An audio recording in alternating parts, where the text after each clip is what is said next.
He is very very Or doable. And they could even who pick something else that's that a he bit can more use? aggressive that still output damage, something like the Dairoth. I'm not crazy about also it, can but use- you get my point, right? Yeah. Who is that? The girl. So for SRG's last Bisa ban, TTN Baksha. yeah, I think I'm on the same Who boat is as you guys. that Ban out an again? assassin. It is the Hayabusa. I forgot her One of the name. things you want to go for if you have a Farsa in your lineup, and considering where the YSS will be compared to the rest of the team as a safe ban, then they do end up picking the Harith away from the side of SRG. If ever SRG was looking for a more traditional carry in the gold lane. So, are they gonna lean into the double fighter setup to sorry supplement deh. this YSS? Okay, Is the big question so now for SRG. I think it's going to be really most difficult of to actually go SRG for this like choose double to fighter setup ban at this point, because yes, they've got the damage. Should but at the Sujin same time, heroes getting picked now, off from the so side of Sujin RRQ is will also maybe highly choose likely, right? They've Lancelot. got good ways of disengage. They've got a Lancelot, great pick-off hero come on. in the Kalia, so sustaining through the damage is always a possibility. And I think the only one that we should be worried about was the What Ruby, but else? it's already banned out. Joy? So it forces SRG, I don't unless they've think got Joy some is really good for deep Smita, pockets though. in that gold lane, to say, hey, Innocent, what other fighters can you play? Here's Definitely Supreme they go Pink for the Claw, though. Still need a roamer, and I think they need some crowd Harith. control. Oh, They do it's take the top, Gatot. solid, something that can still hold down the front line. On the side of Okay, RQ, they need so some physical damage Gatot at will this go point. to I think the Yums. Lance, and Chichi go Lancelot's to probably Cram. their best option here. They can go Lance, they can go I don't know, Ling. guys. Who do you think will win based on I don't draft? think there's We anything need else to that's see pretty what crazy, but Sujin I hero think that first. SRG are banking that's like, sure, you could play Ling, but then you're late game. If you play Lancelot, the first two items are the most important, and we don't Yeah, believe in your Lancelot bisa mechanics sih. enough to get away with it. Yeah, you need the raw damage. They The can Arlott use and some Kalea, sort with of what what SRG is that looking is. like right now, might not be able to What- last what- that what- long. yeah, So they do go Lancelot. for the Lancelot. They get that burst. How are we feeling about these drafts? Which team are you siding with? I really like the SRG draft right now. I think it's very straightforward. I think it's clean. I think it's a bit simpler than what they tried to do last time. I think that it's still going to be a 50-50 between the two teams. We're going to see something very similar to the last game. Yeah. A bit of a switch in roles, but I think SRG's lineup will scale much better. I'm on the same boat as Trex here, leaning a little bit more towards the SRG draft. But let's see, maybe Darren might pop off again for RQ, completely throwing her predictions out of the way. So, bring it in, nice. What about you two? What do you guys think about the draft for this game number 2? Thank you so much, panel. I'll tell you what we think. I'm going to go with RQ here. I think they had a great game last time, Brigida. Dyron was locked in, and he's got the Arlott in his hand. That is a little more risky, though, because we've seen some final slashes change the course of games, either for better or for worse. So you guys can let us know in the comments as well what you guys think, who has the better draft for Game 2. Welcome to the Land of Dawn here. It's this best of 5 to move on forward. Brigida, what do you think? Are you going with the boys on the panel? Okay, I think we're gonna be split in terms of what we think when it comes to the draft for game number 2, because as much as I wanted to side with RRQ as well, granted what they were able to accomplish in game number 1, and given that they had the Jushin Arlott combination, that could be paired up well with their other heroes. The AoE that SRG has right now and the type of lineup that they have looks too good in terms of team fights. And well, they must be played to coordinate well enough to be able to make things work, right? And if that's going to be the case for SRG OG heading into this game, then things may be, one, a lot more simpler and a lot more better for them, I feel. I feel like the early game, especially when these level 4s are available, RQ could really punish in the early objective takes for the Turtles. A lot of that, again, comes with the fact that that is just the power of a Kalea. That's why a lot of teams like to go ahead and pick that up. You know, you also throw in the Arlott, that kit to go ahead and help you out. There's a whole lot that they can do in these early fights that gives them an advantage when it comes to early team fights. Now, where does SRG OG Esports come into that? They have just quite a bit of damage early on, which they can go ahead and do. Taking a look at the first blood rates here, this is how much these teams like to fight, as you can already see here. Yums, he should be finding pretty tanky. Yeah, literally fighting in as early as now, less than 2 minutes into this game, but Hey, we've seen some early first blood. Yeah, 30 seconds or so. 26? 26. There has been one, which was at 26 seconds. That's I true. think That happened in the RRQ group will get stage. So the first we're yet title, to see guys. that happen in the knockouts because For teams free? tend to play a little more cautiously, and that's for Ooh! sure. Does not seem cautious at all. Nice! What a surprise setup coming in from Dyron. They get to burst down Rids first. However, Stormy trying to hold on to dear life, but he won't be able to survive that as well. Sutsujin freely gets hold of the objective for his team, but it's a beautiful curtain call. Yo-Yo Blitz coming in from Cram. Finds a way to respond to RRQ, but Dyron, he buys some time for Sutsujin to steal away the orange or the purple buff. Ujiannya Okay, a dapat whole duit lot tapi happened there. bagus. Sutsujin should be fine. He's gonna throw no, never. Oh, he's so close to dying. Alhamdulillah. Again, earlier even Sakai is getting that charge up, the shot in there, but man, so Turtle goes to RRQ. That was a fight started from the final slash like we've expected to happen there. But even when you get that down, if you are in a position where you're kind of outgunned, outdamaged, that's what I was saying with SRG's lineup, they have a lot of good early damage. And so when you jump into that fight, and mind you, 2 of those kills went to Cram, so this might be one of the games where it's like Cram now has this lead against Dyron, he's got 2 early kills on a CC, which is going to allow him to go ahead and duke it out, but already up top. And 3 members are going to actually punish him right there. So as you mentioned, they are looking to secure that early advantage for Cram once again. And I believe this happened earlier too. They just have to really keep it close. But the Zaman Force already committed by Toy doesn't get to actually fully answer back though. The BMI for the Claude has been such a crucial part as well, the way he's able to keep himself safe. Has to be extra careful though, because the other members of SRG OG are also down bottom as well. But going back, okay, we can't even say anything about what happens in terms of the lineup, because for now, RRQ will try to burst down Yums. Is it the right decision? However, Sakai is actually pretty low as well. They're doing a great job at just sustaining and holding on despite all that early game damage you mentioned. Brigada, it's still the same thing. Both teams going back and forth already in game 2, just like they did. They're looking to make a play up here on Cram. Nice final slash. That's a beautiful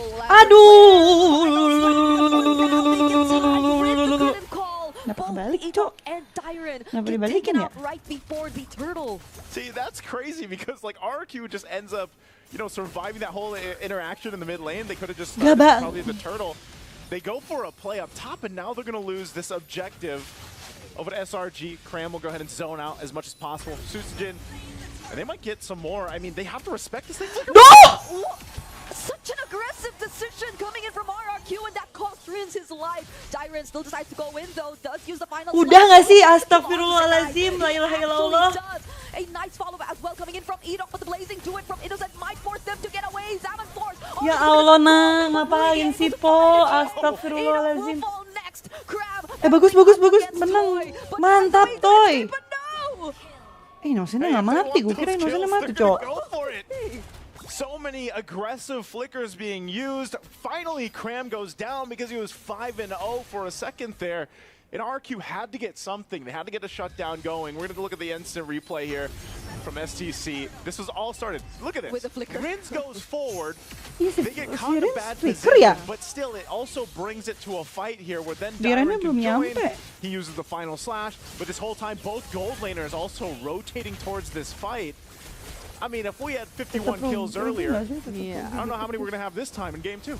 We might be exceeding that even if the pace keeps going like this. But even despite the early lead that Cram was able to establish, or SRG OG was able to establish for their XP lane, RRQ are actually the ones who get to convert into a turret first. There's not too much balance nggak sih guys draftnya? A significant lead the draft balance in terms of the between other laning matchups SRG is and just RRQ, mostly guys? really on the EXP lane. And so RRQ, I feel like that's one thing you'd really have to look at, because they tend to overextend in a way. I mean, we're still in the 6-minute mark of the game, yes, but these are decisions that can immediately be punished by a single curtain call, and that applies to whoever decides to go in, be it Rins with the flicker on the Jushin and whatnot. So like, those are things you have to calculate a bit more if you were RRQ. This is good though from RRQ, because again, you know, based off the rematch that we remember seeing, or the match we remember seeing from M6, RRQ definitely comes into this series a lot more aggressive. You know, they are a team that likes to be a little more foundational, a little more stick to the book here, a lot with these objectives, and they're going to have to fight for the second turtle. They are dealing with the pressure from SRG's lineup. There's a jump on in. Anjir, langsung dapet toy lagi. Aduh. Nice Jin. Oh, Jin. Turtle for his team. Edok though will be punished here. Double kill for Cram. Rins just trying to scare away the other members from chasing them. Ngarugi-rugi amat lah ya. That was Toy. clearly somehow a bit more favorable for SRG. Yeah, they get a couple kills off of it. They get some pressure. They dealt with Toy. Toy was starting to scale up pretty well in this Harith. Whoa. Oh, there it is. Wih, bagus anjir komsnya Those are tapi guys. very aggressive combinations coming in from SRG. And then somehow Dyran gets to cancel that feathered airstrike, but that was a close call for Rins. Okay, so going back, I know we did mention that RRQ Aduh, sakit banget cok Ramnya. Cram doing a great job at pressuring him as he tries to defend that tier 1 down bottom. If last game we saw oh my goodness. RQ's XP later Dyran have a great game, now this time it's Cram's for game 2. 7-1 and 2 now. This CC is starting to be a really big problem. Actually, it's been a problem for the majority of the game. But whoa, hold on. Cok, apa itu 2 hit anjir? 2 hit, astagfirullahaladzim, sakit They just stood banget. right in front of them, blocked their way to trying to cancel Stormy out or answer back, and now that's a Zaman Force coming in from Choi. Tries to burst down Cram, but he gets to bounce away. So not even like SRG can afford to do those kinds of plays because they have the mobility to keep themselves safe. Masa ganti. That's one of the things that the panel is really trying to paint a picture here too. You know, there's in terms of damage potential from RQ, it's a little bit more difficult because yes, you need the scaling from a Harith, but again, if Susujin hasn't been able to utilize much because ulti udah pada kepake guys. zone potential that Ulti udah pada kepake. Apaan sih gue ngomong? but so far it's working really well in terms of damage. That's all the Farsa really does. Like, you are a big artillery setup for your team to play around that feathered airstrike, and they've done so well at catching targets. I mean, you lay that down, you have an Avatar of the Guardian, you get to jump on in. It's such a damage zone of that RQ wants to stay away from, because that Innocent can just come through with the Blazing Duet. So we're seeing a lot of these ultimates from SRG esports work really well in conjunction with each other, and it's RQ that's trying to scramble and be like, how do we approach these fights? What do we do? Because a lot of nice banget Diren. Mantep, cok. Mati Stormy-nya nice banget anjay. For SRG OG. And that is one way you could also. Tapi mereka tetap mau Lord Gelo juga ya SRG ini gue liatnya. Just take them by surprise like that. They want to take down one of the biggest damage dealers. They're going to find. There's the initiation though. Mantep. Anjir nggak mantep cok. Cok nggak mantep anjir. Cok nggak mantep. Demi Allah nggak mantep cok. Cok. Anjir gue kira menang war ya Allah Akbar. Gue kira menang warnya cok. 11-1 and 3. And he's gonna get the Lord. Just Cram is right now the team. He is doing. Gua sampai bingung bentar gimana. Padahal Idok udah dapat 2. Cram ulti, Innocent ulti, sama Sekis ulti ya. Yums juga, astaga. Maniak anjir Cram. How do you stop this? And this is such an interesting thing because CC takes a very specific lineup for it to really work the way it has, but so far it's been ujiannya masih di biru. Enggak, ujiannya udah OTW, udah deket banget tadi. 4 lawan 5 nggak sih tadi guys? To deal with this, we usually see CCs do well in damage, but look, he's sitting at number 1, pretty far ahead of a Farsa. That is insane. Padahal nggak ada partial loh. And also a lot of this has to do when he jumps on into this, he pops the Vengeance, and he's fine. He's also tanky and does so much damage. Yep. That'll be a lot of bounty if ever they do get to find a kill onto Cram, but that might be something that will be a bit tricky to pull off if you're RRQ, because you have to pay attention to a lot of other stuff. Because the other members can decide to go in whenever they like. There's the AOG, there's the Blazing Duet, and right now you're seeing the Feathered Airstrike. They'll have to work on clearing and taking down the Lord first before they proceed with anything else. And looking at it right now, Dyran does have the flicker if they'd want to decide to go for something, but you'd also have to consider, would it be best to actually use it as a means to cancel out the other members of SRG OG instead? But he decides to use it as a setup, gets the follow-up from the Nice. Aduh, lihat ujiannya mati, cok. Allahu Akbar, bisa juga. The Blazing Duet will find the kill onto Riz as well, and the Feathered Airstrike will nearly catch up to E-Dog. But that Satu was tukar clearly dua. a decision Rugi by bang. RRQ. They wanted to force a fight right there. That was a risk, if anything, bring it out. I mean, they chose to fight.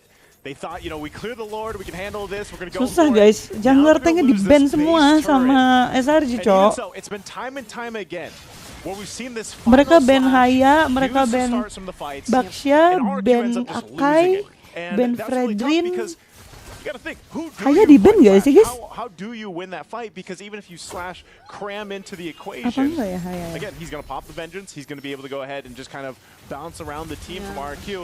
And that was also the window for Innocent to go ahead and come in with that Blazing Duet. So you're just in a really tough situation if you're RQ to make this lineup work. And it's really Hanya di showing ban that kan? the draft difference here. I mean, from start to finish Siapa so lagi far, cok? SRG Hero Esports has just been able to go ahead and utility capitalize export kah? on a lot of the decisions they made, but also just the way that this lineup works. Now it gets even more difficult to deal with Cram because he's got an immortality. Fredrin di ban juga gak sih? And he's Tadi still seingat gue di on ban that cok. 11-1 KDA. Now we Atau put a di bit ban more sama highlight RRQ ya? on him. Also nearly or actually completed his build already on the CC. So that just adds up to the Padahal di Rena dapat terus loh guys.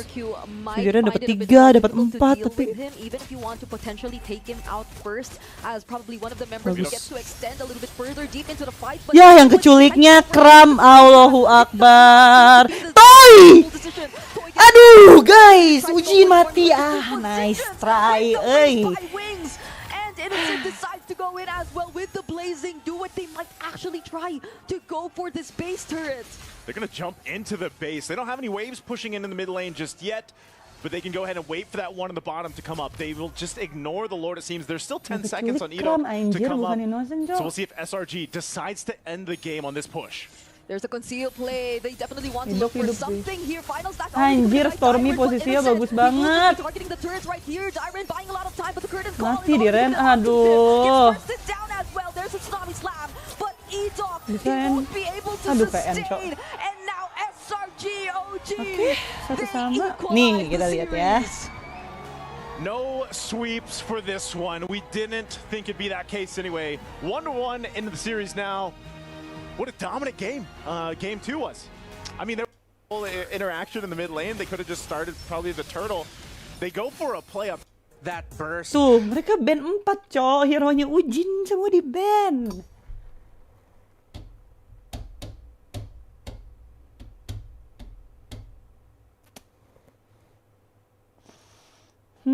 PR cok. On this CC. PR,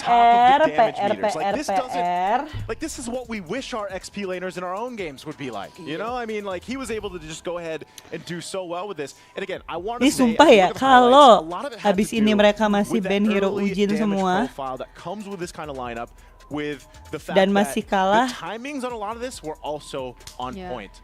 They had to utilize the Avatar. Gue jadi teringat MSC zaman Skylar, really well with each other, Clay, but it also worked Finn, well with the YSS. I mean, this was the R7, first pick in the draft because of the Albert. reason that you get some of that additional Yang final map itu loh, guys. presence. You know, you're able to go ahead and yang lawan spot things out. So RSG, amazing game here RSG. for SRG OG Esports. We're going to be throwing it Waktu back itu to the panel kuncinya to go tuh udah ahead di and see ler what their cok. thoughts are Hero about game ler number di 2. ban semua.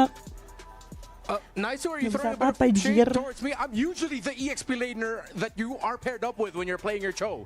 I can play CC like this too, but yeah, definitely Cram was the guy Suruh for ban SRG Cici. setting it up with Yums, and you two have some very Tunggu, lebih strong takut. opinions about this game number 2. Yeah, I mean, it's like we came into this Apakah series dengan focusing Lancelot on emang gold beneran laners, nggak bisa focusing on kah? junglers, but right Padahal now, I think the nggak tahu focus sih, has to be nggak on tahu the nggak mau XP komen. laners after an amazing Aku game mah from diem aja, Dyren on Menurut game kalian one. aja gimana guys? Menurut Cram kalian guys? comes Menurut in kalian. and just completely flips the script. I mean, just look at that end game score. He's 12-1 and 18 as we get into that final sequence, and then turns it into 13-1 and 8, which is crazy. But I have to talk about the big differences of game 1 and game number 2, because when we saw game number 1, right, we saw that the biggest difference was the fact that Dyren was having a good time on this Lapu and could carry that lead. So adjusting into game 2, that's where we see the big change. The question became, can we get Cram in a better position in Iya the apaan laning sih phase to Yunus, nggak start boleh kayak gitu affecting tahu, the mid nggak game? boleh. More importantly, so Nggak boleh how kayak gitu, much can we squeeze the value out of Stormy? Because he was playing Genius Wand first item on a Farsa. And that's where we looked at the draft. The big Cuma difference was bisa instead of cici dia, slotting those two anjir. at the end of the phase, they brought Seorang him Kram in dibilang right cuma away. They made bisa sure they locked in Stormy cici. and healing the mage. They made sure they locked in Cram. Kram juara MSC anjay, masa lu bilang cuma bisa cici, We gila. mentioned that no matter what, it's going to do pretty well, especially in the hands of Cram. Let's not also forget. Nah, untuk kesehatan aku mah iya masalahnya nggak nyambung Yunus. Kita lagi nggak ngomongin tentang body dan kesehatan. Jadi itu come as offended. Ya. Itu jadi hal yang offending gitu. Karena kita nggak lagi ngomongin itu.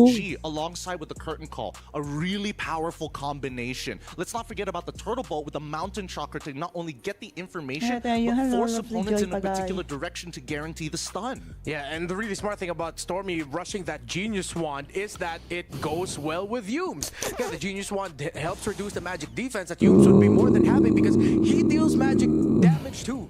What makes this draft even better is they weren't even at late game Claude yet. Like they even had Cherry on top. They had it just rambutnya Innocent kayak rambut gue zaman dulu bejir. Tapi gue suka banget sama rambut Yumes, cok. Bagus anjay. Innocent tuh rambutnya kalau cut gak sih guys? The reason why we Sumpah see love Farsa cut ya. picking up this Genius Wand because she knows, hey, I need a cost-efficient item because I'm going to be rotating across the map. A majority of these 24 kills wouldn't Tapi have nggak even bisa juga happened sih harusnya if not SRG for ban the fact semua that hero-nya Stormy Ujin still karena provided good abis damage, ini menurut gua allowing Ujin bakal jadi priority You know, and pick I just sih gotta say, harusnya. I miss seeing Habis ini sih harusnya di EXP priority in the pick ya. carry, Jadi doing mungkin bakal the pakai most time. damage per minute. We all grew bored of just having these bulky XP laners, these sustain EXP laners. Iya, sandbagnya Arlot anjay karena dia yang harus buka war kan. Kalau ya cuma bisa satu. Yeah, and I think that goes to show just where the mindset of SRG and RQ Turtle was in 3 terms udah of bisa. their EXP lane picks. SRG, Turtle they went 3 ahead and tuh rushed the coba CC. ya. That's them already looking at The turtle for his team, Edok though will be punished. The turtle for his Ini team, Turtle Edok though 2. will be punished here. Double Ini kill. udah Turtle 3. With the boys on the panel. Menurut Okay, I gue think banyak we're gonna be overextend split in ya, terms of what we benar. think. RQ could really punish in the early objective takes for the turtles. And 3 members. Final slash will get the kill onto Sakai. Ini Turtle 2. He actually does. A nice follow as well coming in from Edok, but the blazing do it from Innocent might force them to get away. Starting to be a really big problem. Actually, it's been a problem for the majority of the game. I'm doing a great job, but Toy was starting to scale. RQ. This is good though Yeah. from RQ because again, you know, based off the rematch that we remember seeing or the match Tuh, we remember lancenya seeing from udah M6, masuk, guys. RQ definitely comes into this series. A lot more aggressive. You know, they Nah, are a Stormy team tuh that likes mati to be a kan little di sini, more enggak sih? foundational, a little Enggak ya? more stick to the book here. Yeah. A lot with these objectives, and they're going to have to fight for the Enggak, second enggak turtle. mati They Stormy. are dealing with the pressure from SRG's lineup. There's a Oh, jump on ini in. Toy-nya langsung mati. Beautiful call coming in from RRQ, but Sutsujin still gets the turtle for his team. Kalah war ini di sini, guys. For Cram, Riz just trying to scare away the other members from chasing Mati them, dua but kita. that was Toy-nya mati, cok. Before I went into the fight, which is why we're seeing, like, for example, where Sakai walking away with 1 HP after the 4 rows. And a little bit of conspiracy Did you see my day? Haven't see. Oh, kali ini aku akan dicoba theory here. I feel like for multiple points of Cie, the draft, chat it siapa was sih, Nora? RRQ falling into some trap set by SRG. The fact that you already saw the CC in the R-Lot, I mean, again, I'm still leaning towards the idea that RRQ shouldn't have leaned in on banning the focus in that second phase. At that point, I think SRG already had it settled in their heads that, no, we're going to be playing Claude here. But I think that's Hero kind of moment goes apa to ya, the ode of Bangko, SRG and maybe even the Tigreal. advantage of them playing so many games in the group stage and showing some different possibilities that they could bring Oh, to the yeah, draft. I'm Showing fine, Joy, Ruby Gold Lane's a Pagay, how possibility. about You know, double you? fighters are a possibility. Maybe RQ just a little too much in their head there. I think it all rounds back to the fact that we saw what happened in game number 1. We put our focus in both Sakai's alongside with Innocent, and that just wasn't a good draft pattern against RRQ. They seem very prepared for Sakai's in particular on top of Innocent. So let's now Temen start gue leaning ngirimin into everybody video else. I think ini Just deh Keith's lucu next banget. plan here is to make Dia sure they ngirim kayak disrupt cuman a couple ini of the temen teman-teman synergies maneh. alongside, Terus kontennya most adalah importantly, ada Yums, who kinda is getting away cowok with a lot dewasa more than he gitu. probably should in these Dia past ketemu 2 sama games. bocil-bocil I just SD. have to commend Terus Yums. dia I was bilang quite day vocal one about how ketemu temen Yums, Roblox. It felt like he underperformed in that series during the group Yeah. stage at one point before they faced off against CFU. I believe it was, were they up against again? Can't remember. But when SRG went up against that, it seemed like Yums Guys, was emang aku underperforming. dengan But then kacamata now, baru, he's terus making the most rambut out of poni the pinggir, unbreakable jadi bonds. kelihatan He's beda making the banget most ya. out of the AOG. So Karena he's really playing a komen-komen fantastic di game. And I think di that's TikTok bikin one gue of the insecure picks anjay. now that RQ has to look into. Hey, if you have a Gatotkachi on the side of on the hands of Yums, we really have to be careful. And that's the great thing about the meta Kayak right now, where bukan so many Ayu teams and gitu. players have talked about how open Dia it udah is, pede, how guys. balanced it is right now. Is it's almost impossible to cover all of your bases in the Ini hari ini band. ponnya There's aku lagi always lepek something banget, left guys, that could fit soalnya into the aku belum comp, and as keramas. long as the player can use it correctly, they can pull it off. And that's something that really has been so enjoyable, I think, in general about these drafts. Yeah, I mean, I personally think the only adjustment they could have made is get rid of the Gathot in phase 2, force them onto a chill. Maybe that could have been an option. A lot of possibilities could happen here. Again, hello to everyone in the arena right now on site here at Anjir, Riyadh, cepet banget ya Saudi istirahatnya, Arabia, guys. at the Boulevard. Thank you so much for joining us. We are about to head into the draft for game number Sumpah, 3. MSC And cepet I feel banget like a lot istirahatnya. of the trades we're going to be seeing are going to be around the Nggak EXP apa-apa, hati and Rome kemanapun now. harap kuning kamu berusaha But tetap sayang. if anyone should bring Amin. out something surprising here, Well, as we I got mentioned at the top of the exhausted show, for- I've wherein just these two finished teams my exam. cannot hide anything anymore. They just have to show their hands, show their best Joy, cards. I think guys. RQ Be needs to do happy, that for this game happy. number 3. I think Pipis well, lagi, what guys. we saw from SRG in game number 2 is they completely changed the way they approach the draft. And I think we definitely see the way that RQ approaches this draft. And that's when we know we're in some good MLBB. Both teams, every game, whoever loses, okay, let's not try to do the same thing over and over again. Let's switch up who we slot first, what we ban, etc., etc. Yeah, things are gonna get wild in the draft, as wild as they are in game right now with the Dino Planet All-Star event happening all the way until August 5th. Remember, you can face off against Roar, the Pterosaur Lord. That's why they called him Roar. Okay, beat him and win exclusive rewards like a limited avatar border and join themed events to unlock a free skin, the Popple and Koopa Proto Hunter. And if you're a creator, submit your clips to grab special battle emotes. Are you ready to roar? Roar. I'm so ready for Popo and Koopa to be back in the meta. I'm not. I am not. Oh, I love that hero. Stormy's staring us down. Stormy. Oh, okay. Thought he was, Stormy's like, I heard that. Yeah. Don't bring Popo and Koopa back. I play Farsa, like, please don't. Actually, that's the hero I'm looking for. This MSC, this whole MSC, I've been looking for someone brave enough to pick up a Popple and Koopa. Rome or gold? Anywhere. Anywhere. You're Even the mid, man. worst. Even mid. Even mid, I love it. The fact that you're suggesting it as Rome, God, I remember the days. Yeah, I used to play it. I used to play it, man. Y'all the worst. Y'all are the It's like, worst. it was a sure, 5-second stun and lockdown? Yeah. And then you try to get out. Nope, you can't walk out because there's a trap under your feet. I still play gold occasionally here and there just because I don't know, it's a fun hero to play. It's just like, if I'm not trying to try hard, yeah, I'll throw in some Popo and Koopa. I respect it. I respect it a lot. But I think the funny thing that we've seen from these internationals, every time an international quote-unquote skin comes out, it barely gets used. Like, come on, it's Natan this time around, and they're like, nah, ain't gonna touch it. Yeah, even during the time where Farsa was a skin, she wasn't even that meta during that time. Yeah, people preferred Valentina. Yeah. Wait, was last year Valentina? Last year was Valentina, right? Yes. Last year was Valentina. We saw a little bit of Valentina play at least, right? Yeah, we did. We got to see a little Valentina. Not as much as I would. What I you would think? You think they just like pump up that hero, buff it as much as possible so that everyone's playing it, right? Well, Should be the case. I mean, I wish they did, but there's there's too many case studies where they didn't do that. Like Yuzong, for an example. Like, come on, where was all that? Yeah, but no, Nathan did get buffed, and there were people saying that Nathan should come in for MSC, but we haven't seen him yet. Yeah, that's what they said about, like, I don't know, Rafael. Yeah, what happened to that? Enchanter supports. Because she doesn't have a skin. Yay, yeah, haven't yeah, started yet. So Nice, hopefully we nice. get to see some more unique picks in the draft here. And if ever RRQ might need to pull that out to win this game number 3 against SRG, who I feel like they've... I felt like game 1 was a low-key kind of a draft download. Game 2, their adjustments in the draft Khawatir were jadi perfect. batu, aman And then dong. also a Ih, little kenapa bit sih, Dok, coming from the fact that ngeliatin kayak gitu, RRQ serem may banget have sih. overthought some certain aspects of their draft with some bans that maybe weren't necessary. So I think something really important to point out here with RQ on first pick on blue side, SRG approaches the bans differently already. And I'm kind of questioning that, or I'm wondering at my least if headset after gua this mati YSS sendiri. we'll still see Mick, hello, the bye. Basha Kai.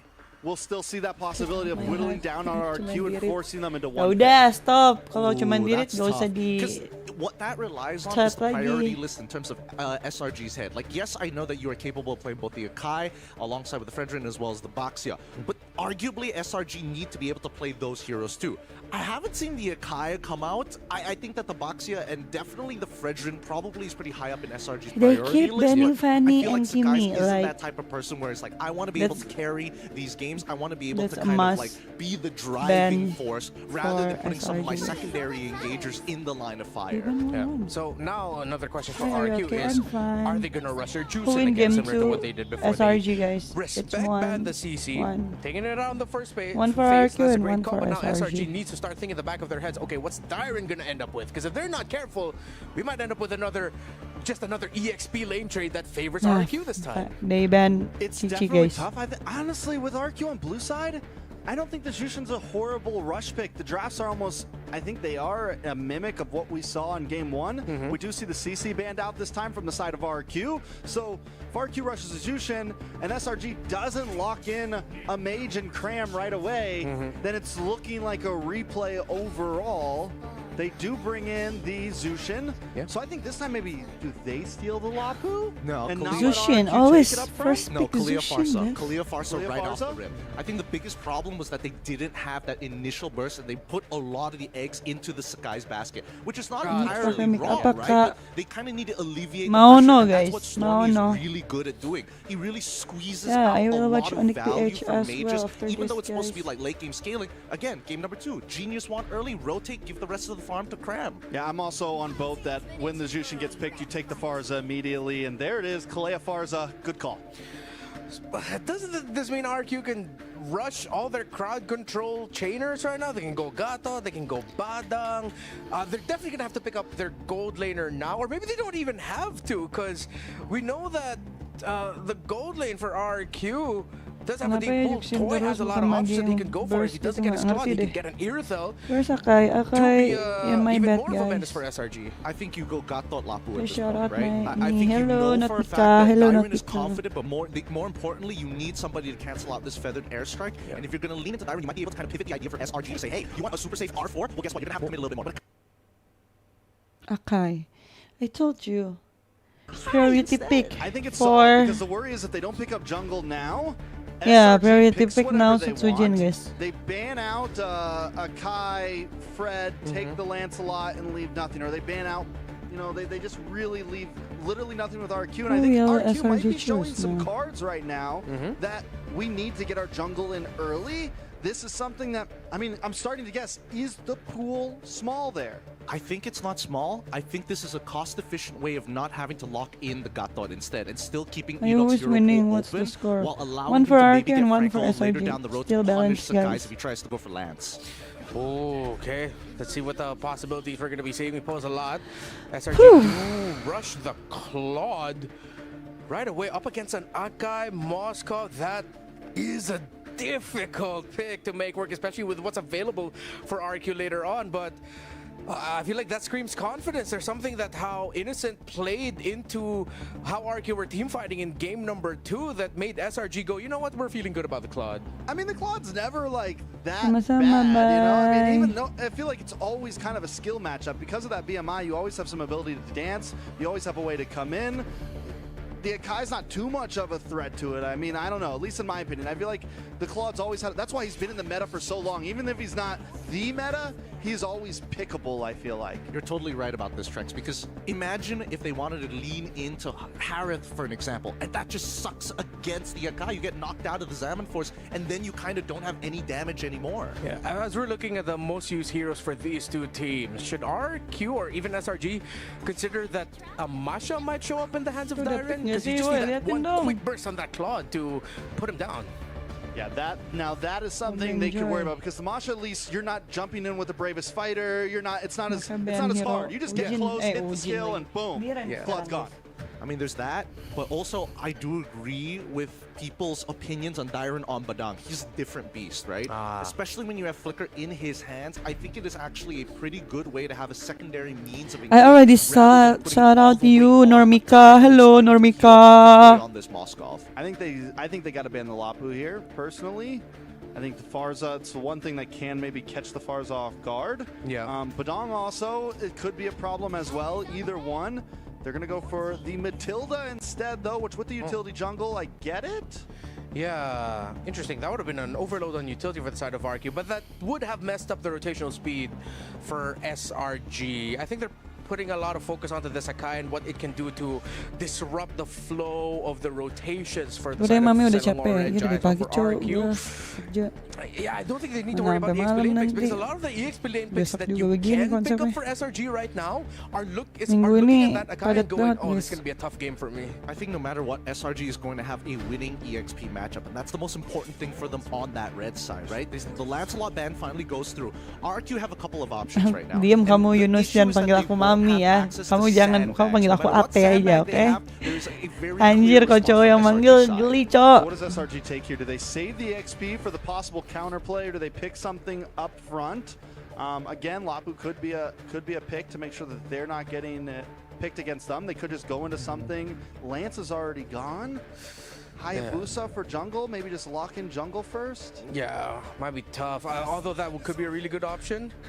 They go for the Lapu. Okay, they rush the Lapu right away, I think. Yeah, at this point, RRQ goes for the Badang on Dyron.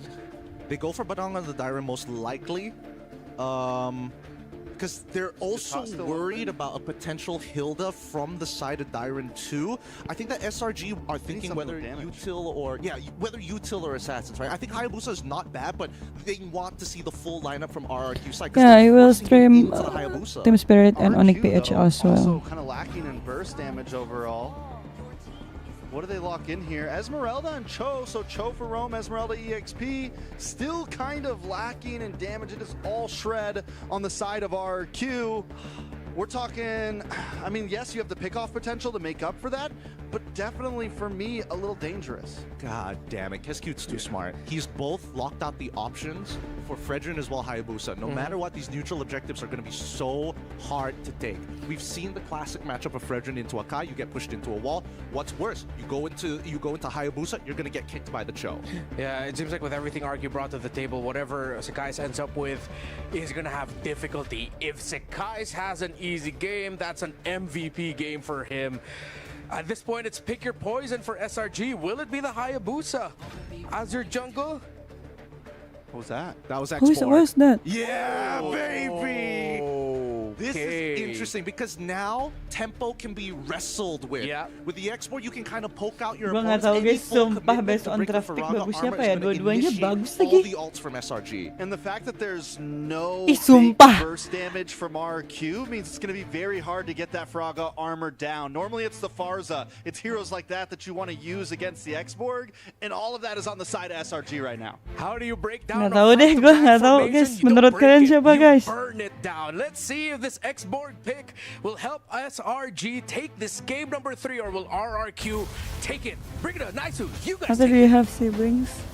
Take it away, we shall. Yeah, I have Thank you so much to the siblings. panel for Older breaking brother down and Game older 3's sister. draft. Well, once again, ladies and gentlemen, welcome. It's me, Naisu, joined with Brigida to bring you this third game in this best of 5 to move on forward to the semis. Will it be RRQ to get the upper hand sitting at match point if they get it, or will it be SRG? We've seen two very different games, Brigida, from game 1 to game 2 now, and it's been all about the XP laners. What do we Kalau think about this one? berdasarkan omongan caster sih X-Borg-nya harusnya nyebelin ya.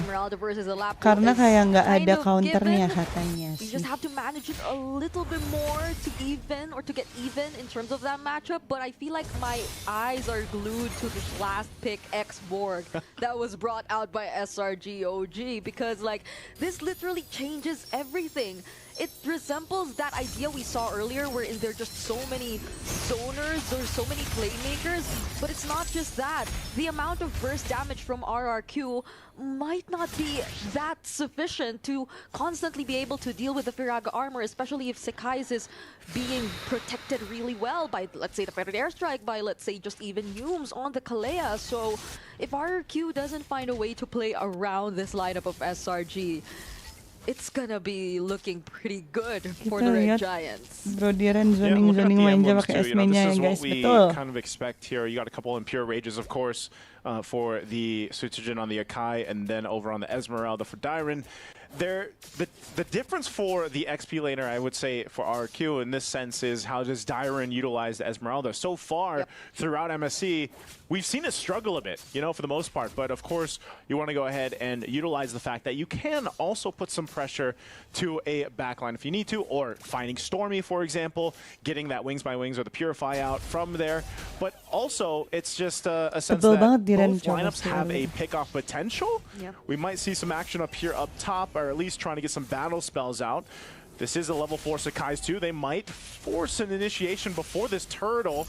They're going to force him back. Ito, not level 4 yet, so doesn't have the kick. So they got to respect that. They'll be zoned out for now from RQ. But SRG, we'll see if they actually want to just give this one away. Okay, they finally decide to go for the commit. This time around, Last Insanity already burned as well, literally burning Dyron down.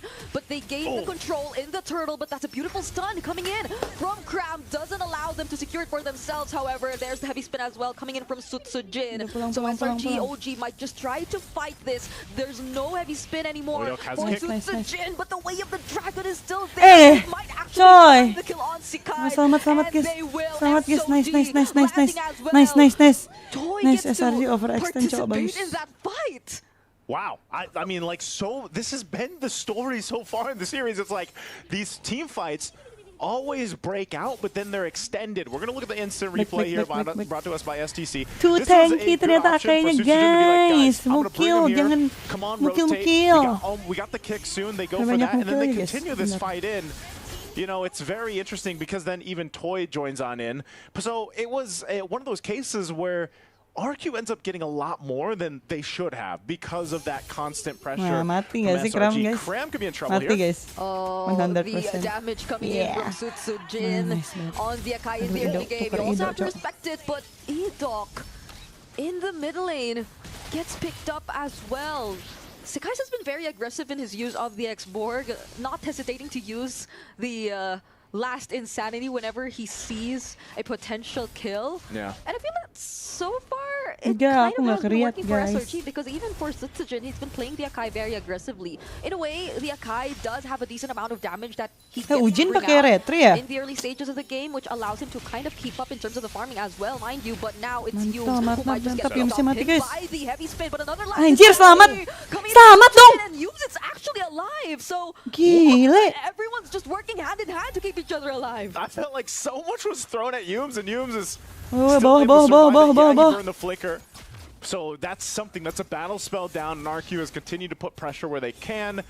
But still, even up in this top side, Cram's going to be bullied out a little bit as that work's being done. But the turtle's up, so that's the focus now as both teams rotate for this turtle. Already at half health here. Another Last Insanity committed.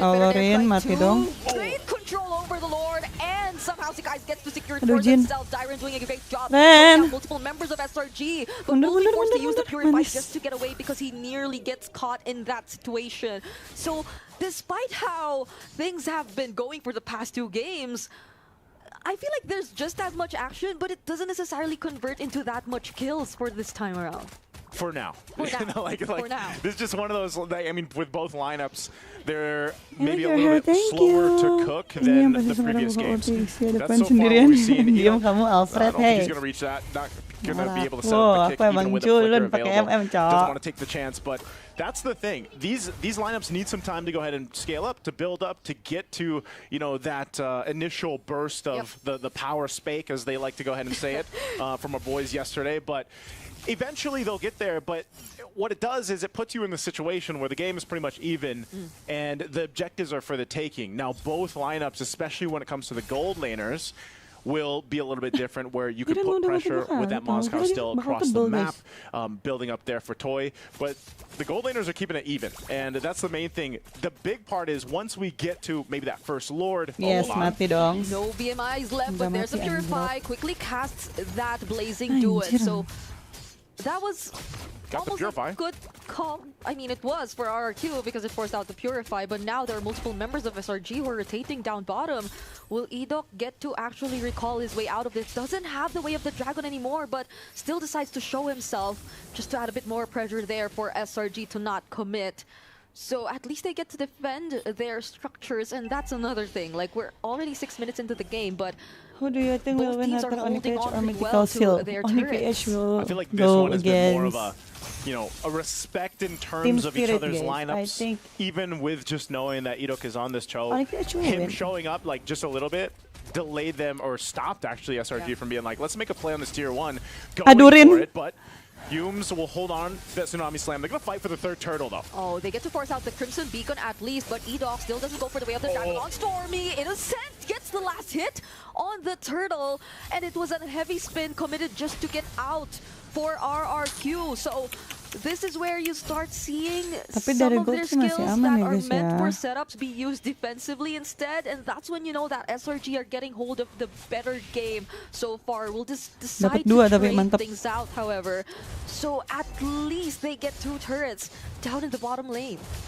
RQ's getting map. That's what they're getting. Even if they lose that turtle, doesn't seem like they're too worried about it. Again, this is a team with a Moskov. They'll go for map pressure instead.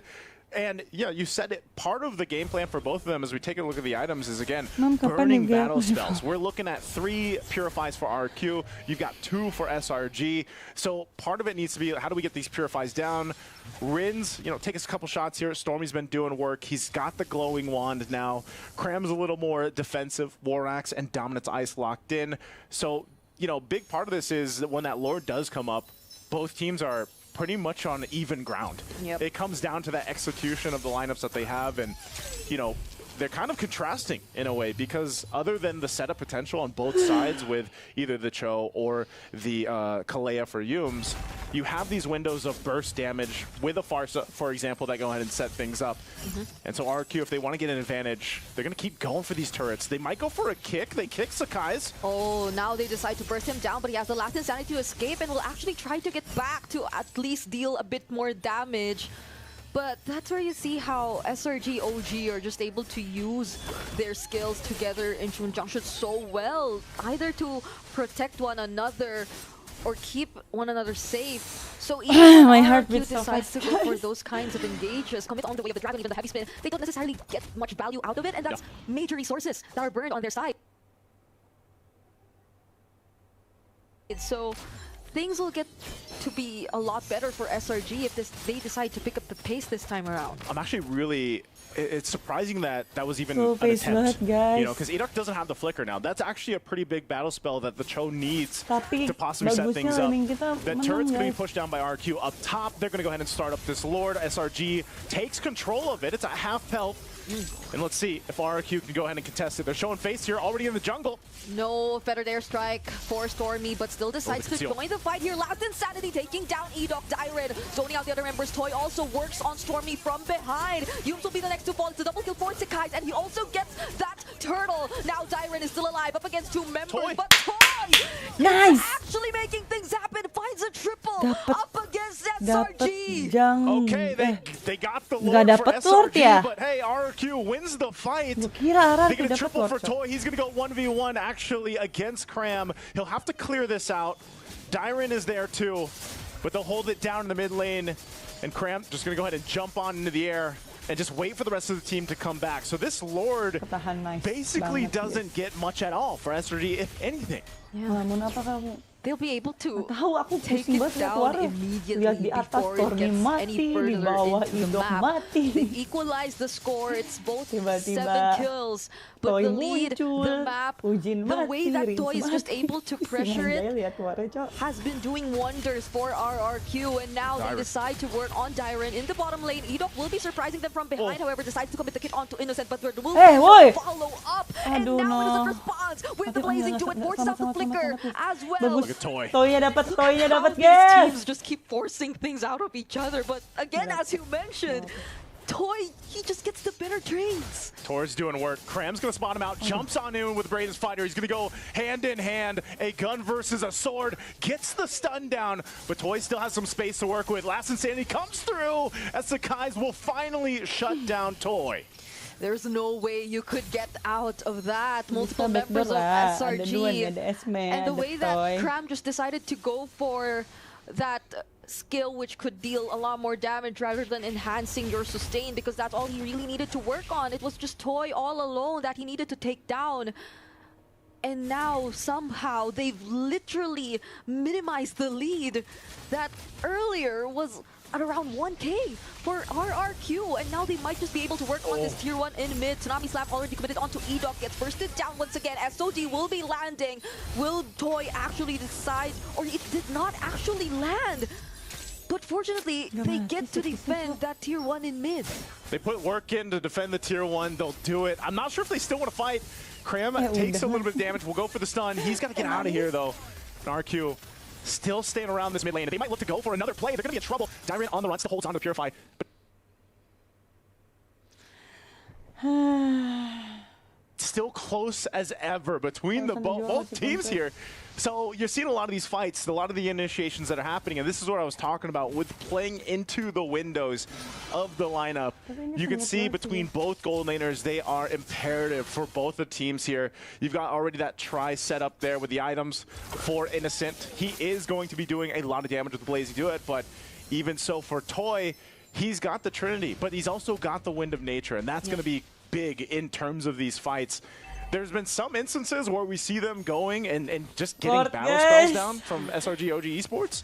And this might be one of them. You know, goes for the kick. Oh, they get to isolate the jungler, but the last Insanity will be committed still. Better airstrike as well. Somehow keeping him safe, but Cram Kramatik, finds a stun onto Toy, but up against 3 might not be able to survive this. E-Doc on the other Aduh, side. Jinnya mati juga. Well, and Sutsujin gets bursted down. Aduh, Toy! Toy's in trouble. Blazing Do It, and now Toy definitely in trouble as he gets taken down. Flicker still available for Yumes, keeping him safe as well, but Tyron barely surviving this fight. Sumpah demi Allah, pulang lu, pulang! To close in anymore, and they will freely get their hands on this Lord. Oh, you can see the smiles here from Stormy. That was a fight that they needed. They got control of it, and it was started from E-Doc. This was all with the kick. Cram buys time. There's 2 separate fights going on here, but they were able to go ahead and separate the right members to win the advantage for SRG OG Esports. Again, they get themselves the Lord. They'll go ahead and play into this.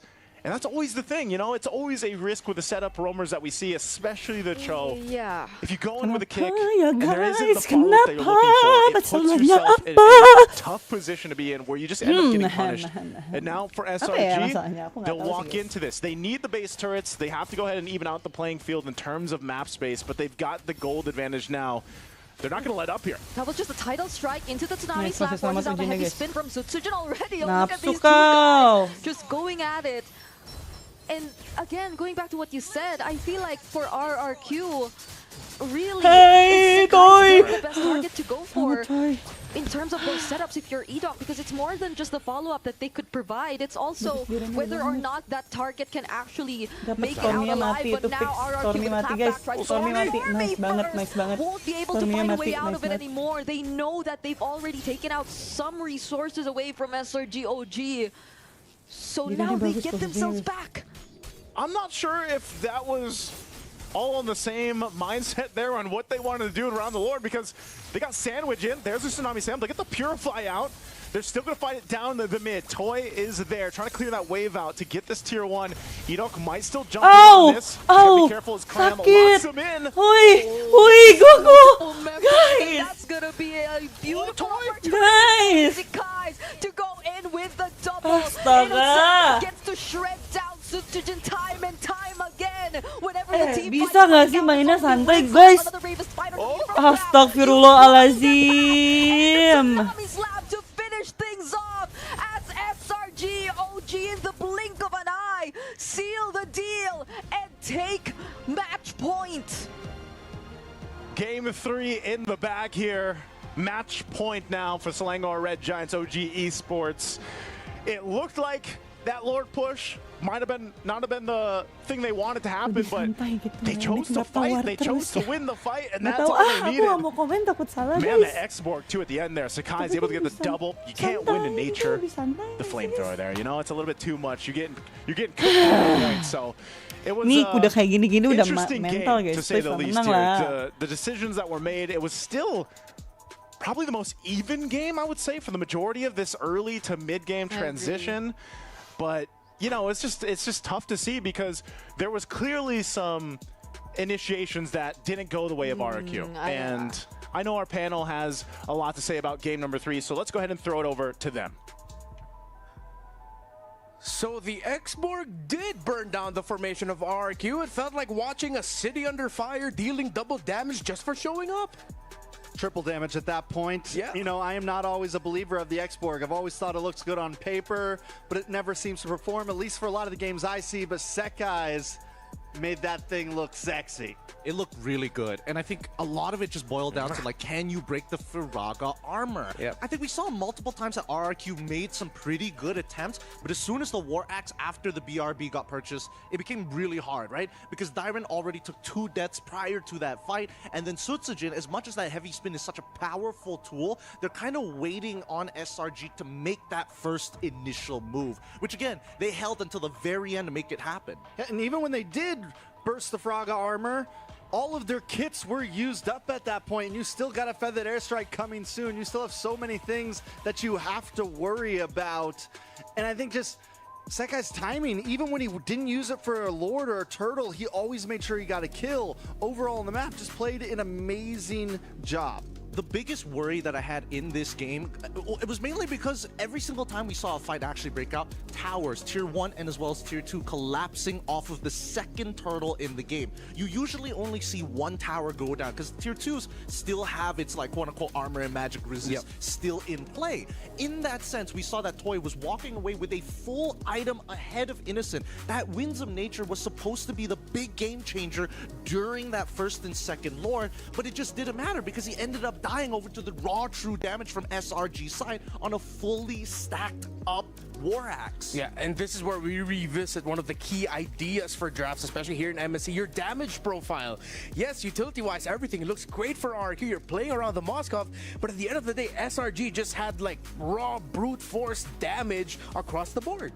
Yeah, just about every type of damage you could think of, from burst with the Farza to true damage with the X-Borg to shred with the Claude. They checked every single box in the book, and that was something that we saw from RQ in the beginning, is how are they going to deal with some of these heroes? They were just lacking in certain departments. I think a lot of it was just on Toy, right? Toy was the only person realistically who can kind of not only break the formation, but like hard carry these fights, especially if it's a traditional front to back. Guys, true magic, physical damage, true damage, physical damage, magic damage, all now leading to emotional damage for RQ as SRG are now at match point. 1 game win away from securing their slot in the semifinals and eliminating RQ Hoshi, the team that selected them for this matchup. So we're gonna go on a quick break and let's see what will happen in game number 4.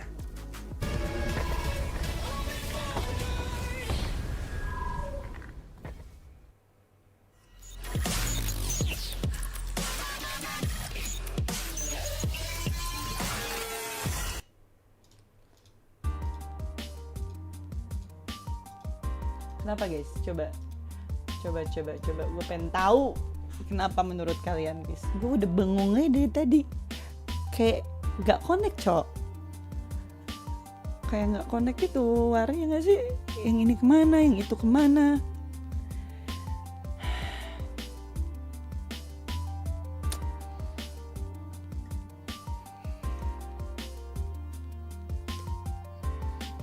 Ya Allah, ya Rabbi, ya Mustafa.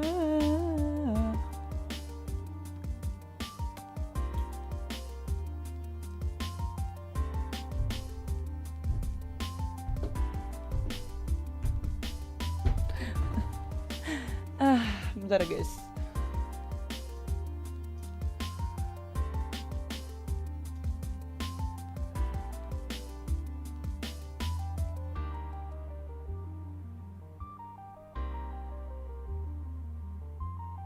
Guys, nggak ada background dulu ya, sebentar ya.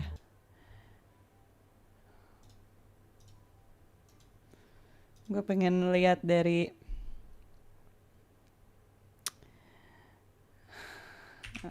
Mas Ade Setiawan. Gue mau nonton live streamnya, Cok. Pengen tahu analisis beliau gimana.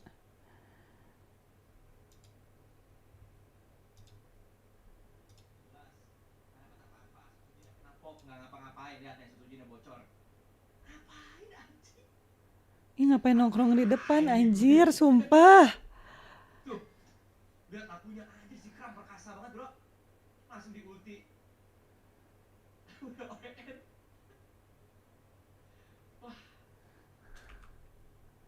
Wah, abis nih, Cok. Dia nggak bisa dapet turret mid, jadi pengen kill, oke? Meanwhile, ini lawannya Xbox lama lapu, babi. Xbox lapu ya. Hai. Dan siapapun berat, anjir. Terus Kalah draft berarti ya? Moskova masih di sini kan, Moskova bisa ulti kan? Oke, let's say Moskova bisa ulti. Tapi Diren mau kesini tuh, ya jadi ngebuang darah sampai sekarang, anjir tuh. Dia mau ngegas, langsung dibuka sama lapunya. Xbox kan nggak bisa diapa-apain. Akhirnya mereka cuma maju mundur nggak jelas. Nggak dapat apa-apa. Susujinya kena pop, nggak ngapa-ngapain. Lihat nih, Susujinya bocor. Ngapain anjing? Ngapain ini gue ya? Tuh, lihat lapunya anjir si Kram perkasa banget, bro. Langsung di ulti. Udah OEN. Wah, nggak jelas anjing. Drill nggak jelas. Tapi sumpah guys, gue setuju lagi. Gue setuju banget guys. Astagfirullah. Sama Mas Ade bingung gue, makanya gue bengong anjing sepanjang pas mau beres kayak mereka tuh mau ngapain sih gitu. Sampai malam guys. Dadah Nurul. Semangat ya Nurul, jalan-jalannya. So what now do we expect for RRQ as the clapback? Where do they focus on? Is it the mid? Is it the jungle? Where? I'm personally scared because I don't know which side it's going to be on, right? Because blue side, it seems like SRG has a much better read on the situation. But then red side, you're able to get those big power picks like we saw in game number 2 for RRQ, right? It really is hard to say because I feel like if I'm in RRQ's position, I think we might have to take red side one more time just to kind of see what we are allowing SRG to do and respond with our own sweet synergies. Yeah, I think as RRQ, there's nothing wrong with having first pick there. I'm no longer... I don't think I was ever really on board with the Jushin up front first pick. I think unless they ban out the Farza first, I'm still a strong believer that the Farza outranges it. I think it just kind of outplays it overall. It also gives you burst damage, something that the Jushin doesn't, and it just makes your drafting phase a little bit easier. So I think that RQ can take whatever side they want. They just need to maybe not be too stuck in one direction, because we've seen SRG be very willing to flex around and find answers. I personally think that could change, right? Because so far, we've seen other teams get away with the Jushin in these 2v2s. And how do they do it? They punish their opponents by letting them push first and then using the Jushin to really tax their HP as they are leaving the lane. But were those top 8 teams? They were top 8 teams. TLPH did that. Okay. Against who? Against another top 8 team? I mean, at this point at the knockout stage, we're all on top 8. Exactly. You can no longer slide through the cracks just first picking Jushin. You know, that's my point. Is you can't just do this. You're not in group stages against, you know, for lack of a better term, but slightly weaker teams. You know, you have to really be ready for what SRG is going to bring to you. And I'm all for that, honestly. Just consider changing your priorities on the Jushin while we prioritize getting sweet new skins in the game as the Metro Zero skin line is coming soon. It's arriving at the MLBB battlefield with a stunning new series of skins. What visual wonders await as cyberpunk meets traditional culture? Stay tuned for the upcoming Metro Zero cinematic trailer if you haven't seen it yet. Wake up, Samurai. We got a spirit to ignite. I missed that one. I missed that one, boys. I was waiting for your contribution, man. But it's all right. You already knocked down like the best contribution that we've had heading into this game number 4. Take that Jushin out of the picture for RRQ. It's like, yeah, I gotta agree with you. They were focused a little bit too much into one direction. It's like they're insecure, and I don't know what for about their damage profile. They're leaning a little bit towards like utility, slow chip. We need to see RRQ bring out bursts, and when they did that with their Lapu Lapu, that's when it worked out very well for them. Yeah, what do they have? What do they have in jungle in game number 1? They had Claude. They had RQ. It was. Oh, RRQ was playing. RRQ was playing Claude. Fredrin in game 1. Fredrin? I mean, what did they have in their gold lane? What was their gold lane? Claude, Fredrin, and they had the Lapu for some burst damage. Yeah. Something there. I mean, they did make it work in game 1. They are going to swap over to red side this time, but I will say SRG didn't have the Farza in game 1, and SRG quickly found some answers, I feel like. RQ, though, on red side, on second pick. SRG doing the same exact draft they did in game 2, except this time their third ban is a little different. Oh, now it's on RRQ's hands if whether or not that Farsa Kimi trade will be committed. Because if it's open for SRG, they can lock the Kimi first pick, then RRQ will have to pick up their Farsa in the first phase of their draft. No, I'm also worried about YSS, like Tex mentioned here, right? That's what SRG picked first up last time. That's why they banned out the Basha Kai. It's like, listen, we're going to make you do it. RRQ does ban out the YSS this time. A little bit of a fun fact, though. Yuumi now holds the most total assists in MSC history. Is that 418? Yeah, is that your new nickname for Yums? You call him Yumi now? I said Yums. Aku nggak percaya. It's my American accent, I'm sorry. That's pretty impressive because think of it this way, JPL has been Jersey aku playing yang baru lagi dicuci mau gua ambil he has laundry, been a nggak staple, bisa. but he has also been playing for a Akhirnya significantly Parsia, longer time cowok. compared to Yums. But hey, first picks in the draft Parsia already ungu, ini flew. hero-heronya And aman RRQ mereka do end up sih. getting the Farsa. It's SRG telling RRQ to, you know what? You Hello, guys commit the Jessica. trade, whether it's the Kimi, whether it's the Farsa. I think SRG needs to lock down the Kimi now. It worked very well for them during the group stages, especially paired up with the Kalea. Yes and no, but somebody needs to make a sacrifice here, right? It's either EXP or Jungle who has to make the sacrifice. At the end of the day, Kimi unfortunately needs a frontliner to be good at what she does. The 2v2 is great, but it looks like they have locked in for themselves the glue early on. Yeah, that's what you mentioned about the front line, and now with the glue on the board, the Kimi gets an excellent front line paired up with it, and the Kalea as well. So it ticks your condition, Gideon. RQ takes the Lancelot up front. Sushijin now going to be forced to prove himself on match point, letting us know, listen, I got this. I can run the Assassins. I know I like to play utility, but I still have something up my sleeve, and I do like this against the Kimi. Kimi, yes, as a mid laner, doesn't have the largest range. You do have some dash, you do have some kite, but Lancelot is one of the few Assassins who can quickly close that distance. But doesn't this mean that RQ now will have to commit a Fredrin ban?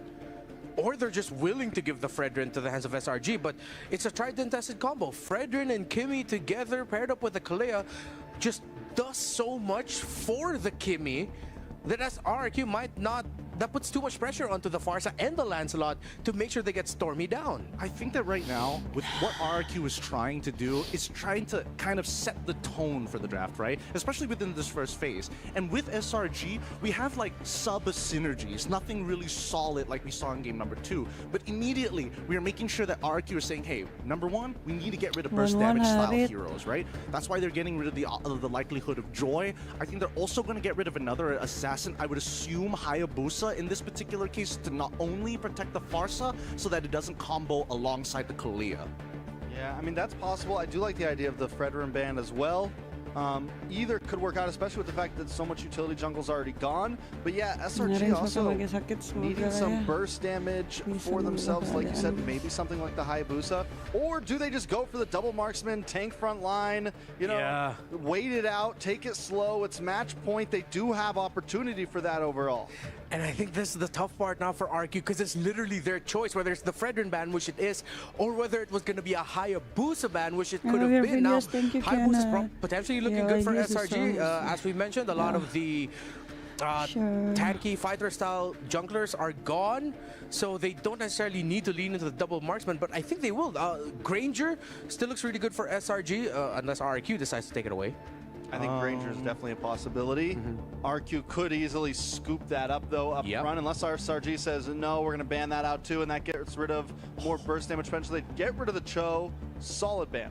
Really, really good foreshadowing coming in from, it's like not foreshadowing, but foresight coming in from Arcadia.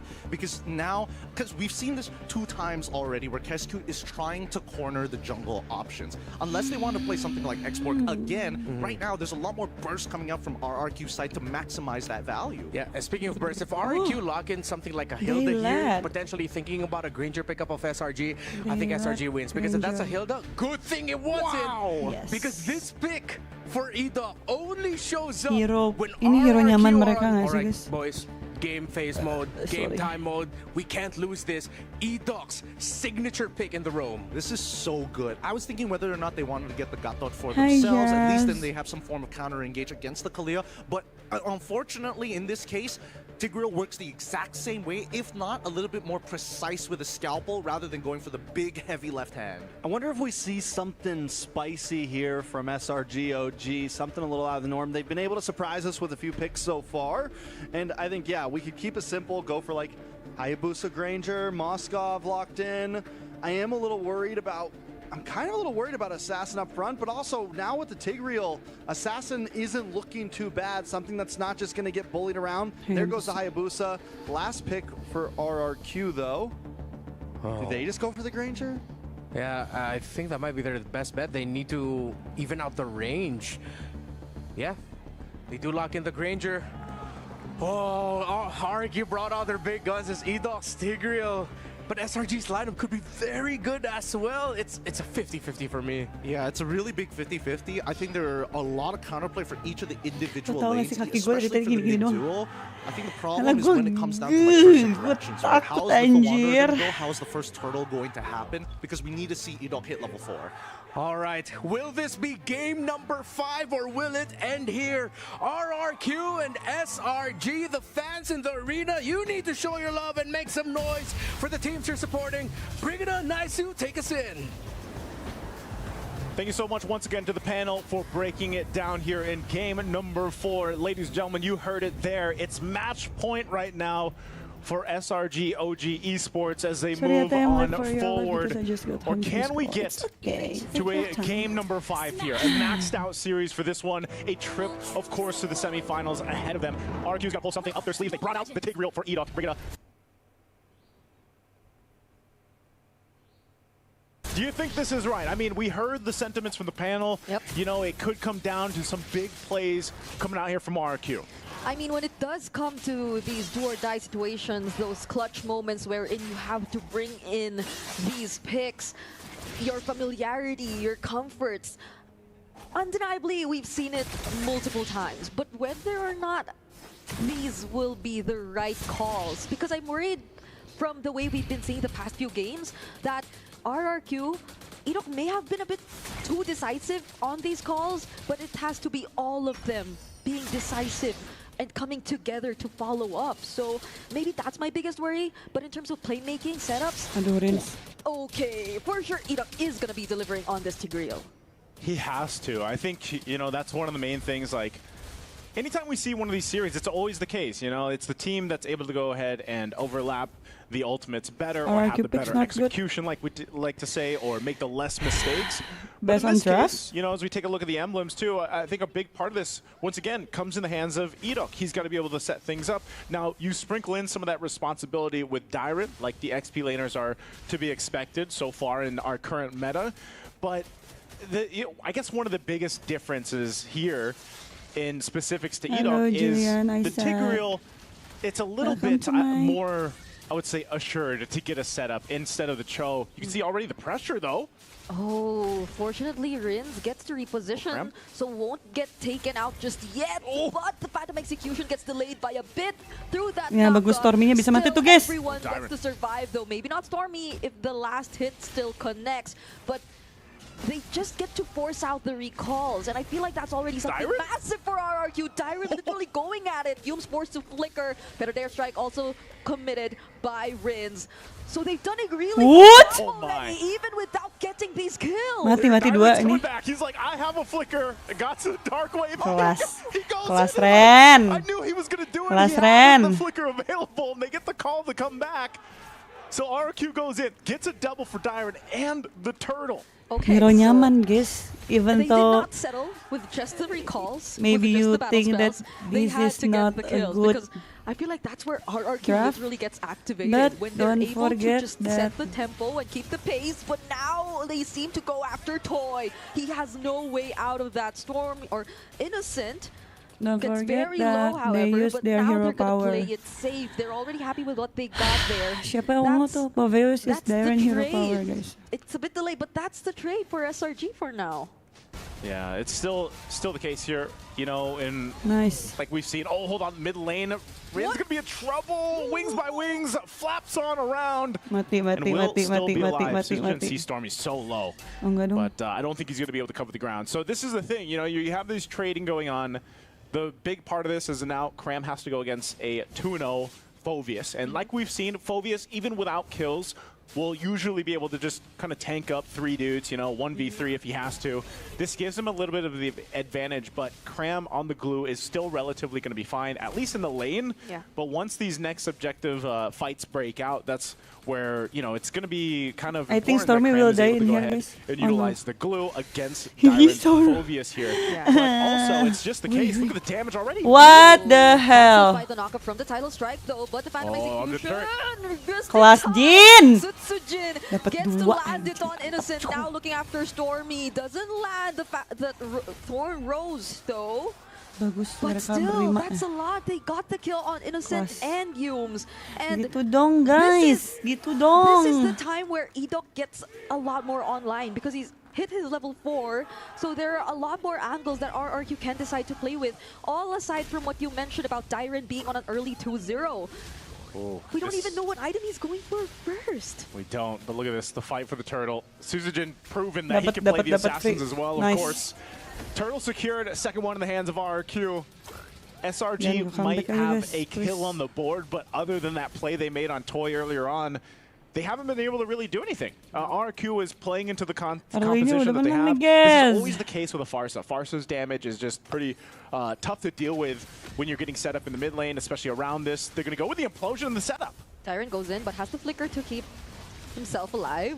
Actually went for the blade armor first item, but ooh, the damage from Rins already too much. Edok actually finds a setup onto Yumes in the top lane. Toy gets last hit. Nice. What a Guys, better way, what better way to establish Apakah this Parsha early akan game menjadi for rebutan di game RRQ? selanjutnya, guys? Toy gets involved, gets some kills, and they've been very clean in terms of whoever they decide to go for in terms of setup so far. Good luck, Yana. He just got the Sky for Piercer you, as well, for school so, tomorrow. You know, unfortunately, he didn't have earlier Hello, before he gets Julian. skilled, but now he's got it.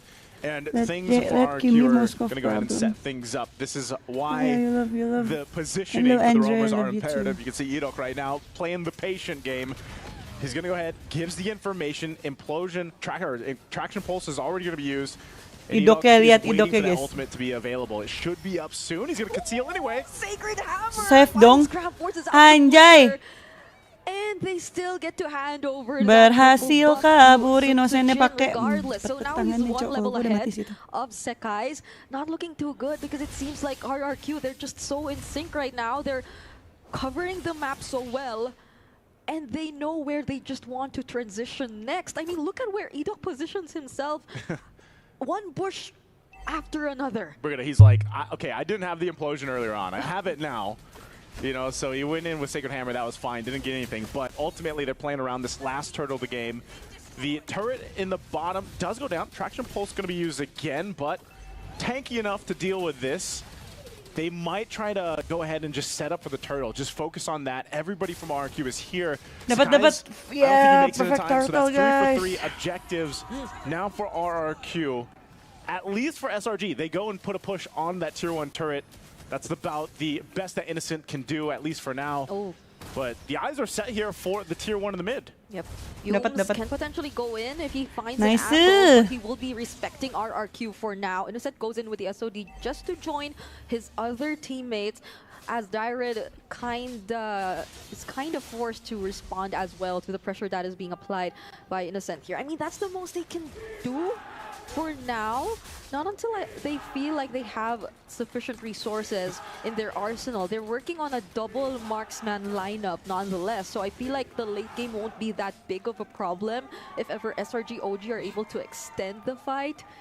But does Innocent know that Rinse is there? I don't know. Well, they're gonna know he's there anyway. Oh, now they find out! Oh. The Feathered Airstrike Class. lands onto Innocent! Class, bro.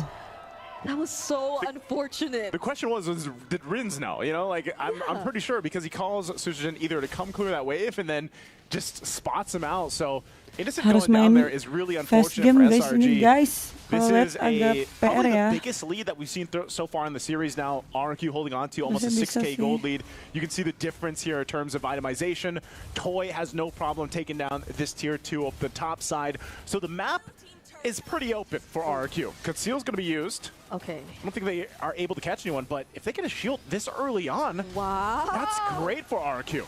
Oh my goodness, that was a pure Nice, already bagus, forced out of Rins. Stormy when all other members of RQ weren't even nearby. But the Ogi Shadow Kill gets split up against 4 members. Somehow Cram also gets to mount on Edok, but they won't be going with the fight just yet. Title Strike to deny Sutsujin. Spear of Misery already Nice! back a bit. Kelas banget Idok yang nggak mati, Cok. Itu dia. Next on the chopping block. That's 3 members of SRG just deleted. Even when we thought they could actually find a way to fight back. Such a clean game right now Mati from dong, RQ. Sekis. Enggak dong. Sakai's in trouble, forced off with the Feathered Airstrike, and this is an early base turret being knocked down from RRQ. Kelas SRG banget. can't do anything but Gini watch as dong, the base guys. turret falls, and meanwhile the Lord has been worked on and secured by Sutsujin. And this is going to be a big play now for RQ to march into a base that is vulnerable for SRG.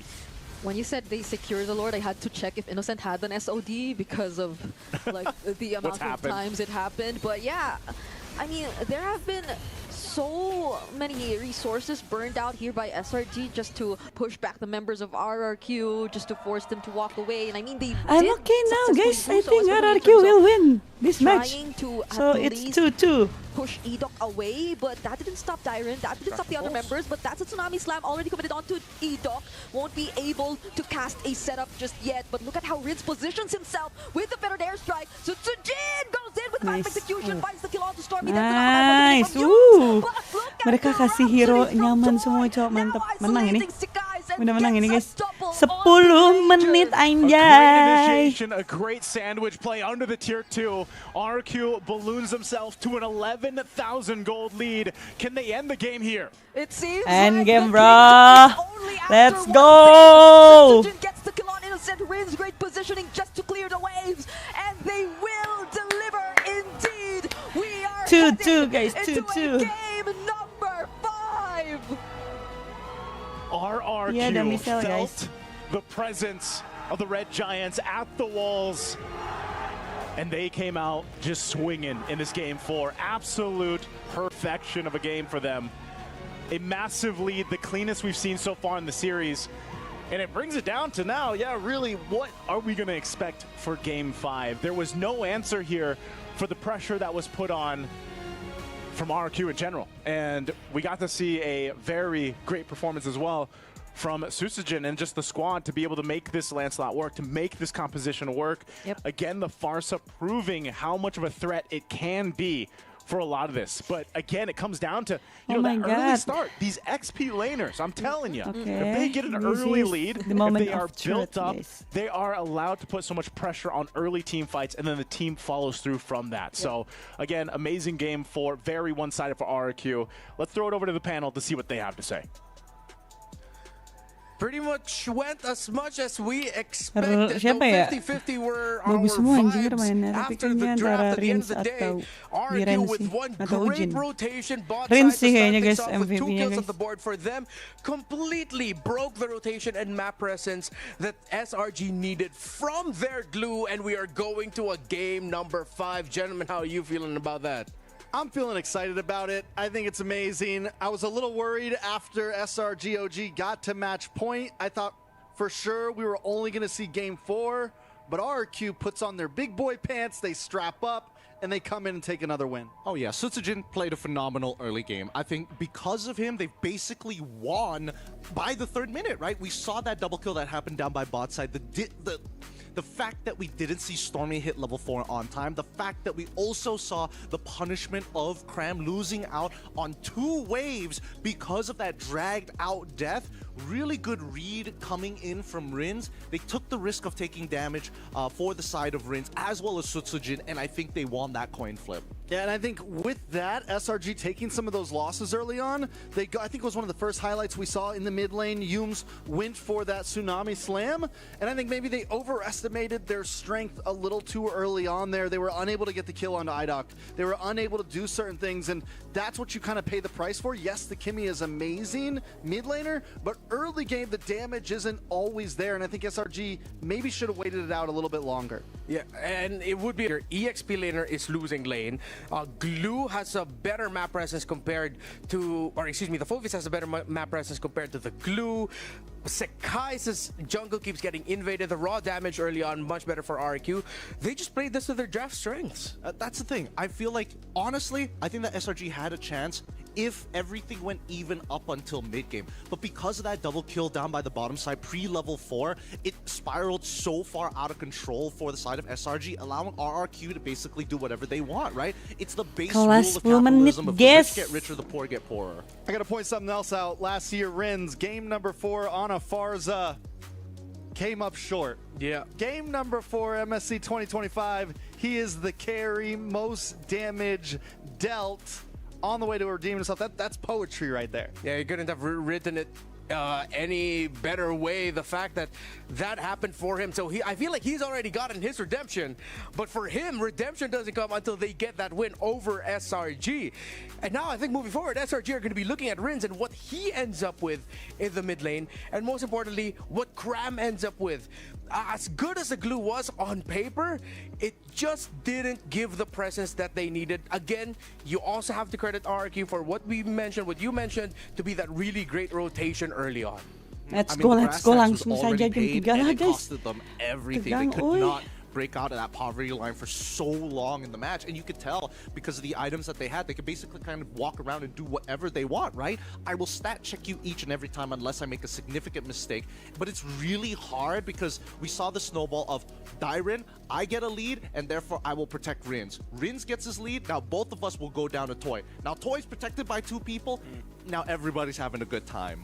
So I got a question. Do we think like the 2 most important lanes right now, the 2 most important positions right now to focus on in draft are mid lane and EXP? Yeah. Is that what are we on board with that? I'm on that. I think red side, best side right now. Red side, best side, because the two... It's tied, though. It's tied 2-2, but keep in mind about what the opening picks were, right? The Kalia gets shown on that blue side, or even the Zhu Xin gets showed up, both of which has a very clean line. Yes, seru banget emang, guys. As well as Kestu, to kind of run it down on their opponents. Yeah, so I was wondering, because that was going through my mind, do we think SRG will pick red side? They were able to win that one blue side game with kind of the cheeky draft that they pulled off, those 2 bans, kind of really catching RQ off guard. Is that plan spent now? And are they forced back to, because normally it's not so even. Normally it's not a 50-50 on red or blue side. And that makes this last game even harder in terms of draft. Yeah, I think this is where we can marry your 2 opinions here, where yes, for me, it's XP lane, mid lane trade as your prio, but definitely SRG needs to pick red side here.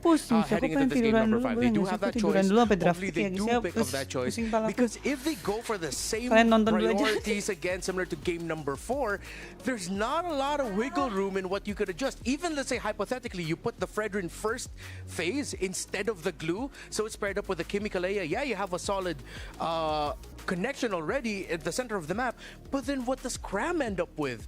And RRQ haven't been shy with making sure that Cram ends up with a hero that does much better things for RQ than it does for SRG. I have to agree with that, which is why the pocket picks need to start coming out, right? I think that Terizla needs to be a serious consideration now that both, again, we've seen the Phobius happen a couple of times, but more importantly, the CC has been banned out consistently in the first phase. I would say also for SRG, one of their, so far we've seen some of their greatest pocket picks is in their jungle.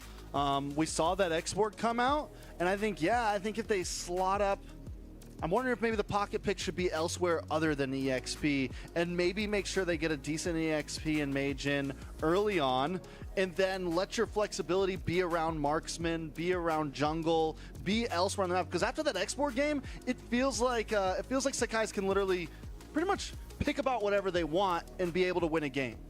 Yeah, I think outside of the usual Farsas, Juicins, and Kimisa we've been seeing really have a great time ever since the group stage here at MSC, these two teams are going to have to consider heroes such as like the Valentina and Faramis coming back as options, especially the Faramis. We've seen a couple of games, even in wildcards, where Faramis comes in big for a team that their opponents didn't expect it to come out. Suddenly, they're so aggressive in the early because they know they can play around the Nether Realm, and then the opposing team gets rattled.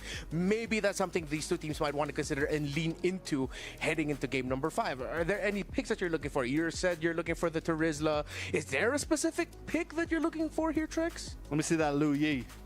Oh, I mean, it's always a possibility, right? Yeah. Like just because of the utility you get from it. But I think in current meta, stationary mages are hard to pull off.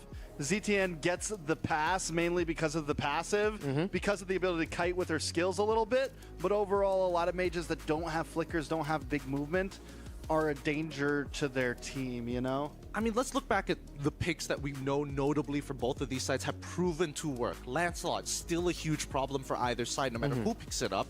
I mean, we've seen that the Hayabusa is kind of meh, but Yishin Shin, also a very large problem. We've seen that within the first phase of both sides, Wan consistently gets banned out. We've seen, I would say arguably, the Farsa should be considered a part of that ban as well, if not at least the Kalia, one or the other. Oh, okay, a lot of potential trades can come out here. We've mentioned some of the surprise picks to come out. Now, it's all momentum is on the side of RQ that SRG really needs to dig deep and pull something out here. Do they go for assassins? I know we consider the Lancelot, but should they try to find a way to force RQ to play back into just playing utility, playing a slower game? That there are times where we've seen SRG do play well around that as well, because Sakai's can afford to be aggressive while at the same time not dying as much. Well, let's start making the comparisons, right? What are the strong points of both of these teams? And I think that one thing that SRG knows that they are slightly better at compared to RRQ is when it comes to 5v5 team fights. In terms of raw macro, I think that RRQ is very good at kind of, well, not really simulating, but forcing SRG into forks, right? No matter what decision, you're going to lose something. For me, I don't know. I think both teams bring it into the land of Dawn. I think a lot of it's going to come down to draft. I think it's going to happen before the game. I think SRG, one of their strong points is their versatility, their ability to kind of play a little outside of the box, be willing to draft things that other teams might not risk and make it work. To whereas RQ, one of their strengths still is we can keep it simple, and we know how to hammer that simplicity in very, very well. You give us a straightforward draft with strong picks, and we are going to win the game with it. Seems like the more we discuss this, if anyone's going to be showing up any surprise picks, this might be on the side of SRG, as we see the RRQ fans in the arena just dancing on and cheering on their team. What's your command? All right, okay. There we go. For a moment Okay, there, I was guys. trying to process it. Wait a minute. Did we just go back in time, or no? We're finally in the draft. All right. Game number 5. SRG takes red side. That's what I'm hoping for. That's what I was always looking for. Coach Arcadia knows what he's doing. And I think now that they've kind of played that mental chess game between Arcadia and as well as KSQ, they understand the power picks. I don't think RQ is going to change from their pattern in terms of bans, Sorry, especially yes. for the first two. Fanny's definitely going to go. So here's the question for RQ. Do you ban out the Farza and look for the Jushin up front? If they still want to Welcome hunker back. down into that Jushin first pick blue side, Yeah, welcome back, I think they Diriku. definitely ban out the Farza. We've seen them ban out the CC as well on blue side, not wanting to let Cram get it on the swing back. I think it's something we could see pop up. YSS, though, getting banned out from SRG. Yeah. I think SRG needs to reconsider. Oh, they take away the CC. Good respect there. I think I want to see Yumes end up not with the Kalea, but something along the lines of a Badang, Gatakacha, something that can break the tempo of RQ to force out dashes, to put them in awkward spots where maybe they dash in the wrong position. Because if RQ can fight comfortably, as we saw in game number 4, they're just unstoppable. See, but that's the thing, right? Every single time we see Kalea let through, SRG is more than happy to either build their synergy around the Kalea pick, if not lean into something else. And I feel like the onus is on RRQ to get rid of it in the first place. I don't think they will. I think this is a key pattern that they want to take advantage of. We have seen, though, that RRQ can deal with the Kalea a little bit. They were able to deal with the last game. I don't know if that's on the forefront of their mind right now, at least in terms of risk. There's ways to play around it. If they put something aggressive, they go for the Jushin ban first. So no, we want the Farza now. SRG now on the spot of, do we ban the Farza? Because if you don't, I got a feeling it's coming up front for RQ as the first side blue, for sure. Yeah, I'm not going to deny that, dude. I'm feeling the same way right now. Juicing ban right away just signals as if RQ is trying to say, no, we want the Farsa right here, the first pick. Even more so now, though, RQ will have to think about, okay, my suggestion. What if SRG decides to put up a Gatakacha and Badang in the hands of Yumes? Or even for Cram, one of those two heroes. That makes the Farsa first pick all the more questionable. You just get purified, man. Well, you just get purified. I mean, we did see the last game. I saw the heroes that counter her just first seem to pick, not do that who gets the first I think pick? the laning phase you get from first pick Farza. You got to. I think right now she's nice. I've been saying this for the past month or two. What She will you is the support if mage RRQ right now versus for me in the mid lane. She Whoever belongs wins, in the I'm ban happy. pool Okay. Or something like this. Now red side. Kalea. Because one, it's my boyfriend, the other I think is they my let go team. Kalea. I think you go straight into Gatot here, and then you're looking for immediate answer down by the goal lane, which Hola, I'm thinking IT is boy. probably going to be Granger. Oh, talk Granger. Granger Rush. I was thinking maybe a Moskov Rush. Well, either a Granger Rush or we immediately lean into Lancelot, right? Because again, you want to afflict what is going to be Capek coming aku out from the side ditanya of begitu RRQ terus, side. Nus. The problem is that you Jawabnya show udah Lancelot gitu aja is lah, almost biar cepet. guaranteed to be Phoveus from RRQ. Good call. The once you said Lancelot, I'm like, that's actually genius, because that's what RQ wants, I think, at this point. They do still have opportunity, though. They can still, because of what we know with utility, they can still pick up Fredrin here if they want. They have the burst damage behind it. Maybe they go for Lag, pakai nge-lag, Ranger pakai Fred nge-lag. here and just kind of solid up. They have their damage, and then they can fill up the Kalea, rest suka after. banget, Cok. Mereka punya Kalea, Cok. Picks right now for RQ. Do they lean into that? Sounded like a Granger. It's not a Fredrin. They go for the 4. Dilepas lagi menang ini mah, guys. Harusnya ya, menang ini mah harusnya, guys. Back to bite them because SRG, if I'm SRG, I will be Ini hero committing match nyaman right away RRQ to Akai, semua. Fredrin, take Suzugen out of his comfort. Dibiarkan, He would have been an assassin anjay. yet again.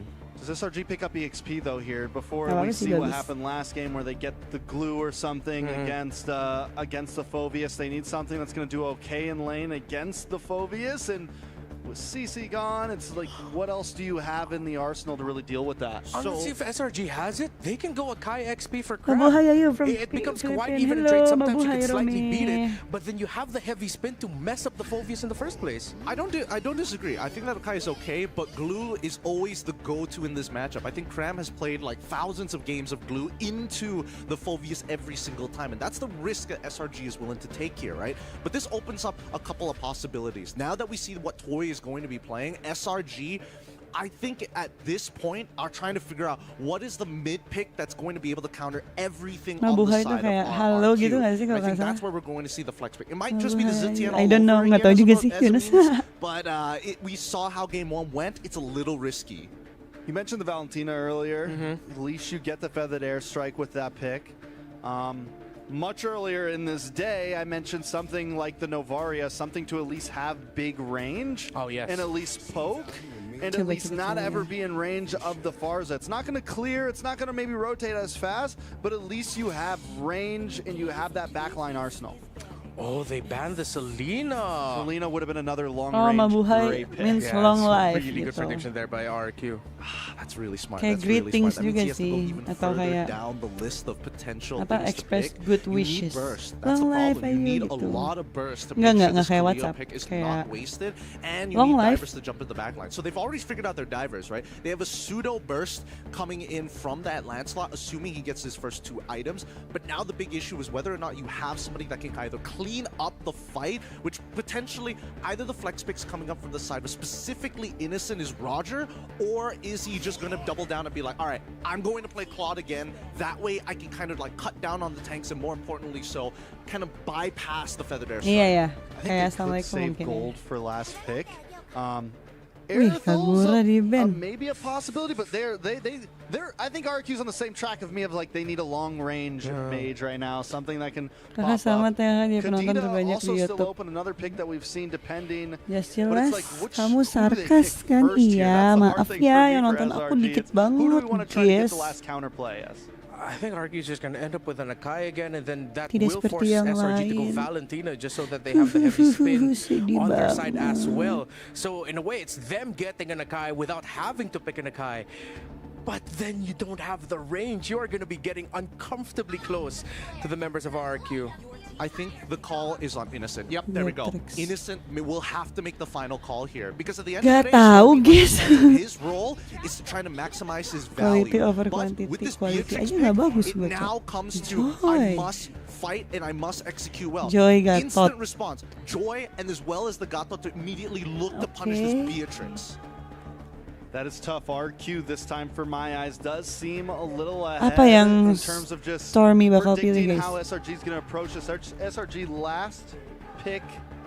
Still need a mage. Yeah, I think it has to be Valentina at this point. Not only can you get the Feathered Airstrike, you also get the ultimate of the Joy, as we've seen as one of the old responses to a Joy is you pick up the Electrifying Beats as well as a Valentina as your escape tool, sometimes as your engage tool.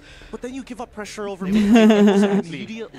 The Ya, emang pada 2v2 is kenyataannya not gitu, good in the Yunus. earlier stages of the game, and it's Gimana like, lagi oh ya? sure you survive, but Gatot makes it obsolete, so they always get first move. I wonder if they go something like Valir or Veil. Gue kepo banget sih apa yang dipilih sama Stormy Veil, sumpah. Nana, I mean Zetian's like okay, but there we go. They go for the Kimmy this time around, at least to try and punish, put a brass tax on them. It's still hard. All right, real Bisa quick, your menang ini vibe is RRQ SRG kayaknya, or guys. RQ, Gideon? I'm Menang thinking nggak that sih? RQ have a much better lineup this time around. Ya, I like RQ's better line draft up gak sih, overall. bro? Not saying that SRG's isn't possible to pull off, but once again they're in a spot where there's a lot of pieces and it kind of has to work out. Maganda perfect for nggak them. Our bilang? analysts have spoken and we are split. What does the arena feel like? Amazon Arena, is it going to be SRG or is it going to be RRQ? As we Bagus head lagi tuh into the pada decider, will Purify the Kingdom get dua. redemption or Mantap. will SRG continue their push forward to their title? Brigida, Naisu, let's go! Thank you so much once again to the panel here. Ladies and gentlemen, it's me, Naisu, and Brigida to bring you our final match Let's for this go series. guys, last All game. comes down to this Bismillah, one game. semoga It's been one heavy series aman-aman already, aja back and guys. forth in some one-sided games, but that can all go behind us as both teams focus on this last and final one. Brigida, it seems like they're all for RQ. What do you think here? Who's got the better lineup for this game 5? I mean, beyond the better lineup, I'm also considering momentum because it does seem like RRQ are still riding off what happened in the previous game. And that reflects as early as 30 seconds into this deciding game. Yoon was already forced to recall Menang ini guys. and use Insyaallah, the flicker. insyaallah, insyaallah. Time and time Nggak boleh again, jinx we guys, nggak might boleh see jinx another guys. scenario of hesitation, which literally will be the biggest hindrance towards SRG playing their game because it was already mentioned by our panelists as well. So many pieces have to come together for them Kecuali to late be game ya, able guys. to pull off the better game. It's been the Soalnya 2 case Cok. so far throughout the series, really. Bisa bocor And a kan. lot of that pressure still, you know, of course, like we said, the XP laners doing their part and even down to the roaming potential, but it's going to be a little bit different because, you know, even in the gold lane, like the fact that this is a Beatrix in the hands of Innocent, this is going to be a different game than what a lot of people are used to seeing in the sense of usually Moskov in his hands. So now the game plan changes a bit for them. this whole series has been about team fighting, and this is one of the lineups Yeah, that I I'm feel going like to for Restream on the SRG PH OG as well. Esports to make it work, they have to be able to find the right timing for things. I mean, that has been the case anytime a Kalea is there, but then as well, it might be an early fight already. Nice. And with the Unbreakable, Phantom Execution already committed by Sekaiza as well, but he doesn't get to find a kill. Aman, guys. Only the Revitalize was forced out of RRQ in that scenario. That's all they got. They might still go for more. They put some pressure here on Rins. Oh, Thorned Rose damages Rins a lot, but Sutsujin Electrifying Beats also deals back enough damage to SRG Hittingnya OG. bagus, guys. Good back and forth for both of these teams so far. No clear advantage just yet. It might happen here. And a lot of this brings it to the first objective. Menguap Turtle. karena aku ngantuk. Bagus banget posisi Rins, sumpah bagus banget. Bagus banget, guys. Dapat kram, mantap. Dapat, tapi nggak dapat itu ya. Nggak dapat turtle ya. Barter. It's crazy how the fight up at the top side of the map turned into eventually that turtle. Nice little hook from Innocent. But again, it's nothing too crazy. Yes, SRG got the turtle. That's fine. RQ gets the first blood, though, and that goes in the hands of Dyron. Again, a lot of the trending here for the XP laners is once they get that advantage, they play into it. But still, we're seeing how both these lineups, so Ritz. Oh, the Wings by Wings got cancelled, but still, he's alive. Like, Yums won't risk going in and potentially getting punished by RRQ because right now they're the ones who need to do a bit of the catching. Iya, dia emang mage ini kali si Rins tuh mage agresif gitu, guys. Majority of their lanes, not too big of an advantage just handed over to any of the members of RRQ just yet. But the way things are going, it does seem like RRQ have less things to worry and think about. Like, whenever they decide to go in, they have ways to just constantly reposition themselves and get out, but now they decide to go in and commit onto the kill, maybe on Sekai, maybe on Crab, but he still has the comfort to get out. Now there is the mount coming in from Crab. Aduh, Dyron mati. The kill on Dyron instead. Great job there from Cram to go ahead and bring Dyron back. That's exactly why you pick up the glue in some of these instances where you can reposition for the team to take a favor of that. So good play up there. He's going to get a little bit of extra damage on that turret, that extra gold that he needs to go ahead and build in on this glue.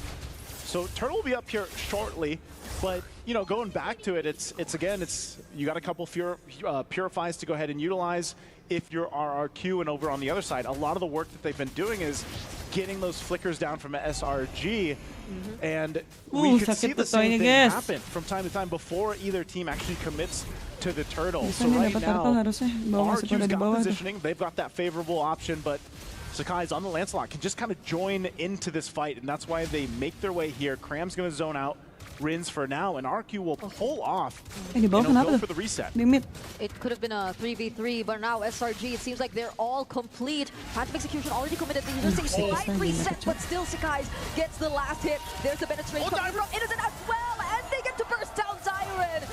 They have to walk away. They already lost a member. Now SRG, this is where it works for them, and Innocent that kill, guys. Massive, already granting him the early Blade of Despair. Yep, good for him. He rotated on up, and I thought both gold laners would actually join that, but totally decided to do some extra damage to that mid turret. And the fact that the kill and the objective go over help now. Oh no! Nice. Stormy!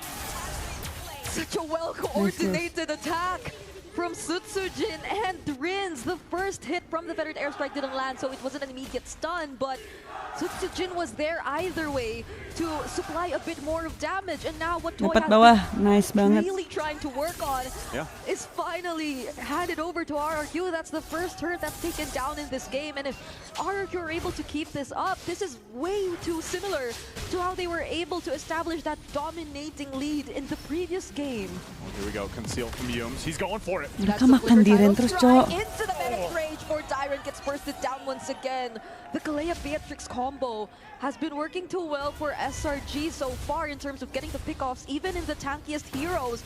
But now Yums still trying to go for it. Toy will just try to damage that tier 2 turret a bit, but they might have to walk away now. These are 4 members of SRG OG who might try to go for the chase. Now they try to lock down onto Edok. Doesn't have a way out. no, Sambut actually, Idok ya guys. has the AOG. Doesn't need a flicker or anything to just reposition out of there. Oh, they want this turret. Yeah, but they might have to hand over this turret. Woi, ngapain? Astagfirullah. Now Edok pays with his life. A great shot from Innocent. I'm not sure if they'll get more, but they've been down on this bottom side of the map quite a bit. Good Mati clearing nggak up sih there on Kramnya, top guys? too. Cram in trouble. That's a decent amount of damage. Aduh, malah dibalikin cowok. Kramnya masih selamat, anjuy. Kebiasaan dah. Anjir lah. Aduh, bro. They fought really hard for all of this in the last minute. They spent so much time on this side of the map. Aduh, dapat pula sekisnya. Sakai's holding Edok here. In SRG, they're in a good position now. You're seeing where that power spike for them is starting to come online. Innocent is starting to be a problem. He's got the 3 kills now as well. Yep. It's these two guys up top. It's Yums and Innocent. It's the boys. It's the boys. The way they're just so coordinated so far in this game, it's doing wonders for SRG OG. I feel like this is the most coordinated Eugene! so far. Sujin barely surviving that. Sakai's, will he decide to dash in once again? There's the electrifying beat! Just barely touches the Thorn Rose. Hold on for a little longer because Sutsujin getting really close there. Endless battle now picked up for Sakai, so there's going to be a fight. Oh, Tsunami Slam committed onto Diren again, but has the flicker. Doesn't get to receive the Menace Rage this time, but again, Edok's brought back, but has the AOG to also get away. So SRG aren't able to convert that into a kill yet again, but Toy, oh, decent amount of damage. Wings by Wings! Dodges the Renner's apathy. Such a close fight between these two so far. I think they want more. They're going to be focusing on Cram. Now they want control of this tier 1 up top, but it should be cleared up. Sakai's is here. He's going to go for it. Doesn't land amount of execution, but has enough damage to deal with Rins. Okay, who would have thought? SRG, even despite the situation, they have other members to rely on to go for the target once more here. Receives the Bennett's Rage once again and gets blasted by SRG OG. That's a successful pickup for their team right as the Lord has spawned in the bottom lane. But if you look at the majority of the other members or the teams, it's just pretty equal. It's mostly really on the EXP lane, which I feel like udahlah. Aduh, udahlah. Cowok seksi mati, cowok. But might just have to disengage. Innocent, he flickered in. He knew he had the damage. He knew he had it, but now they don't have a jungler. And right now, RQ, even without Diren, they could go ahead, set things up for their favor. Unless SRG does something about it. AOG in the mid lane, Cram. Gue udah tahu siapa yang menang, guys. Brusco spill ke gue.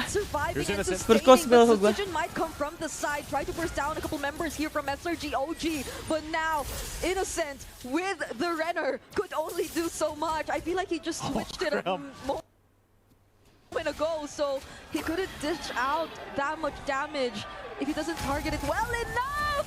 Oh, but he wasn't in the range of the Bennett's Rage. That saved Edok. Sutsujin looking for more, gonna go under the turret with the beats, under the tier 1, but stopped in his tracks. And it has been a back and forth, all of this, between both the teams. But the positioning now for this Lord here is RRQ. Yeah, I have to say the knockups coming in from Yums have been very, very crucial though.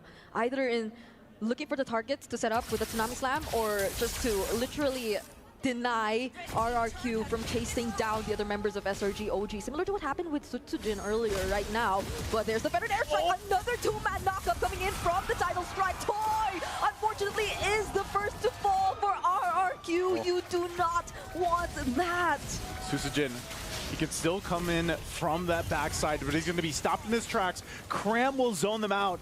It might come down to a retribution battle if they decide to go for it. Oh, Rins, will he cast his ultimate right now? Gets threatened here by Sakai as he goes in. AOG out for Edok, but they find the kill on Diren. Now Sutsujin might not find the right angle to go in anymore. He's only left alone here as SRG take the Lord. A great team fight, a great juggle around that Lord for SRG. They did lose the Holy Shield up top, to the minions pushing in, but nonetheless, they won that fight. They get the objective. We'll take a look at the instant replay again from STC. This was really good. They zoned out the right members of this fight. Susujin didn't have an angle to go for it. I mean, he sees Cram and he's like, I can't go for this. And then they held that Lord from going into a complete reset to be able to secure it. And now they're at the base of RRQ. Yep. That pull yourself together for you is becoming such a problem. Like, he almost always has his flicker to threaten RRQ, to keep them on their toes, and for Rins to just not be able to dish out the feathered airstrike as often as he wanted to. Even in that moment where he had the vision on the objective, he just couldn't, because too many members of SRG OG could decide to dive in at any given moment. And I feel that that's what makes up majority of the idea of their lineup too. It's literally formation breaking, formation breakers for SRG OG. Man, if we look at this, the items too, you know, Dyron, what a roller coaster of a series. Like, this game, he's been pretty much just stopped. He is a punching bag for SRG OG Esports to go ahead and utilize, because he has been constantly picked off. He doesn't have much defense at all. You know, he's got the blade armor, but that's about it. And a little extra defense. Now, that might be somewhat okay in consideration he's playing a Phoveus, but if you're picked off with the Tsunami Slam and then immediately deleted, then the value of you being the XP laner, being that kind of front body other than Edok, puts Edok in that situation where a lot of times he's the one trying to get away, disengage with the Avatar of the Guardian instead of engaging with it. So it's been a really good just decision-making from SRG to play around the fact that, you know, they have this Kalea and even down to the Traction Pulse, but also the fact that Cram is just so damn tanky that you can't really deal too much with him. And he's built this glue up really well. He's also now got an immortality. I mean, look how much damage this guy has taken. He can basically go 1v5 on the glue and be okay for the most part, until RQ gets to the point, itemization-wise, where they catch up. Now, how long is that? Probably another 5 minutes or so. Like, they need to get there. At least for Toy, he is... Susujin gets to trade out Skies, but that's an exchange of 3. Ada 2 damage-nya, ada Innocent sama Stormy. They know the shield is down. They're going to push into the base turret. Oh, Purify already used there by Rins. He had to dodge the Traction Pulse. Conceal coming in from SRG OG. They only want one thing, and they're going to go for the end. The defending champions, the Red Giants, will remain, and they shall prevail over the kingdom. Redemption denied. The M6 rematch carved in RRQ's ruins as the Red Giants stormed through the walls ahead to the semis. We can all let a breath out here, whichever team you're rooting for, because we had one hell of a series. And of course, the sportsmanship here between these two powerhouse teams. Unfortunately, only one can move on forward. So many back and forths, so many times where we were just so uncertain as to who could get the better trades or to whom it would be a lot more favorable. But SRG OG, their composure, it was very commendable of them to stay that composed and coordinated. Like, I have to bring it up once again, because the way that the game played out from the early to the mid stages of the game, it was literally Yums, Innocent, always setting things up, starting things up, and you wouldn't usually consider the XP laner to be the first one, but it just worked so well for SRG OG. So I said, Brigitte, I mean, think about this series overall for both our XP laners, but, you know, because even this, like, you look at these highlights, and Cram had such a good game here, and it's been a back and forth between their experiences throughout each game, you know, where we got to see Dyron do crazy things in game 1, then we saw Cram do it, and then they really solidified as a team as the series went on, and this time SRG just looked so clean with it. This was one of those games where they just locked in. Let's go ahead and throw it over on stage, though, with Rose to hear for our winning interview. Thank you very much to our casters, and there you guys have it. The defending champions will be heading on to the semi-finals tomorrow. And right now, from Selangor Red Giants OG Esports, I am with the mage prodigy of Malaysia. It is none other than Stormy. Stormy, how are you right now? I'm really proud with myself and my team and really happy that we won today. After this win, you guys are practically one step closer to defending the crown. Do you feel pressure? Do you feel nervous, or are you actually really confident? Not really, we're just in the middle right now and we're just happy that we go to the next stage. Yeah. I think everybody here is happy, as well as the fans back at home. Now, let's talk about the matchup with RRQ, because we know that the reason RRQ chose you guys in the group draw was because they said that they were kind of looking for a revenge up against you guys. Now, for the second time that you guys have met RRQ, SRG came out on top. Is there any message that you want to give RRQ? To RRQ, nice try, I guess. See you guys next time? I hope so. Yeah, I do believe that RRQ can come back strong. I will rest for a moment until Onyx PH match start. So, yeah. Nice try RRQ. Nice try lagi dan lagi dan lagi dan lagi dan lagi dan lagi.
And of course, Team Spur Bracket, the reigning world champions, were their chosen opponents. It is now time to call on the Super Family. Hailing from the Philippines, it's Onyx time. It is Onyx Philippines. The world has doubted Onyx Philippines' ability after facing defeat to the now eliminated Aurora Gaming. However, after sweeping Area 77 and Homeboys, the Super Family is showing that their bond is now tighter than ever. And now they look to prove that Team Spirit has picked their poison. They are ready to hammer the nail to the coffin. I'm really looking forward to this. So please, Team Spirit, Onyx, you may place your keys. Gentlemen on both sides, Spirit, Onyx, go ahead, all yours. Place your keys, take your seats. And I have one more question for you, my wonderful co-host, Rose. Is this game gonna give us absolute cinema? To know if this match will give us an absolute cinema, there is only one way to find out, and that is showing it to the Land of Dawn. I really wish we had a one expletive clause in our contract just to show you how fish-sticking excited I am for the series, for Spirit and Onyx. You can hear the fans. Everyone's rowdy, everyone's loud. There are a lot of Spirit fans on board as well, alongside Super Fam fans. I can't wait. I can't wait. It's going to be yucking great, my friend. It's so insane how these teams have kind of molded into this position. The fact that Team Spirit were the one who says, yes, bring on the challenge, already sets the tone for this game. Yeah, I think that's something that EECA has embraced nonstop. They're not a region. Team Spirit is not a team to be scared of the challenge, who always wants to pick the weaker team or is praying for the weaker group or anything like that. They're a region that is ready to roll with the big dogs. All right, here's some keys to victory for Onyx PH. Full mid prio and snowball early. They've been struggling to hit that. Invest in the Kirkatech to make the plays. We saw Cram go series MVP in the last one. And don't show all your cards just yet. I disagree. I disagree with the last one. They got to show something, especially if they're on the back foot. It happens time and time again. I think their playbook is a lot deeper than Coach Why Not lets on. I think, yeah, I agree. I think this is the time to show those cards. Well, let's take a look at the keys to victory for Team Spirit. Force King Kong out of his comfort zone. Exploit Onyx PH's outdated draft pattern and utilize one-shot's versatility and pave the way for Hiko. Who wrote that second one? Yeah, I agree with first and third. The second one, dang. What's going on here, Remar? Wait, I feel like the Filipinos are actually on that boat, because a lot of the Filipinos online and on-site are mentioning that the drafting order of Onyx PH could be just a little bit sharper, a little bit more to terms with the current metagame that we have. We can discuss this a little bit further, but I have some breaking news for y'all, and we want to thank you all for this. We have hit 3 million peak concurrent users and watching. Thank you so much. Redeem the code right now. Scan the QR code and type in, if you're not going to be scanning the QR code, redeem the case sensitive, so you have to follow it as it is, into your in-game clients. Let's see if we can go past even 3.1, 3.2, 3.5 million, maybe somehow hit 4 for this second knockouts match that we will have, quarterfinals heading into the semifinals of the knockout stage. Onyx versus Team Spirit. I think we have to start talking about the draft now, and I will want to focus onto the EXP lane first, because we saw the impact that it had for the first series. Because as we've known for a while now, EXP laners sort of like share that burden of being a roamer alongside the actual roamer of the team. And I feel like if they want to alleviate a little bit of the pressure that's been on Brusco, who's been somewhat struggling in the early game, they need Kirk to help him out. I want to agree with you, but based on what we've seen from the group stages from both TS as well as Onyx PH, I feel like they have pretty standard EXP laners. Like we've seen, unfortunately for Kid Bomba, it's not like he's gotten heroes that allow him to make crazy plays. I think for the most part, he's very fundamentally solid, and the same can be said for Kirk. They always have to play weak side a majority of the time, and even in winning lane matchups, we don't see them completely take over the map in comparison to like Dyron and Cram. Yeah, I mean, in terms of Kid Bomba, this is another team that we only got to see 4 games play. We saw a Phoveus, a CC, and a Badong from the side of Kid Bomba. And then even for Sawo as well, we see a lot of pickoff picks. He played Cho his last 2 games against Homeboy, and then it was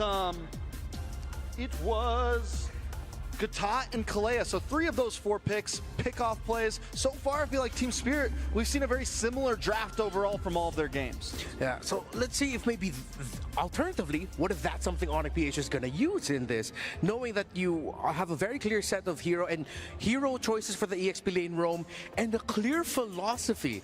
It seems like what Team Spirit is walking into this MSC is what Onyx PH has utilized before M6, during M6, and the run of championships, especially in SPS earlier this year, is that they like having that strong control, that strong tempo-breaking control for XP and roam.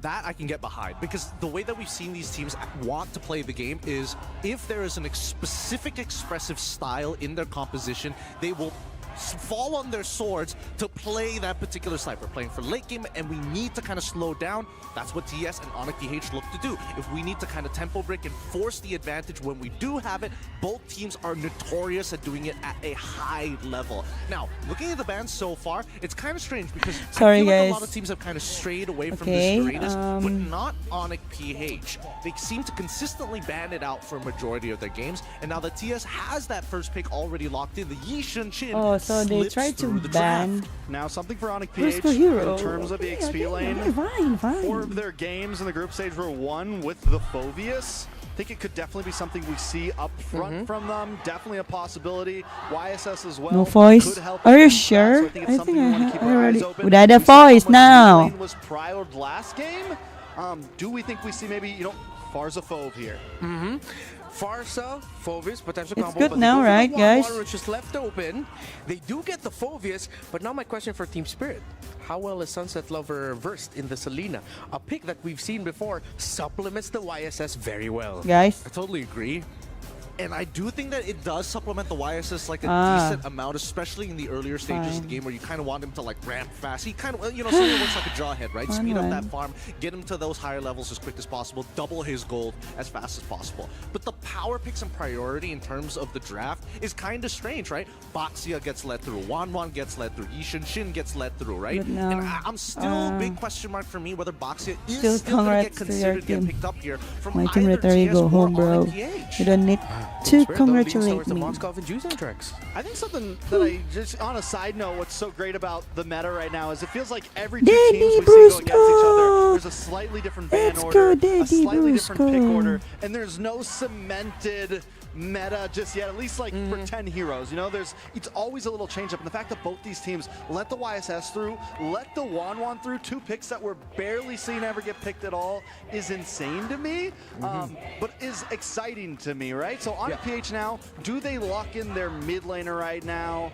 Do they play safe? The Kimmy's gone, Farza still Sunset Lover, by the way, always use Zuxin, guys. Because with the differences, no matter what, they're going to get banned against one of those 2 options. Yeah. I feel your sadness. I felt the same too. Overall this time, but they could so Fanny still wide open, which I think need even better PH than the to win, especially so when you're up against the Yi Shin-Chin. they can cure my a strong Roman mid that can help the sadness a little bit. Jungle. When you have a Juicin and a YSS on the side of Team King Spirit, Kong with you Fanny, already know guys. you're expecting EXP laners and roamers that are not afraid to Looking invade forward early for to really Tarian bother Explorers the interaction rotation in here Saudi of soon. King Kong. So I think Another Team Spirit couple might will want to look into rise. banning Let's out see, either guys. Madang or Gatot Kacha away from Brusco. 2 roamers who in this scenario Ooh, supplement the Fanny 100% very well. win rate. Dang.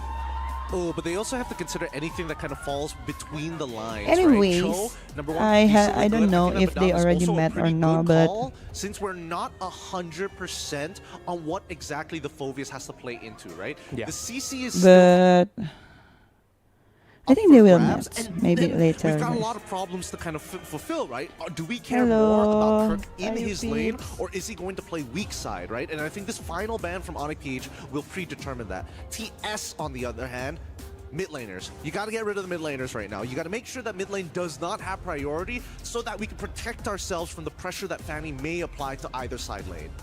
So what do we take out in mid lane on Team Spear? What do we ban?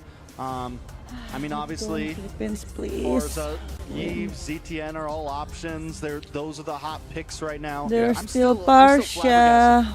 with this draft right now. The fact Uy, that so Kagura. many picks have been let through. Selena. Or at least that these teams seem okay to be let through, and we're about to watch a completely different game than what we saw in the past series. Yeah, I feel like this Eve ban by Team Spirit is very Oh, telling let's- though. They're looking to take control early to Let's mid bring through my skirmishes. children. That's one of the main reasons why you want to take away an Eve, because you are putting priorities on turtles and invades into the purple buff of This King is Kong. Kagura But and Don this gets is Parsha. banned.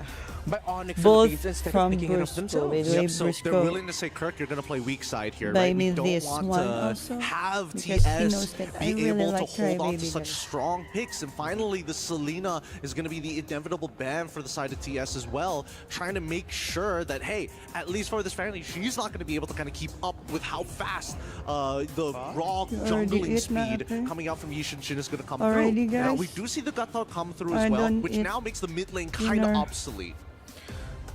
I think they're also trying to whittle down the comforts of Sao. I think we might end up seeing Sao play a different hero than we're used to seeing. How does he answer the Fanny right now? The Cho's gone. Yeah. They could go for something like Kaja, Franco, something of that nature. Ruby could always be slotted into EXP or something like that for Team Spirit. Yes, give me an answer. Even Ruby Rome, I know it's not popular, but it's a possibility. I wonder if, oh wait, that's a Kufra. Oh, classics. Yeah, they go for classic responses to the Fanny, Wanwan, and some of the focus I'm trying to remember. But okay, they go for the glue as their solid frontline presence. This Team Spirit draft is very well built for their main backline, for their YSS, their Moskov, and their Juicin. And a little bit of underestimation of the Fanny, right? They have a couple of ways to deal with it, but not guaranteed. And that, Onyx, they're ready to rumble. It's literally, I swear I was about to guess it. This could work. This could work.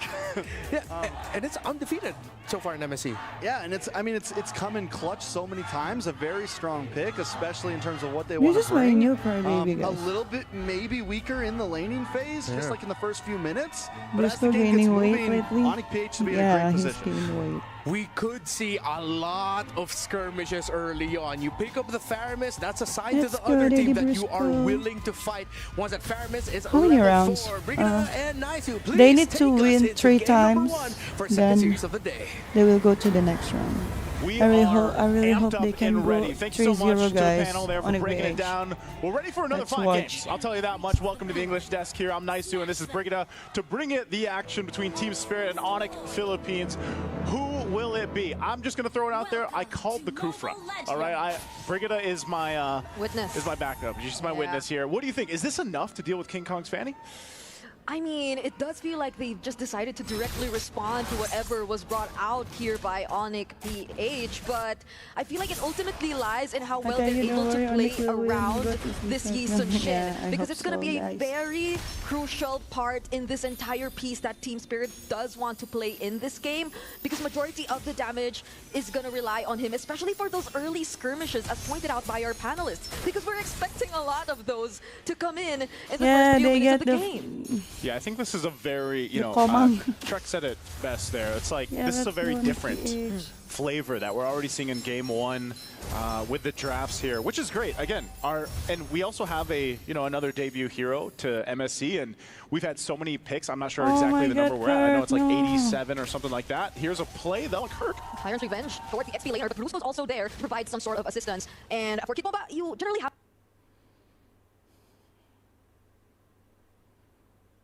to play it carefully for the glue in this game, because the Faramis came in at the perfect time, Yeah, the Faramis is great. A lot of teams kind of sleep on this pick still, but nonetheless, it's very valuable. The NetherRealm's great. It's got a 100% win rate right now, and the couple times that we've seen it pop up.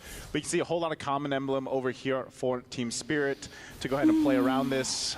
Again, you're going to have to maybe just set things up with the Kufra if you can, if you're Sawo, but also you can rely on the fact that Kid Bomba is on this glue. And like we saw from the previous series, glue, or really any of our XP laners right now, the main heroes that are picked up, could be so valuable to a lot of these games in and out. So this first objective is going to be the focus here. They're going to already poke back and forth, pulling Sao back, but they fight for space around the turtle. Yeah, they've zoned out one shot really well, but the fight is still going on. King Kong trying to look for Sao, but the clutch shield coming in from the turtle might save him just for a bit. NetherRealm also coming in as well, but they're still going for the fight. Kirk jumping in with the Infernal Pursuits, but this might be the time to disengage. The SOD is going to land, and it might be time for Hiko to go in if he does decide to join the fight. But Team Spirit will have full confidence that they're able to take it on, even without Hiko.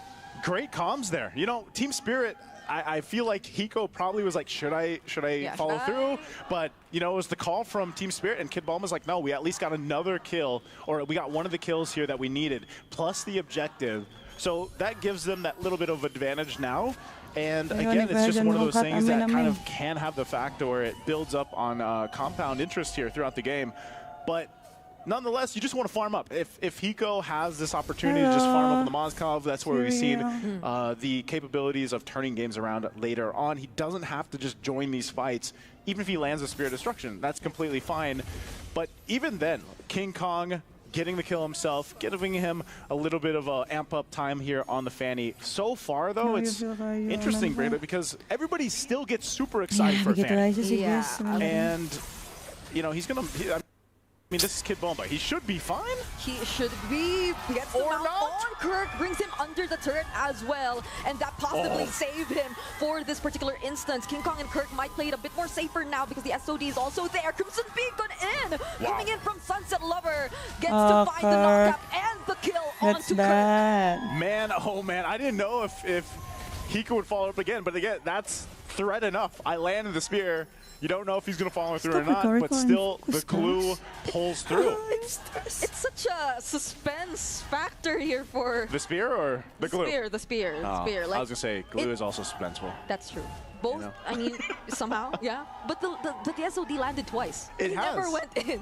He doesn't, again, it's like there's this passive effect to it. It's like, okay, everybody's like paying attention to that. Like, does he follow through or not? So Team Spirit has control right now of this turtle because King Kong's got to get his own purple buff. Whoa, Sao didn't go in with the Tyrant's Revenge anymore. Didn't have to. There's the knockup from the Lantern Flare. And Kirk is going to Kirk. Kirk, what happened? Will knocking up multiple members from Team Spirit, but King Kong coming in from the sides. Will he be able to find a kill? Whoever's one shot still alive.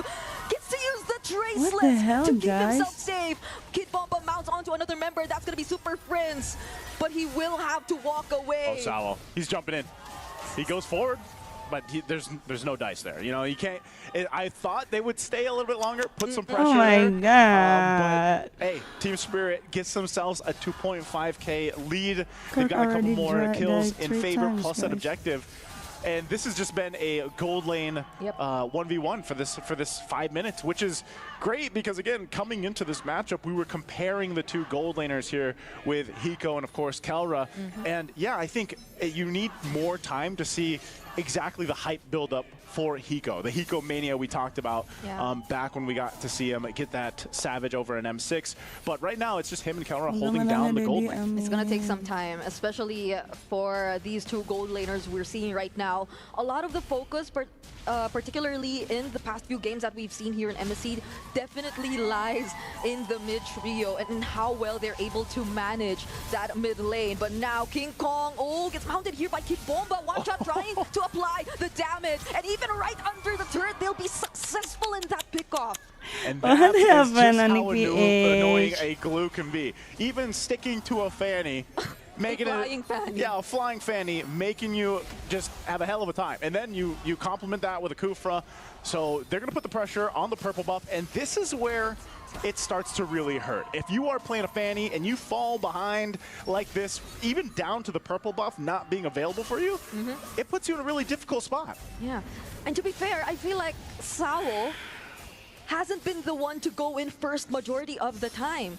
Even when there were moments that it felt like he could go in with a Tyrant's Revenge and find a setup onto at least 2 members of Onyx PH, it felt like the way he's playing this Cooper right now is just to protect the key members of Team Spirit, at least for now, because they still acknowledge the fact that Onyx PH, they can still go in at any moment in time. King Kong can still go in from any angle he wants to. And so all their priority lies now or falls into keeping one shot safe and handing over the snowball, which clearly is working because he's already 1,500 gold ahead of King Kong. This is one of those situations where Onyx Philippines has to figure an answer out for, you know, dealing with that setting potential that we're seeing from Sao or Kid Bomba's kind of front tankiness that the glue gives you. But also, eventually, how do we get to one shot? How do we get to Hiko later on once he's activated for those fights? That's the biggest question here. Now, again, you can play around the utility that you have a Faramis. You can play around that King Kong should have some decent damage on the Fanny throughout the game. But as we're seeing, even for King Kong, he's having a hard time cabling in and out of these fights. You know, it's not the easiest for him to do. And you take a look at the items here, you can see the difference in the gold lane. Mind you, a lot of this has just been 1v1. So Hiko is actually with a lead against Kelra here. And even the junglers, both junglers and gold laners of Team Spirit are 1,000 gold ahead of their counterparts in Onyx PH, and now they're trying to disrupt even their attempt to take the purple buff. King Kong successfully secures it with the retribution. Kirk jumps in, and there goes the Nether Realm, at least to keep them a bit more safe. But the Tyrant's Rage catching everyone from Onyx PH, and another Tyrant's Revenge onto Super Prince, handing over a triple to One Shot. One shot, 3 kills. Gets a triple and makes it work. And that's all, again, putting pressure on the purple buff is all they have to do, because they know that now Onyx Philippines is in this position where it's like, we got to go ahead and I get don't think they purple buff will to King win Kong. this first match. Yes, he was able to go ahead and secure it with retribution. But again, your team is in this position. Even in the late game, they won't. They're going to be forced to fight because of the way this lineup works for Team Spirit. So now they find themselves with a very healthy lead. And you know, I'm surprised with some of the positioning here, some of the decisions from Onyx Philippines to go and force this, force these situations where they're up front to get information, to do what they can. But I think they know it. They have to just give this Lord up. There's so much ground to cover here. Now that Onyx PH are playing defensively, a huge responsibility is definitely going to fall into the hands of Super Prince. Right now, he doesn't have access to his ultimate, but he has to make sure that, okay, the Spear of Misery will definitely land there. We'll see.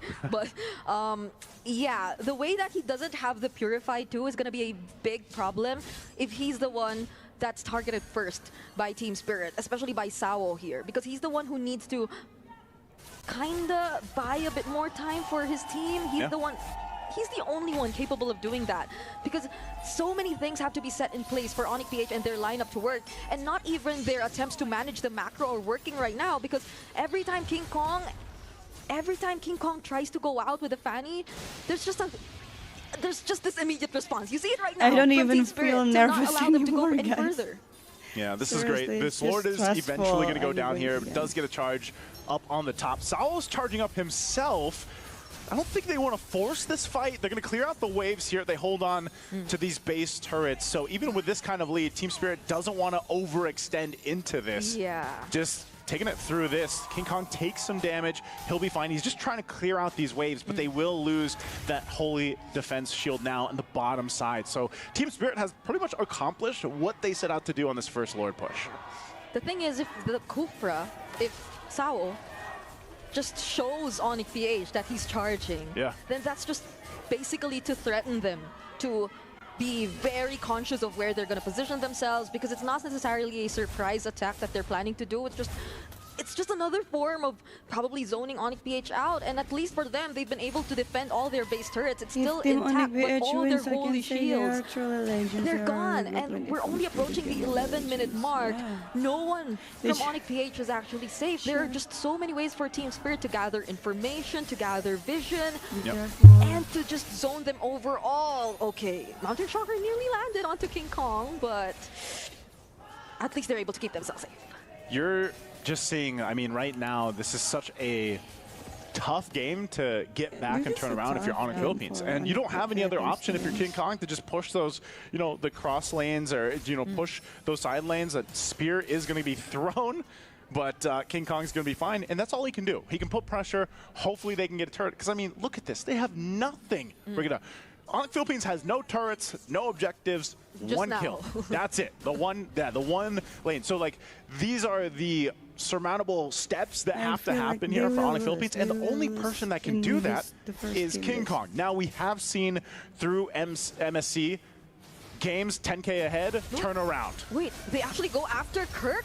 But there's a decent amount of damage. But the damage is just enough. Even the Nether Realm is immediately taken out. Kelra is the next target. One Shot is currently godlike on this Yisun Shin. It's only Super Prince and King Kong. Bro, the hell. The Spear of Misery, and they have their eyes on nothing else but the base. There's the SOD. But clearly, they've been able to deal with the minions, and now they might actually want to go for more. There goes the Ghost Bursters coming in from Super Prince too, but now it's a retreat for Team Spirit. So close to ending the game there for Team Spirit. Nonetheless, they'll go ahead, grab the Lord. King Kong might actually get his purple buff here now. Now, will that be enough? They're facing down a massive gold deficit. This is so far behind for Onyx Philippines that Team Spirit can go ahead and force a fight onto this next push with this Lord. Looking at the items here, they are completely where they need to be. You already saw it in that last fight. If they decide, they almost just have free pickings to decide to who they want to go on. It doesn't matter if it's Brusco or if it's Kurt. These supposedly tanky heroes are not tanky enough to deal with this kind of damage that is coming through from Team Spirit. So they have to play the macro game here. I'm not sure what Onyx Philippines wants to do here. Cut the waves if they can, but eventually you got to get ready for that base defense. Yep. That's going to be the next big step here for Onyx PH. They have a lot of catching up to do, especially considering the 12k gold lead that's currently in the hands of Team Spirit. But Team Spirit are going to take this step by step. A surprise setup coming in from Sao, but there's the flicker and the nether realm. Brusco jumps in with the AOG, but barely makes it out alive! King Kong gets bursted down. There's the crossbow tank coming in as well from Keller, but the damage doesn't seem to be enough. It's a legendary for one shot, and that's game number 1 for Team Spirit. Babi. And Team Spirit, they had smiles on their faces coming into game 1, and it's clear why. What a dominant performance for the first game in the series. I'd have to say, you know, Bomba said, he said, I'm feeling 100% confident.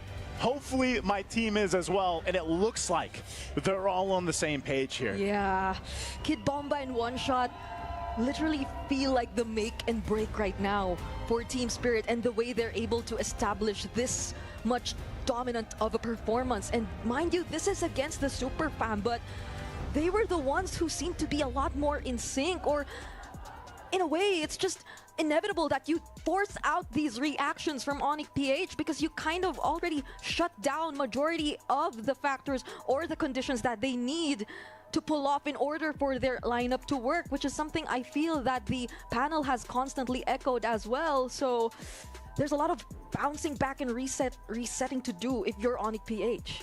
100%. I can't wait to see what the panel has to say about this game 1. Let's throw it over to them. Like this Filipino said, here in this panel, Team Spirit are just way too good. It was clear what they wanted to do. Invade, disrupt, control. And I actually like what you told us, Trex, that Team Spirit just looked so much cleaner and more in sync compared to Onyx PH. Yeah, I think we saw it in the early game. Onyx PH looked for a couple EXP lane ganks. They wanted to try to slow Kid Bomba down and continuously kind of mess those up, or Team Spirit just responded better, whichever way you want to put it.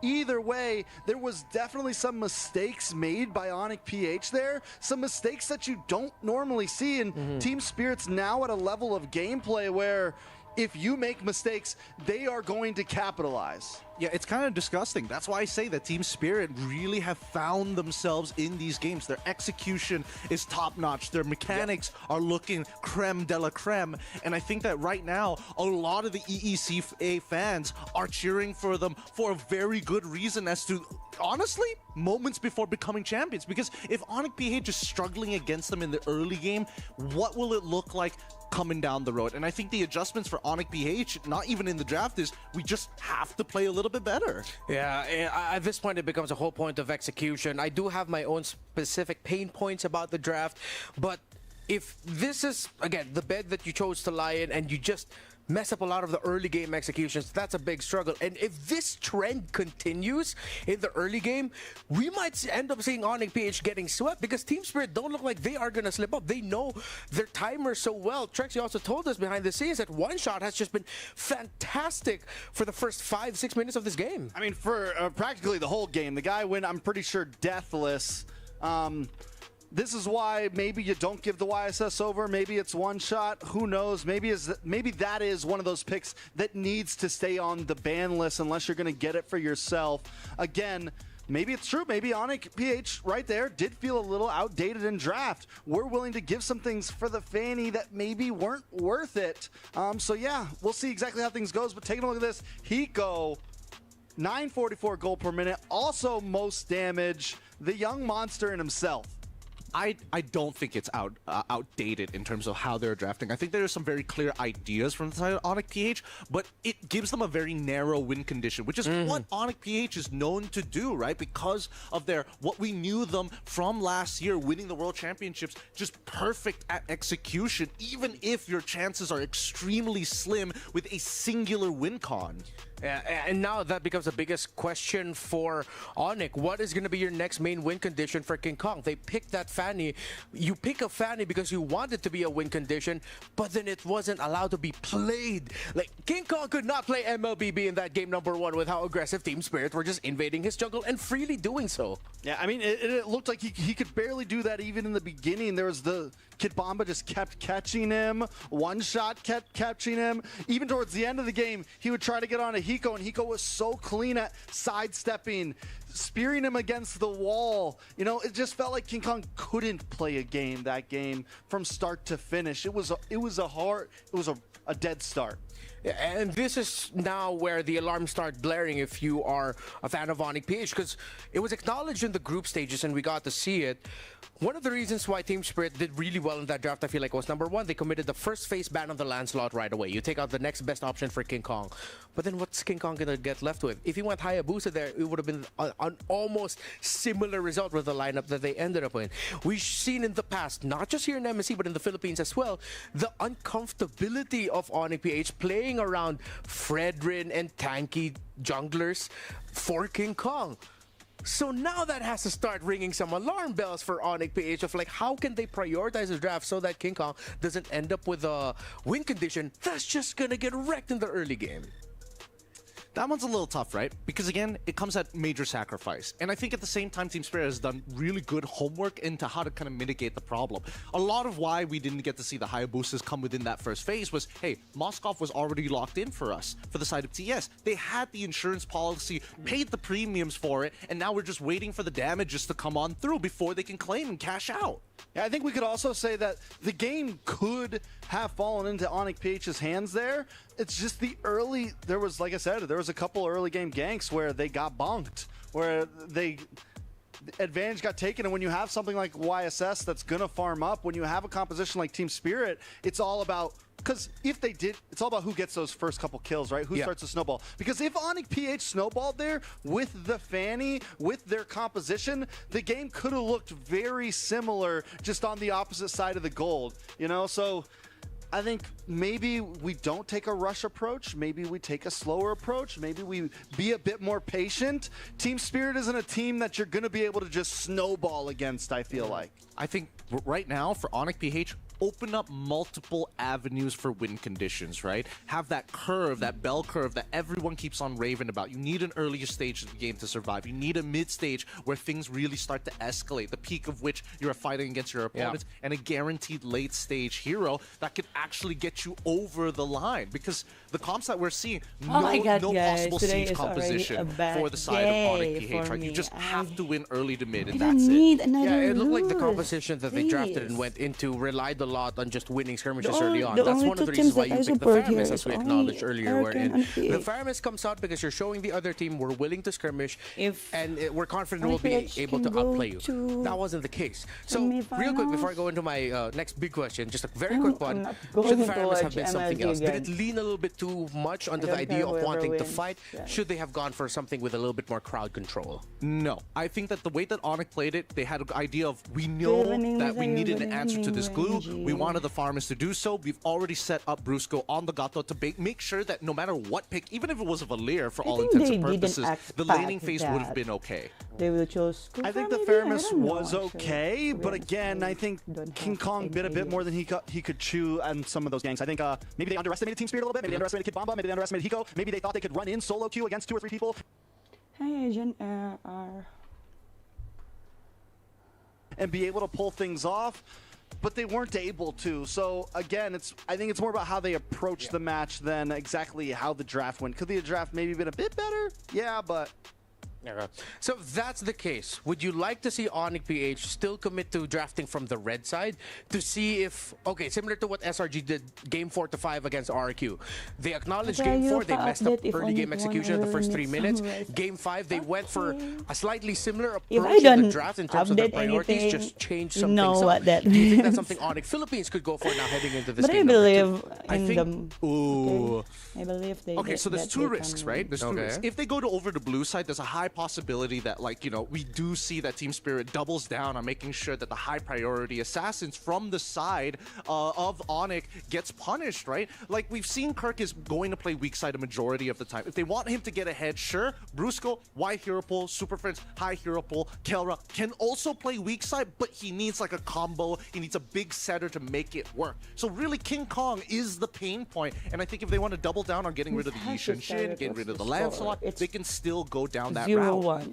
Yeah, I think it's hard to say in 1-4 draft just yet. It's hard to say exactly what the right answer is because for me, Nightmares, even oh though my it God, feels guys. so weird saying this, they just kind of played poor. I feel like that game, they were just a little off in the beginning. Whatever that means, what happened, I don't know what exactly happened in their heads, but TS just played better in the early stage, and that turned into a 10,000 gold lead. So it's too hard for me to, a little too early for me to say, oh, blue side's the answer, oh, red side's the answer, oh, this is the answer. I think right there, they just need to play better. All right, and as we saw in our fantasy lineups at the beginning of the day, a couple of us did include some key figures from Team Spirit. Kid Bomba's there, but now we go back to the center of the map. We look at Sawo, we look at Sunset Lover. Will Onyx PH now try to see if they can get a better matchup in the center of the map so that Sawo and Sunset Lover aren't so freely able to do the things that they did in that game number 1? I don't think that they were... that's the thing, right? When you look at that laning phase, the God Thought makes it null and void, right? It's like, how often did they really get to interact with the farmers? I would say pretty much none. By the time that they've already made the mistakes in the early game, the gold lead was basically in the hands of not only Hiko, but alongside with Kid Bomba, right? That's where we saw the majority of that lead. And then obviously the YSS because of the amount of time wasted. But even so, it's a strong game from them. We have a quote here from Kid Bomba. He says, "We picked Onyx PH because Onyx feels like the more complete team," referring to Onyx ID. "I believe we rather play against Onyx PH. Now that we're in a single elimination match, we'll see what happens." Oh, wait, no. I don't want to say that he was referring to Onyx ID, just as Onyx. So a little bit of a question mark there. So I'm not going to put words in Kid Bomba's mouth. Onyx is Onyx. Yeah, Onyx Onyx PH is Onyx PH. Isn't it? Oh, yeah, that's true. We don't have Onyx ID, it's just Onyx. It's just Onyx. Let's go, Lady Okay, so he could have been talking about the Indonesian counterparts. Were they the first? Yes. Onyx ID was the first, They right? can't I mean, slow they had bones two back, branches from like a Believe very in them, early believe in stage. them, Yeah, believe in them. from an extremely was first. Indonesia, the Ooh, Indonesian branch was first, yeah. Oh, this is the Restreamer leaderboard. Okay, by the way, there is also prizes for the most hours watched, and peak viewers actually goes to... Oh, Zcast Gaming, where are we right now? Okay, Zcast because of peak Gaming? hours watched, Top Zcast 4 Gaming is full currently of leading the Indonesian leaderboard. Oh, that's interesting. Yeah. Especially when you have like City Wanade and as well as like R7 on top of Skylar. Nice job. Well played. Hold on, where's our boy Mirko at? It's not about skilled. He'll catch up. He's over in the other room, Restreamer right now. Make sure you guys tune in. Shout out to Mirko. Shout out to Mr. Wolfcast as well. Mr. Wolf Also recovering comms right now in the hospital. We not send you it. all our praise and our love, sir. might be recovering more after this The problem series. is in the comms, Yeah. no? He needs that Onyx band-aid. Just a little porcupine right there on his foot.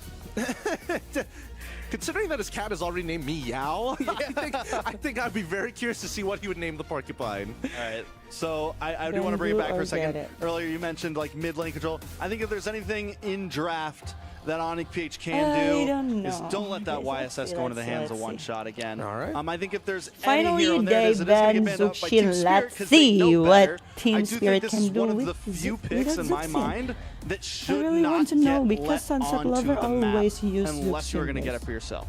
Team Spirit banned the YSS and the Lancelot, and that I think PH that's will it in win. terms of Amen, like amen. getting some of the best picks possible out in the hands of King Kong. Positive at the Box idea. here. Yes, They I'm also have to trying get rid be of the box here. positive, They and need I to open believe up they a can couple bounce more back, mid guys. picks here, and then we'll see what the response is. Because so far, the underperforming heroes that we've seen from King Kong also include the Frederick. Yep. Onyx PH are actually the ones to ban out the Baksha.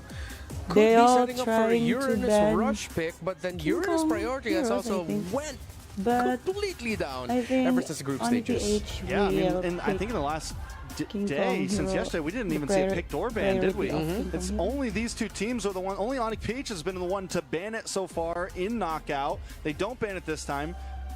Is that another small tale of like, Yeah, I what's hope they going can on? Like, recover why this. do they think so differently than every other team right now? We're gonna see now for Team Spirit's last ban. The Bosch is gone. They decide to ban out the Kalea. See smiles there from the head coach of Team Spirit. Sonic PH are now going into the first. Do they put priorities at the center of the map for Super Friends? Nothing to rush in the EXP. Gold, nothing to rush. Oh, they can rush the 1-1, but then it might end up becoming the same story if you can't build around it well. The mid lane is a possibility. I think with the 1-1, if they decide to rush it, there are still some utility junglers out there they can put on the front side, the Fredrin, things like that. I almost feel like if they wanted to go the Firmus last game, a Fredrin I'm would just have been a bit asking, better. if They go Onyx for the was their 1-1 game, up they're front. out Team of the Spirit game, now yeah, with they the would go response. home Do they just just like pick up the that. Phoveus again? If they lose. And They always choose Phoveus mid 1-1, lane, why? Phoveus Jushin, just Is it back to back. because It's Hiko comfort is for them. really good Yeah, with 1-1 Phoveus or Jushin, what? or I feel like Phoveus Farsa could be good alternatives as well. But they go for the CC for Kid Bomba. They want that priority for Kid. And of course, CC over Phoveus. Dude, that's crazy. So they lock in the CC. I like the fact that Kid Bomba has that paper in front of his mouth just to try and so that they don't read, the opponents don't read what he is saying. Maybe it's loud in there. Maybe it's loud in there. They're wearing no, headsets. To be fair, Kid Bomba's on the side of the table that's closest to the side For of one Onyx. Because game right with how it's set up, it's, see, it's Team very close to where Spirit, Kirk guys. is. Right? Team Spirit It's is so the one who wild. It's so wild. win But the then, game one. wow. Okay. They No, choose wait. Arlott. Huh? With the focus open? Why? Why? Rome Arlott? Why? Yeah, but do you yeah, it will show both. This is Gideon hates this for the viewers that don't know. His skin's crawling right now. Mainly because the question is why. It's not like it's a strong Lihat dulu lah, synergy. It ini also aja menang reveals apa kagak orang immediately game what you're. I pertama. mean, it reveals exactly what you want to do, unless we are Good seeing luck, CC go into the Tony gold PH. lane, which I Good don't think is luck, Tony PH. likely at all in this particular case. So I don't Score value prediction it as much. 3-1. And there's also a Onyx low PH percentage that win. Arlott's going to I get hope banned in so. second phase. Like, you could honestly pick that up at any point after you've gotten the CC, or you could just pick it up front. But hey, Team Spirit's up a Who did you game right choose? now, so Fredrin we'll and see what they do. Selena. Fredrin, Selena on the side on the PH. So there's the Fredrin that I was talking about to put in front of the 1-1. I think it's clean overall. Team Spirit on their last pick. There we Do go. they lock? Okay. Yep. So there's three tanky boys. Yeah, but Right I up front. really like, okay, the Arlott, I feel like that's them trying to avoid that Arlott-Fredrin combo. Something that has done incredibly well at MSC, yes. I hope I'm a Onyx bit will win. 50-50 I hope on it, so but let's look at where too, Onyx PH draft yeah. is. So they pick up the Fredrin still, okay. They pick up the Selena. Still going up against the Akai, Arlott, CC. This Selena might have been a little bit, how do I say this, premature in being showed. I feel like a different mid laner could have come in. I suppose this is just so weird to me, right? Okay, so yes, I agree that the Arlen as well as Akai is a pretty decent combo, and I think the Akai is a good response to the Fredrin. The blind pick Selena, the blind pick Arla as well. I feel like these teams are thinking a little too far ahead when I don't think it's necessary, right? Yes, you have some nice synergies to actually work with, and I think that TS is reading into this a little bit by getting rid of the Paquito, Why because they ban want to make sure Paramis that this though? CC is going to basically go untouched and has that winning lane almost no matter what we see from the side of Onyx PH. And I think the only other option is just to play either A, Sandbag Heroes, or Benedetta, just to not interact with their opponent. Ya because cuman this is a severe guys, lack of aduh, damage aku from the baru side of Onyx trauma PH lihat for game now. tadi guys, game Badang RRQ, is the ban for jadi Team Spirit. They take panik away itu another masih Brusco sampai pick. sekarang, Cok. They take away Paquito, also thinking. I think this also reinforces the both of them are just a bit thinking too far ahead as they are considering the possibility of that ending up in the hands of Kirk. Now the Kimmy is the last ban there for Onyx. Okay, so I don't think they go for like a Farza in the mid on Team Spirit. Tapi yang There's pasti way mereka too many sudah answers berusaha to it. dengan baik. They need some sort of mid lane though. Moskov does get picked up back over to Onyx PH.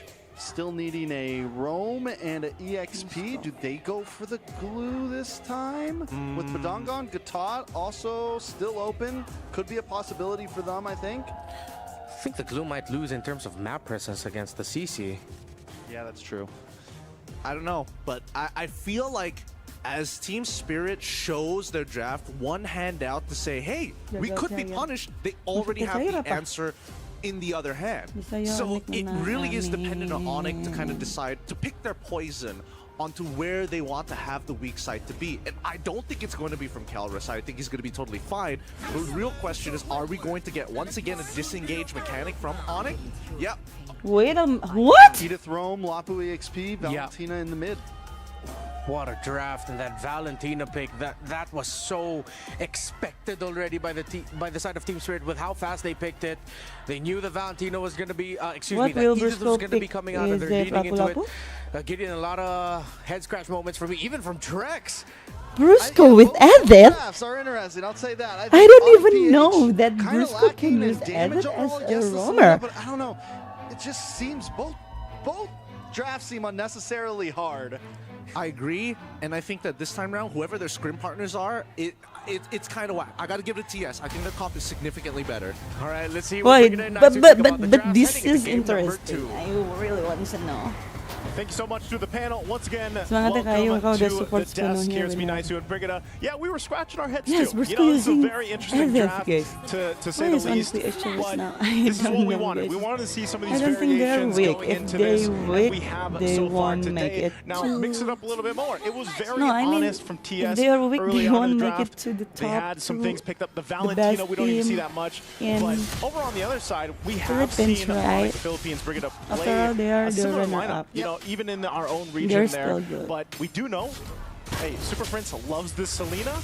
Maybe they can make this work, but this is not what you see often. A Selena and the Edith paired up together in the mid. In the current meta, at least. But Kelra in the bottom lane, very, very close to finding a kill towards Hiko. But going back to what you mentioned, I agree. This let's go, Brusco. Let's go, Princess King Kong. Let's go! Okay, so to answer our question, it does not matter. Who am I tanking to? We are not even winning the second game. Let's go! E! Let's go! Now it's an Edith, Selena, that they're making it. Oh! This is so.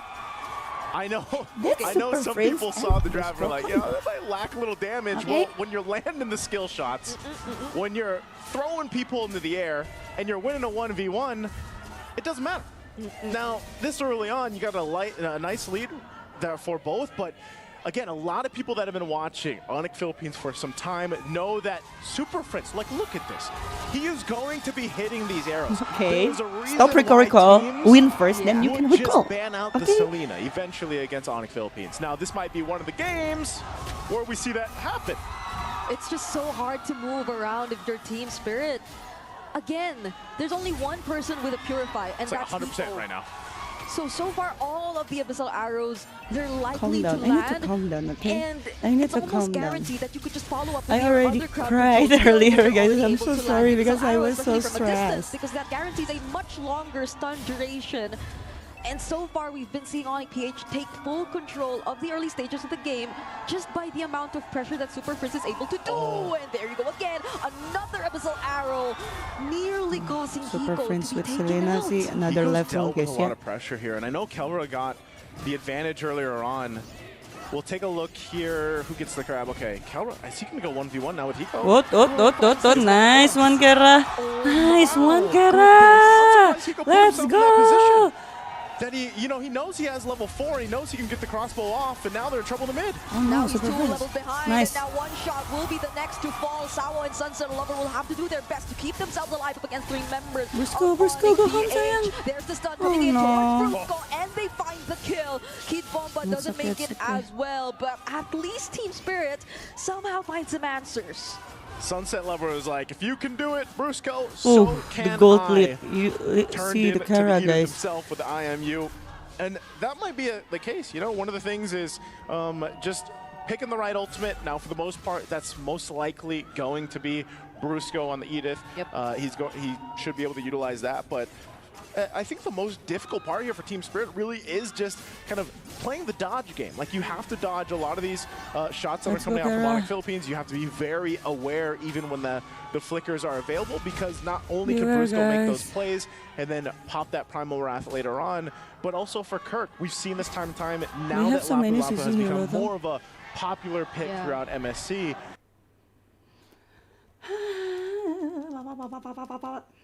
Why is it lagging, guys? And interestingly enough, too, Brusco. Super set up, but the flicker final snap and answer right back to Perfect. Will be first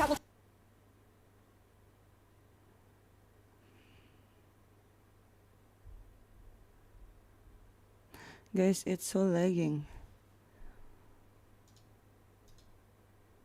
Super Prince will be the first casualty in this team fight, but the heavy spin, it seems like they're trying to pin down and force Brusco away from the fight. Kirk still doing a great job on the Lapu Lapu though, and will actually pick up a kill towards Sawo. Now they're going to get from King Kong, and they're once again. Brusco will try his best to relay.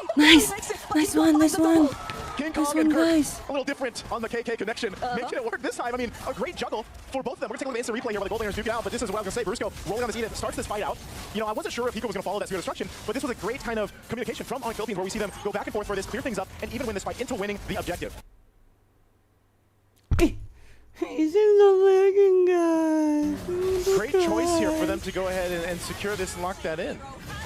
I know we might have just pointed out the entire conversation about What damage happened? and the lack of, well, not in the panel earlier, but it seems like the sustain actually worked wonders for Onyx PH during that team fight because they were able to stay in the fight long enough, especially King Kong and Kirk. And now they go for another target. It's going to be none other than Sawo, Nice, who guys. won't be even able to use the Vengeance to reposition, granted the amount of chain CC.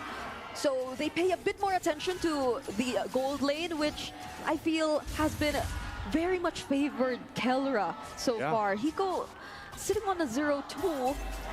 There have been a couple of questionable decisions in terms of his micro. This is what I'm saying.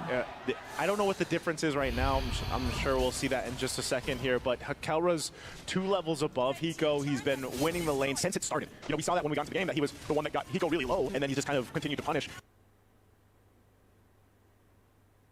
Don't fast forward. No, and I even if want to Super fast Friends forward. shows up, or anyone really, Brusco as well, they put enough pressure on Hiko that he's kind of just forced off of the turret. And that's why we see that tier 1 down. So Team Spirit might want to just kind of decide, like, do we need to just let Hiko stay to himself and go ahead and farm up? And how do we play that? You know, how do we, how do we let that go? Yeah. Big shout outs to the crowd there. They're super happy about this right now for the game 2, especially how one-sided game 1 was. You know, Team Spirit had that very decisive game 1, but it seems like Onyx really in control of this one. Crazy Kara. Okay, Kara. Nope, but hold on. Yeah, he had to use the Purify there, but another final slash and the SOD. Hiko might decide to join this time around, but the moment he does, he gets taken out right there. Kirk and King Kong will be traded, however. There's another little arrow landing onto Kid Bomba, but Super Prince!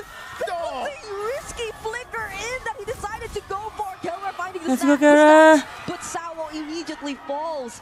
A 3-for-3 trade so far, Naisu. Super Prince he wanted to say calculated, but that was a little miscalculated. He thought he could get it. Unfortunate for them, not. But they will go ahead and get another objective, maybe 2, once that turtle's locked in here. Again, look at this difference for the gold laners. Oh, that's a massive lead in the hands of Kelra. Not even the heavy spin could pin him down.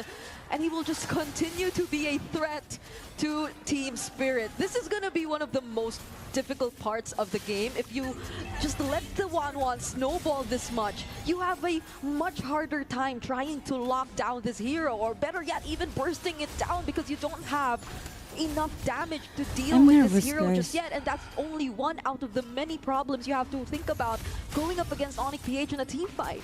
Yeah, because Brigitte, you have to think about it this way, and I know our panel mentioned it. It's like the damage for Onyx Philippines' lineup would traditionally need to take some time to build up, aside from, you know, of course, Super Prince here.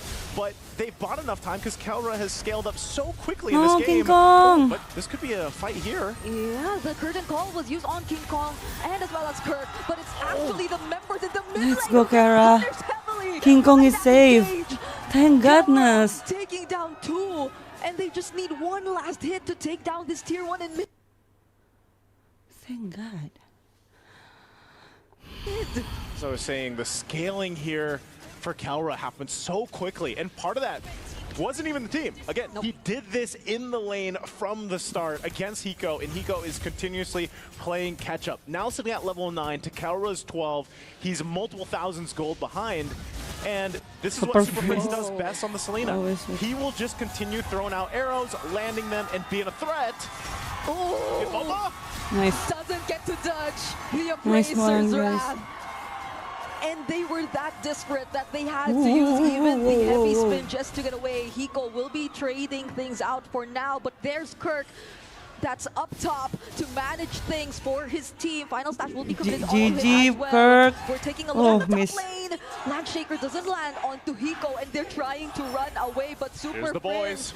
will he be able to successfully block their path? Abyssal Arrow doesn't land, but even just Kelra standing right there, you know, He's threat enough. it's all Sayang means He's like threat enough. They don't wanna go baby toe-to-toe or with that right darling now. or They're going to honey. lose a whole lot here.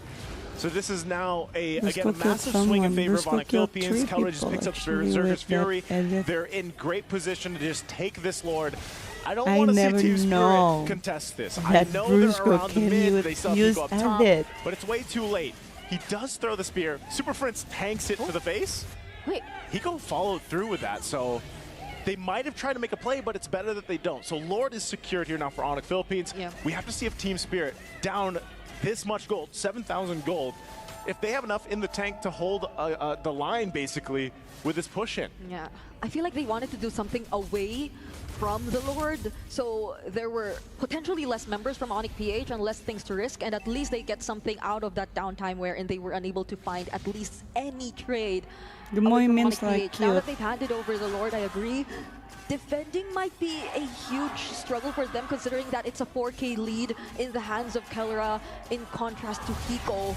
Oh, but that's a retribution already committed by King Kong. Slows down Sao by just a bit, but at least the arrow does not land. So that's what they'll have to deal with for now. Defending and holding on to the remaining base turrets. Trying to hold on to these holy Am shields. I the They are only gonna go star down up you up made? top. Lord has made its way to the What do you bottom. mean? I don't An arrow's understand. going to be thrown. Oh no, it's Hiko. He still has the Purify though. He will not use it just yet, but the Conceal, it sounded like Onyx wanted to do something, but they're gonna respect that team spirit. They're all complete, they're all full HP, but this might be the opportunity that they're looking for. Holy Shield's already popped, however, but they're still King Kong? really trying to threaten them. Oh, Got a heavy spin out. that was Okay, let's go. massive. Ultimate already expended for Nice. Team Spirit. Nice. The crossbow dang connects onto one shot as well. Kid Bomba, both of them, They they're got very two low, turrets. and Nice, they're nice, doing nice, their nice. very best just to defend their base turrets. Terrified for Kirk, but that's all for now. They lose 2 turrets, so Team Spirit's still in the game, but just like we saw in Game 1, they're the ones facing down a 10,000 gold lead for Onyx Philippines. And it's a massive lead, even on the damage scale here. You're seeing how much Kelra has done. Whoa. They might look to just end the game if they can get a favorable setup, even before this next Lord. They still have a minute to go ahead and buy some time, but TS, it just looks like they're in this position where they're not sure how this is going to go. King Kong. You know, King Kong, confident enough. Oh, there's no curtain call anymore, but the heavy spin will actually be able to catch him. Tries to dash away. What but is he won't be doing? enough. That's going to be a Sorry. kill over to Team Spirit. What is he They're doing? going to be very happy with that. They just want those small wins for now. I'm not sure the play there. I'm not sure if they were, you know, just trying to make it a forced situation, but it was clearly not part of the plan there. But it is just a kill that goes in the hands of Team Spirit. They do get some extra gold in the right hands here. But that's the thing. Onyx Philippines is so far ahead, especially in terms of map presence, map space to work with. And with a Selena, it's even more. And that's why these traps and these arrows are paying, you know, a huge value to Onyx Philippines. But it looks like TS wants to go with a play. They're going to use a conceal, but I don't think they catch anyone out. Yeah, and I feel like it was just in time. The Nice. stacks for Kelra were still there to get some information either way. Kirk goes in with the bravest fighter. There's the flicker attempt as well, but they don't get to set up for anyone. So Team Spirit are able to walk away safely, but now there is the Lord. Okay, Lord is up. They're going to go ahead and fight for this one. It looks like TS still wants to go. Yep, there's the stun, and they definitely will be closing in, but one shot! Nice one, He guys. doesn't get to dodge the crossbow of Tam! And now Onyx PH, they're looking for more. They're going to be chasing after the other members of the series. Let's go! The onward, Nice. the earth shatter, everything just lands on Sunset Lover. Unfortunate for Team Spirit. I'm surprised they got a position for that Lord take, but with one shot being caught out and then just collapsed on, they had no other choice, King no Kong other just space wants to to work around. bait, but Enough for Onyx Philippines. his They teammate might is already have this so one in far the away bag, from and the him. Lord is making its way up top. They have the base turret in the mid to work on, but I don't even know if they're going to wait for it right now. They still come up. Sunset Lover less than 10 seconds away. Team Spirit should be in a full fighting force to defend this, but they have to play dance here. They have to dodge these arrows and get ready for this Lord. The traps are all set up. Super Prince. Oh, that didn't land. That attempt from Sao didn't land, and now the heavy spin is going to be burned as well. They're only going to try to go after King Kong, but he is too tanky, and they still have to deal with the Lord. And now they will successfully try and attempt to deal with it, but Sao trying to distract the other members won't be enough because Super Prince will just gain access to the members in the back line. It's a 2-for-1 trade so far, however, but there's still a wave coming in the mid lane. Kid Bomba will be trying his best, but he gets to receive the onward and the Earth Shatter. Final flash committed onto Brusco, and they pop the immortality for now! do they have enough damage? They still have the waves pushing in, and Kim Bomba tries to do it, but the crossbow tag Nice. enough to clean it up, and that will be one more for Sao, but a game going to the hands of Onyx Philippines. Boys. 2 more Team games Spirit to win. held on, and they took that risk. They went for the final slash heavy spin combo. Supposedly that would have landed on a single or 2 members of Onyx PH, but the reflexes were too fast. Yeah. Onyx PH reacted to it just in time, so that resulted in multiple wasted important resources for Team Spirit before the final defense. And that was everything that Onyx Philippines had to do. They had to get those, spells out, the ultimates out, because it was good juggling, honestly, from TS to be that far behind, but sweep things forward, stay in the game as long as they did, even despite that big gold deficit. But I thought Brusco again, would Onyx choose Philippines came into game 2. level, They had guys. some power picks in their Turns hands. out. I mean, especially with the Selena, was amazing here. But nonetheless, they brought this game plan to life and made it work in game 2. So let's throw it over back to the panel to break down our game 2. Onyx Philippines reminding Yeah. Team Spirit They're and the our rest of legend. the I was world like, what is who legend? they I love them. are. Super Our Prince legends. on his signature But Selena. yeah, he plays that like a mobile I master. agree that He Kara does. But really I feel like a after watching good Game 1 and Game 2, marksman, all the guys. MLBB Seriously. enthusiasts, after watching the can previous carry series, the look at this team, one and they're like, what and am I his supposed to team- learn from this? his team fight What is is really happening? I will say this, Onyx 2 games. First game, they try to bring the aggression in the early game. They fail. Second game, they bring the aggression in the early game, and it passes. So, yes, I still don't think exactly it's the draft that we're looking at, but the gameplay itself. And is this going to be the story for the buy next their possibly jacket. 3 Buy it, games? buy it, Can guys. Team I Spirit think you guys can withstand buy the it. first 2 to 4 minutes? Yeah, again, game number 1, it was Team Spirit dominating that. Game number 2 is Onyx Philippines winning all over the map. Hiko straight up losing to Kelra in lane. 2 kills early on that 1-1 bully that Moskov. What's even crazier about that, it's the same exact if they matchup win. as last game. Moskov versus 1-1. So my question is, They did can Hiko maybe get a kill little my too sadness confident a after little game bit. 1? Try to push the limits? Forget who Kelra was?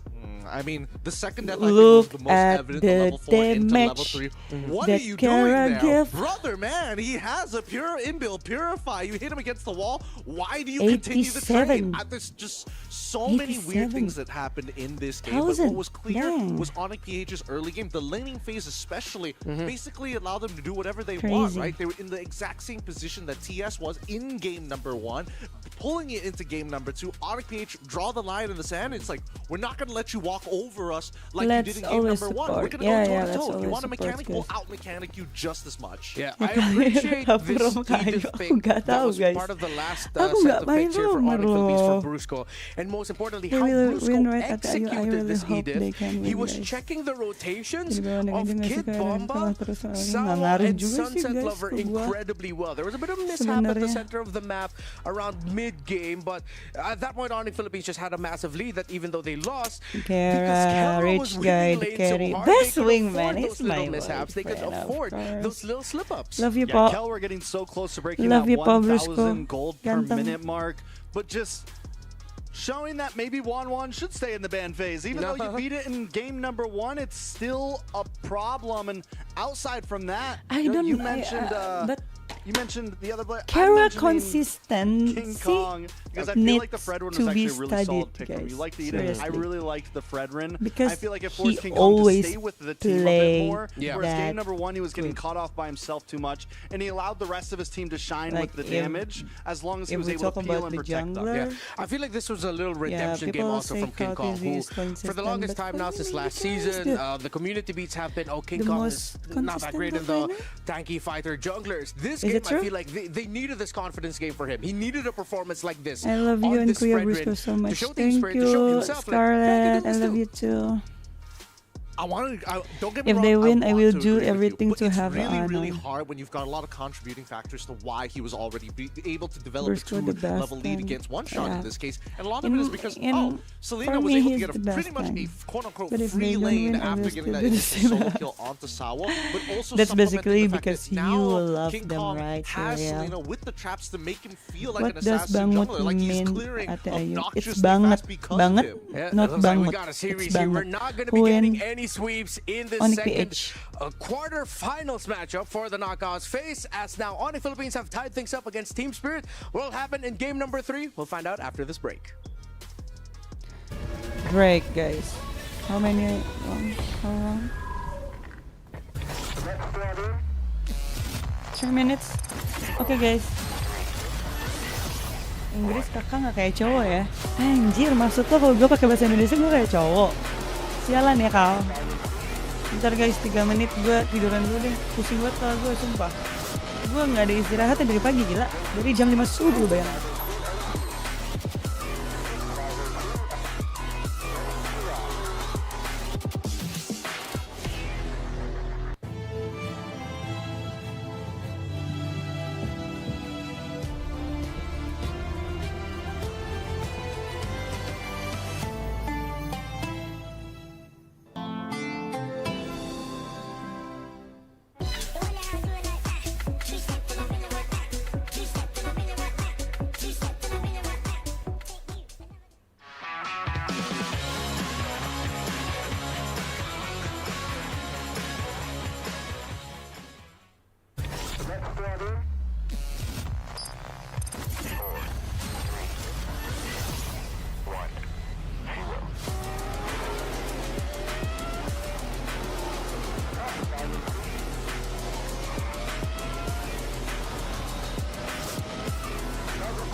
Reach your impossible, Lenovo Legion.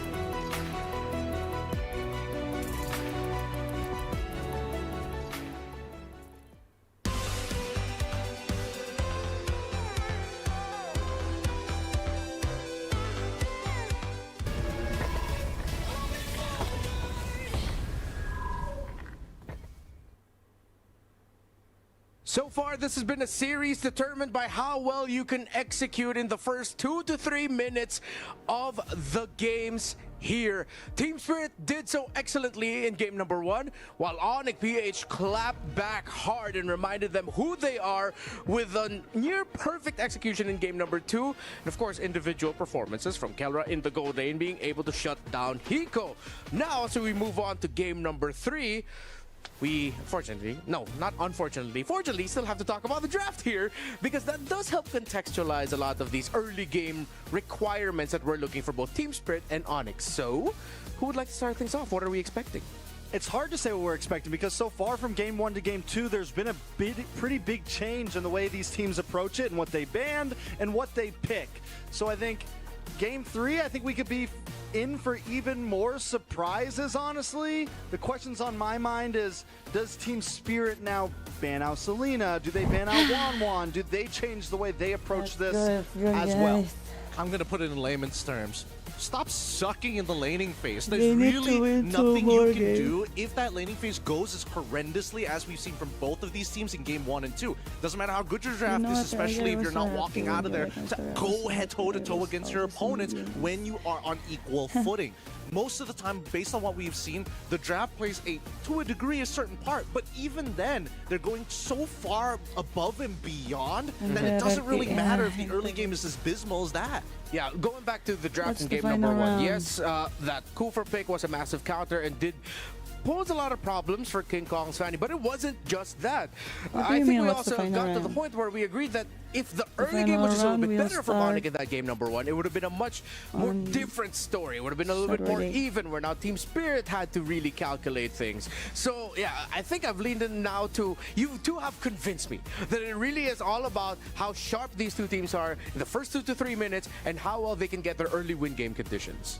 And that's the thing. I feel like once they get past the, all right, we're going toe-to-toe, both sides are looking for active advantages through the draft to apply into the early game, then sure. And I think that Onyx does it a little bit better in game number 2. But coming into game number 3, right, it's not a matter of blue side, red side anymore. It really comes down to the synergies if they want to say, you know what, let's just bypass the laning phase in the first place, right? If that's what's costing us these games, we might as well, especially with Onyx PH, the one who has the gas. They've got momentum, as we saw clearly in the same matchup between Kelra against Hikomania. I think that Team Spirit needs to recognize, all right, let's make mid lane obsolete, let's rotate and save his lane as fast as possible. Yeah, I mean, that's what they did in the first game pretty much. They played a little reactionary, but they did it well. They waited for Onyx to come to them and then catch them off guard, respond cleanly, and instead of jumping out, trying to win the 1v1, instead of doing things like that, they were able to take the win through letting Onyx kind of bite their own head off. Now, as we head into the draft for game number 3, all right, we talked a lot about execution. I feel like if Team Spirit can, it's warranted to make sure that Kelra doesn't end up with a 1-1 anymore and that Super Friends doesn't end up with Selena. I'm actually okay if he gets a 1-1, to be fair. I mean, they did game 1, right? They did beat game 1. They did beat game 1, but I think this is on condition. If 1-1 gets let through, please have the CC on your side, right? That Crit Call is such a powerful tool to kind of keep Kelra in check during team fights. Team Spirit will be on the blue side though, so if ever 1-1's available, they haven't been shy about rush picking it for Hiko, as now the Selena gets taken away. Good respect ban by Team Spirit, as Super Friends was also one of the big reasons, alongside Brusco in the center of the map, as to why they were able to supplement King Kong well, and then they were able to control the center, giving a lot of difficulty to the Arlot roam of Sawo. Hey, it looks like Kirk is even getting onto the meta of don't show them our mouth movement, even though we're speaking in a completely different language. Listen, man. Earlier, it's Kara. You're right. I'm so sorry. He's actually speaking Tagalog to his own teammates, and that's why he's covering his mouth. So that Kirk doesn't understand. All right, we've unlocked the code, boys. Team Spirit passes out the Kaleo from Brusco. I think there could be a possibility that we'll see Brusco still end up in one of his old comforts in the Cho. Not the favored rush like before, but still does very well against very specific lineups. Okay, something's throwing me off a little bit with the Lancelot ban. Real quick, Basha does come in. Okay, now it makes a little bit of sense. But Onyx PH, I feel like if you're not going to ban the Basha, maybe could have left the 1-1 open for yourselves at least. On their side, they get the CC this time. But there's my answer, right? They ban out the Lancelot. I wanted to see them maybe pick up utility here and get prio utility, whether that's Fredrin or Basha, and they do secure that. I think they also need to pick up Kimmy Kimmy or no, Kimmy can't be picked up with Boxy on the opposite end. Maybe Farsa, I suppose, unless they also want to. No, but they can't even flex picks now that they already had the CC in the first place. So I think it's really down to like, hey, let's just get winning lanes and just smash the early game. What happened? Orza could be clean here up front. They go for the Granger though. Another long range. What you have happened, burst, guys? you have your bases covered, and instead you leave Granger. Super Prince with the ability to flex into any kind of mage he wants later. Yeah, I appreciate this Granger rush also because now you don't have to worry about a Granger Farsa potentially end up with Team Spirit, and then if ever you do end up with a Farsa, you have a great combo already locked in for yourself. Yeah, for TS, I don't know if they're going to utilize the Boxy as a flex pick. It doesn't seem likely because there's no reason to just yet. I think it's fine if they are thinking about synergies like, the Angela Boxia, but I do think that Kimmy is kind of a must here. Okay, so Kimmy, Like the then I think explanation, Iritho like might also why do is well for his Team Spirit. IG Both will do name well, but I Kipumba? think it depends on who. I don't Actually, they can know show as both. well. Kimmy is I don't alongside the even know Iritho. him. Yeah, then go early, and then later on, surprise Onyx, if they do want to lean towards that Angela, it's a little bit greedy, but Angela Baksha, Angela Iritho, you have a lot of avenues there. What do you think, Jerks? I've been seeing the Granger Oh, pop up, and the something's Aerithal has wrong, I popped to think. my mind too, like for a couple games that we've seen. But There's I don't some know, I'm still, error, I think. it's such a weird hero. Like it either performs really well or it that's just true. bombs out, and sometimes it even bombs out against the hero it's supposed to do well against, i.e. The Granger. So for me, it's kind of scary, especially against a quick farming team like Onyx that wants to get aggressive early on. The Aerithal takes a little bit of time. So I kind of like the Moskov still on, possibly still on Hiko. Give him something comfortable. Beatrix maybe. I think Hiko has plenty of space to play. I don't think they have to rush him up front. Beatrix without the combination. This is assuming that Sawa still has access to things like Kadra. Well, that's why I think they Cho. could push him. I think they could push Hiko to the end of the draft, is what I'm Okay. saying. I don't think they need to rush him. They could prio Sawo, they could prio other players before locking in a gold lane. I can get behind that, right? Especially if they're locking in like Kimmy. I mean, if they go Kimmy and then they have to figure something else out, what would be the other flex pick in this case? And I think that Cho, it's not the greatest, but it does kind of disincentivize Onyx to look to play an assassin. For flex, they could lock in a Badang early on. Oh, that's also good. Like, lock in the Badang here, Yep. maybe their mage, and then they have nice movement, they have nice pivot position for their last two picks. Now we're going to be seeing the draft return I mean, in it's just not a a bit. We're meme, just it's sorting like out things some that make things you on the laugh, stage like right the now to one you ensure that sent our in your players have broadcast the channel. best Okay, I and will most check even it later, playing okay? field. So thank you for this patience, for your patience, and we will continue discussing the draft here. If you have any picks that you'd want to throw up into the air, don't forget, wherever you're watching, feel free to comment, join us, and sound off online, as the online community have been very vocal, and we do play off a lot with what the community has been feeling with picks. Can we Diddy get more Bruce shots Good. of Cold Star? Because God, he's so handsome. They keep getting his Cold side, his Star. perfect side profile, and I'm just like, geez, dude, he's got jeans. Jeans. Yeah. Great retort. I love it. Oh, Kelra's just vibing out into the meantime. I'm thinking whether or not Onyx is still going to lean into the Edith pick. And I think more and more now that they've already conditioned 2 times that it has gone into not only the EXP lane, 3 times at this point, that it's not only gone into the EXP lane, but it's possible for people like Brusco to pick it up later down the line. I think it's a great flex pick, and I think that is something that they might want to even consider throwing into the roam position again if they're not looking to have like that hard disengage. I agree. I think at this point it's What happened, guys? I'm still so thrown with the long. drafts right now. It takes so long. Well, even just meta in Yeah, general right now, finally. it's not easy being an analysis trying to guess drafts, right? Because there's just so much room to move. They do finally lock things in. Moskov, so they take gold lane, they get comfortable. I mentioned the Moskov earlier, it is a possibility. Do we see the Lucu Badang or banget, something like that iya, pop up dia to see harus themselves open? We do. Kadang. Yeah, great prediction there. They do have multiple flex options, surprisingly enough. As we've seen Baksha not only go jungle, but also into the roam. We've seen Badang go roam, EXP usually roam, but the possibility is there. So Onyx Philippines will have to take that into consideration. They might want to... Do they go Super Friends or King Kong here? King Kong Considering there's are already super chat teams that friends. are showing their jungler, and it might just be the Baksha. It's tough. So hard. Yeah, I think no matter what, it's a bit of a pinch. The box here really locks down like a majority of the heroes. You go for Kimmy, you basically have the counter pick. You go for Frederick, immediate counter pick as well. They're gonna go for Joy. All right. Okay, so at least Onyx isn't afraid to say, hey, I'm expecting you to invade me, but once I get 2 items, maybe I can look for Hiko and play towards Kelra's side of the map. I think this makes Brusco's pick all the more important, and hopefully Team Spirit check and actually acknowledge the potential of a Cho on the hands of Brusco, because that plays into the Onyx PH comforts that allows them to read the rotations of Why you guys talking Kong in my live stream? Most importantly. So hopefully they do consider can't even watch my live stream. Might have a very But easy I time in the hope. center of the map. I think he is Cho. focused, Team guys. Spirit's also been doing a great job at picking heroes and leaving, something that was a lot of problem in last year's the Farza open, but knowing like it's okay. They if will they can ban get lots of all answers for it. Brusco Guitar hero, I think. Taken out. I mean, right now it's feeling very similar to Game 1, where Team Spirit's kind of putting Onyx PH in this weird spot where what are they gonna do with their mid lane here? Hi, Anabe You're running out Fernando. of options.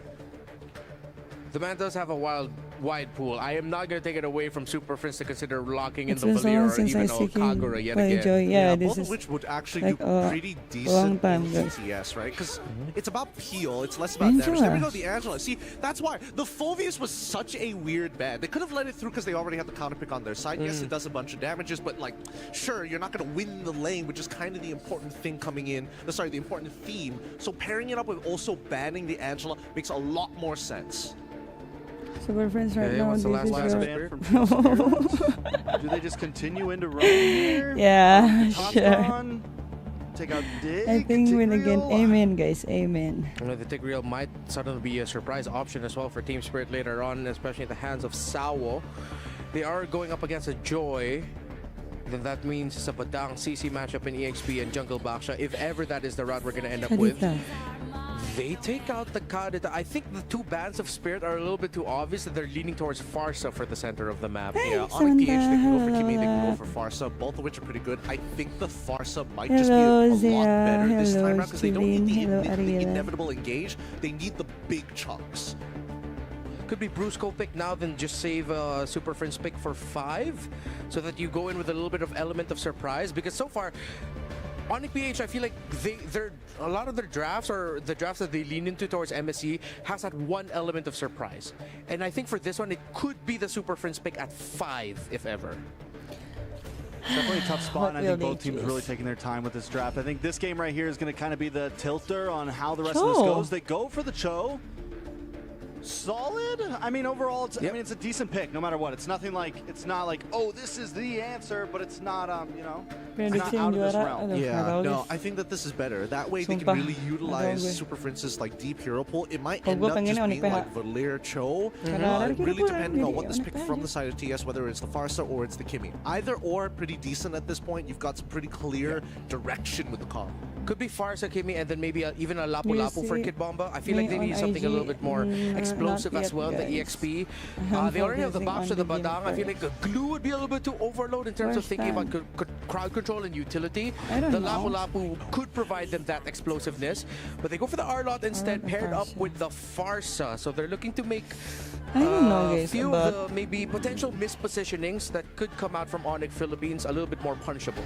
I'm for it because you have 3 enablers, and I think Badang is already a pretty strong enabler for the Arla to kind of go crazy throughout the match.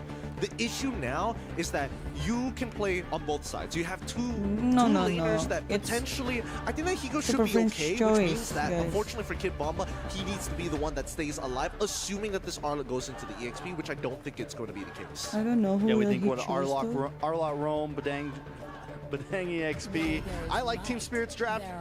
Last Shadows. mage pick is the Lu Yi. It's a pick I wanted to see earlier. Yep.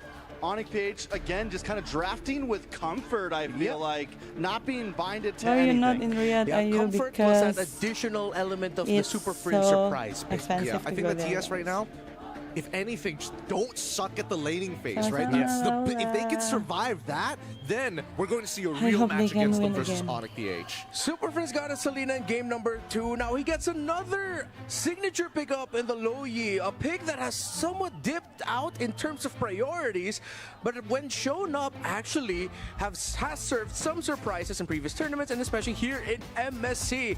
Can Onyx push the envelope and go 2-1, or will Team Spirit shock him and take this game number 3? Bring it in, Naisu. What do you two think?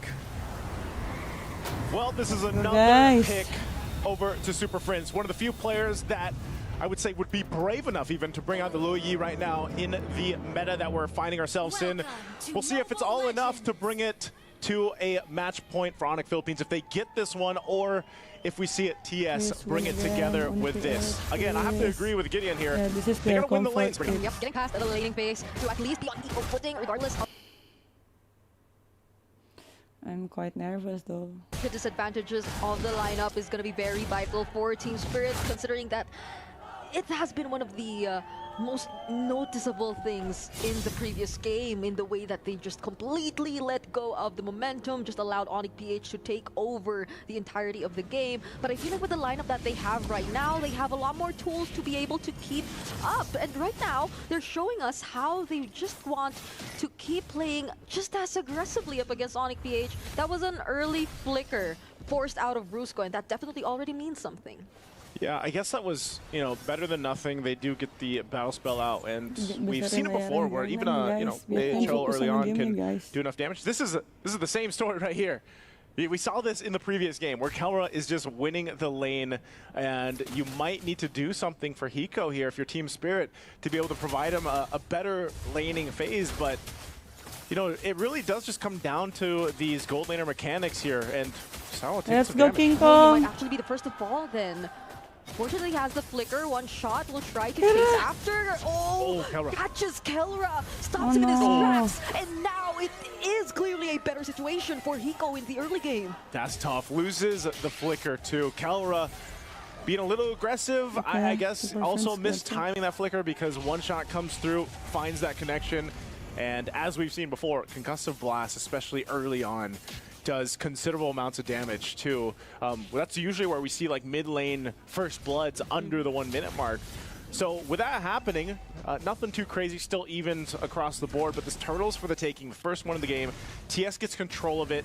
Brusco's not level 4, and King Kong's still working on the buff. Yep. They want to fight for this. Oh, this crack miss, yes, King bomba, Kong will try to go for the stun, but it's still his retribution. That's going to be able to secure the objective for Onyx PH. And now the curtain call, stopping Sunset Lover and Kid Bomba from walking to wherever they want to go. But Kirk actually gets caught.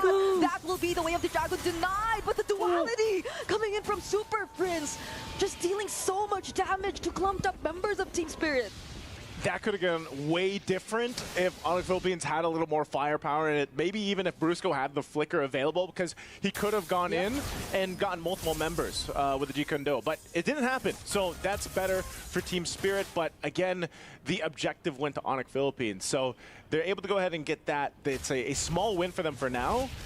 Nothing too crazy. Team Spirit still under control. I think, again, going back to it, the biggest thing is, taking care of Hiko, letting him have a better laning experience. He did get the kill earlier on, so that is, at least a little bit of a benefit for him to build up. But I don't know. This is one of the things where it's like you really have to see how Team Spirit plays around the options that they have here. King Kong, just taking that. Gets stunned there. Nice one, King Kong! Oh, but Sao, off-cam kill by Onyx PH as well.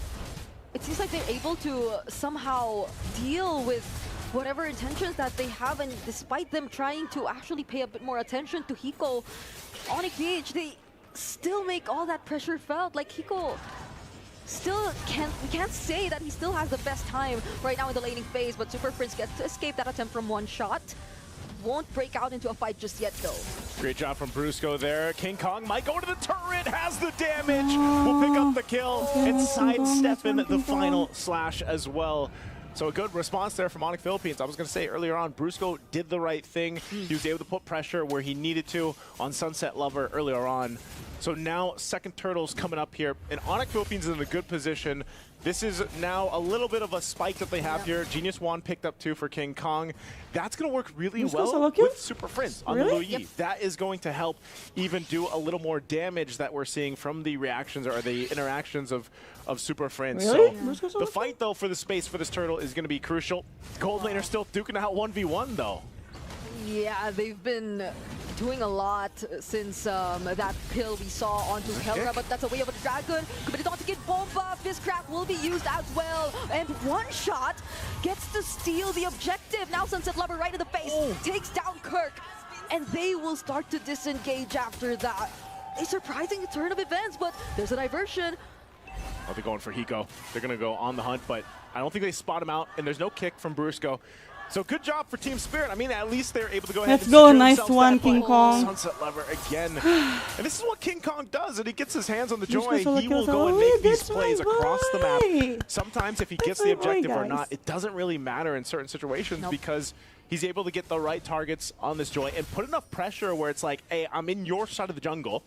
Either you respond to me or you lose resources, or you lose these 1v1s. And that's the tricky part of a Joy, is keeping up with her and then like trying to catch her. Yeah, things have been very uncomfortable for Sunset Lover, or more so for Team Spirit in terms of however they wanted to make use of their lineup and coordinate their skills. But they actually find a setup here onto Super Prince.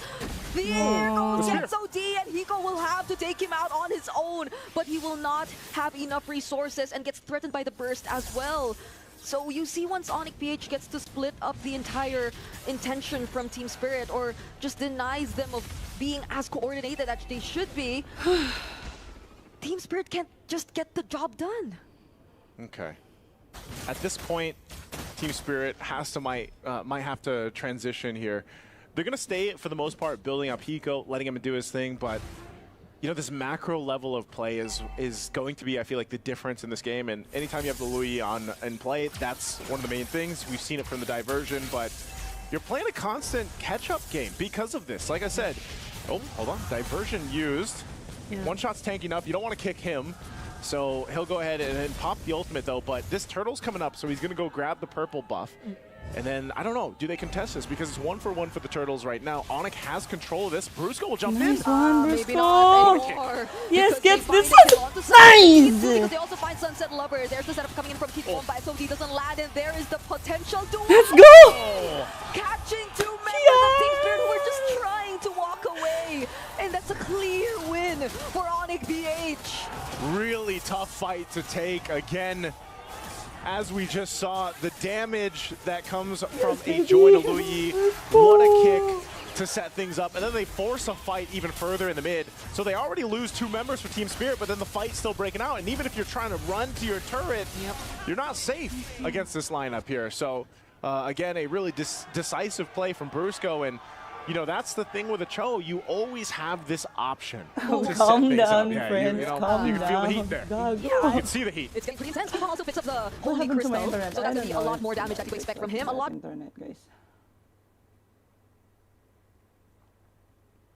more tricky for Sunset Lover to position himself, I guess, if there is that much damage already coming in. And like you mentioned, it's going to be so tough for Team Spirit to pull off whatever the intentions they have, because like whenever they try to group up, there's that duality that's just going to deal so much damage. But this time around, it might be a better situation for them. They find the kill on Kirk. Brusco gets away with the dragon, but not in the angle he wanted. But the damage from Kelra and Super Prince is just too much. Brusco trying to close in. Kid Bomba tries to protect the other members, and that was a diversion that was no longer committed. But Team Spirit, they're just so low. They might not actually get to defend that mid lane turret, and they won't. They lose the tier 1. And that last fight, so good from Brusco. Again, these kicks have been on point. Even if it doesn't convert to a kill, he kicked Hiko. So Hiko wasn't actually able to go ahead and fight in that fight, do the damage he needs to do on this Moskov. So when they lose a lot of that, and then they just have, you know, the feathered airstrike that they're relying on in these fights, you lose a bunch of your damage profile to be able to use. Yeah. That is really tough. It's going to be super tough right now, considering that Team Spirit, if you look at the gold, majority of their members definitely are behind. Their XP laners, which we've put a lot of focus on, their XP laner is 1,000 gold behind as well. And now Brusco might get to go for Brusco, another setup. let's Decides to go. use it on to Kid Bomba. He could barely do anything to make it out alive. And that's one member down right before the objective. Okay, objective is up. They've fought for this at this point. This is going to be an easy Lord to take for Onyx Philippines. Really no contention. You can see the space on the diversion too. They're going to go send it up top. So there was some pressure up here on the tier 1, but Team Spirit still looking for, these turrets to grab. And now we really have to look at this, Brigand, in the sense that, what can Team Spirit do on this defense? I would say they have relatively good firepower to fight a fight. The problem is a lot of that damage is being kicked away, or it's being zoned out from the fights, and it's being juggled around that they're not able to actually utilize it. Brusco's been a menace on this Cho. He's doing a phenomenal job at finding the right targets, but you can see it. I mean, there is still respectable damage being done from Sunset Lover himself alone.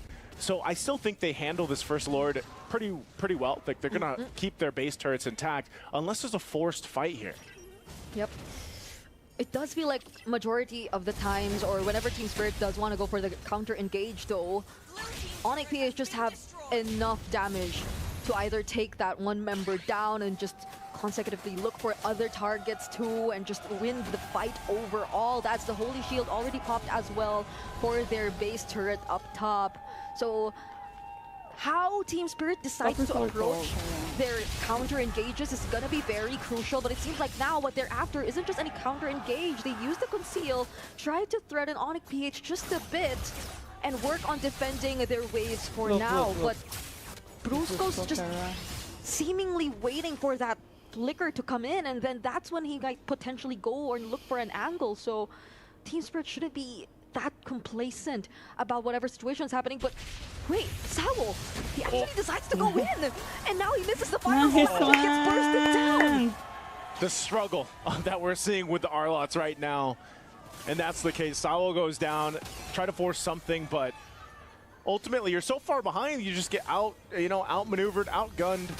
Feathered Airstrike to be used here to try to clear this out and hold on to this tier 2 turret in the mid lane, or bottom lane, but again, I think you're putting a lot of that weight now on Hiko. He picks up the Malefic Gun. Yay, he should be able to fight, I think the biggest problem is just, again, he doesn't have much space to work with just because there's such a threat. I mean, look at Brusco. He's been doing this all game. Oh, and now he finds the kick onto Hiko. Hello, Daddy Brusco. Right, and the kill goes over to Kelra. King Kong gets traded out too, however, but Sunset Lover doesn't land the skills. And there's the vengeance still from Kirk and the side steps. Oh my goodness. Grabe, my son. The weave, the skip.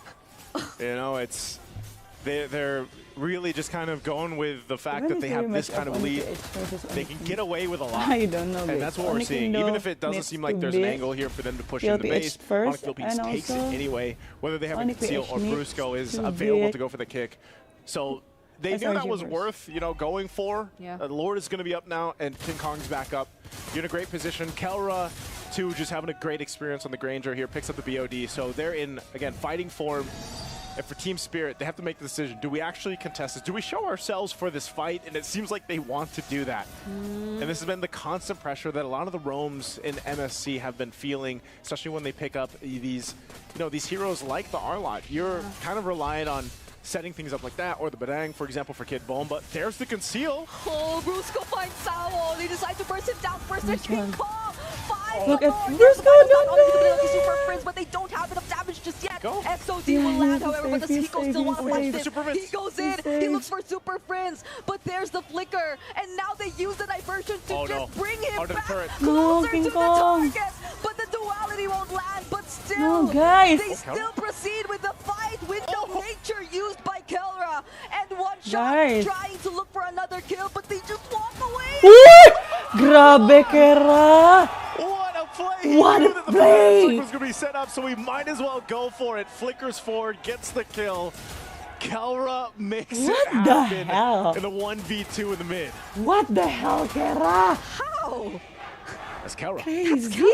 Okay. I guess that's all we can say. I mean, he knew that there was eventually either he was going to go down or get feathered airstriked or something. So, having that flicker available gave him that option. Little setup down here on the bottom. Lord's going to be cleared out, so this is at least good for TS. Can they withstand this fight, though? That might be forced down on them.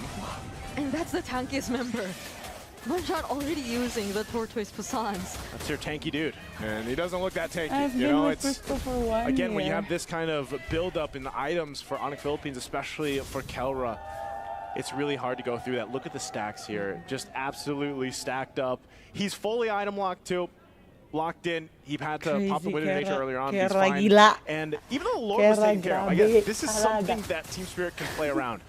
They always, when you consider yourself down this much, it's like, all right, what does this team do? And it's literally buying time. They clear out the Lord. That's great. Hiko is still in a fighting position. We've already seen it. He was in a good position to go and fight against Kelra. Yep. Like, the damage is there, but they've been having a hard time with Brusco here. Honestly, for Team Spirit, I feel like they just really have to be mindful that no one at this point is definitely going to be safe. So wherever they decide to position themselves, it should be in a way that they could just immediately or easily find a way to regroup if things don't go too well for them. Because even targets like Sao or Kid Bomba seem like they're okay targets for Brusco to go for in terms of using the Way of the Dragon, and now Sao might just be able to find an angle. We'll be using the final slash on Kirk though, but the follow-up, it won't be there just yet. There's the Fettered Airstrike as well as the back Look at Unity Brusco. already committed onto Super Prince, but Brusco coming again from the sides will just have to disrupt the formation all over again. And not to mention, King Kong wasn't even part of that fight just yet. Yeah, he wasn't a part of the fight, but Yeah, I don't Bristol know. has Team no Spirit depth, is looking including like Super they're Prince, confident guys. enough to take the fights, knowing the fact that they have enough damage. Yeah. Like, that's not even the question. The damage is not the question anymore. You've got a little more defensiveness now, though, for Hiko, which is really important. But you can see this. Oh, Sao goes in. Whoa! Diversion brings him to safety anyway.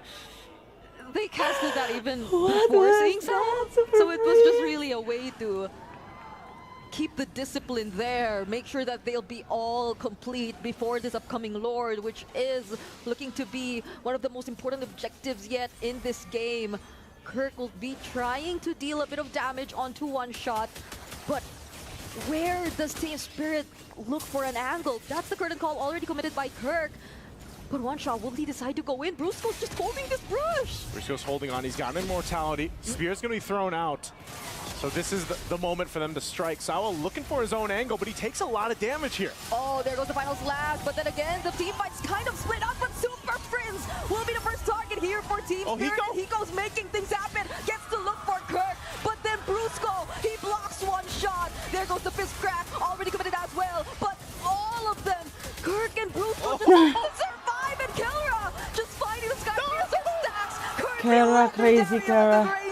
Kelra is Keeping crazy, his guys. teammates safe. Seriously. It's Kelra who actually protected his team. He was there for them, and he's staying together. They're going to be able to find Brusco. What can Kelra do? And Hiko finds him, and they finally shut Kelra down. Oh, no. It's a turn Kirk, of go events for back. Team Spirit, and now Kirk on the run. But this is a clear sign for Team Spirit to take the Lord.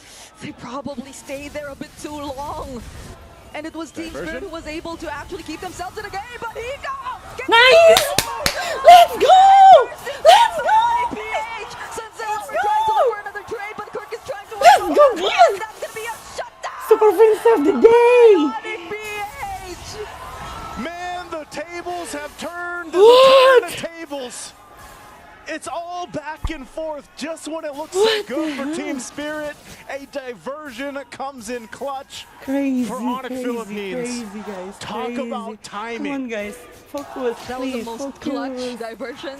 Well, maybe second to that escape diversion we saw down bottom. There are too many diversions happening in this map. You know, like, I'm not sure how to rank them anymore, but now it's another diversion used to pressure the bottom lane, and they take down the base turret even before the Lord arrives. We need a diversion tier list at some point for people to throw out there. But right now, it's this Lord making its way down bottom. Team Spirit trying to do their best to hold on. They find Kid Bomba, but Kid Bomba still has the flicker. Now Kirk goes in, uses the Vengeance as well, just tries to keep the pressure going for Team Spirit.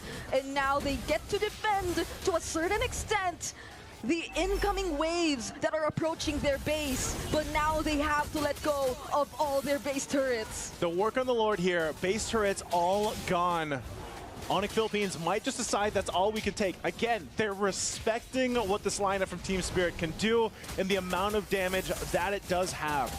Sawo is always going to be a problem at this point, because if they do get caught in a bad situation like we saw previously where it was a forced fight, then Onyx Philippines, even with this, again, are in a position where they could make a mistake position-wise, Kelra gets caught out, or something happens.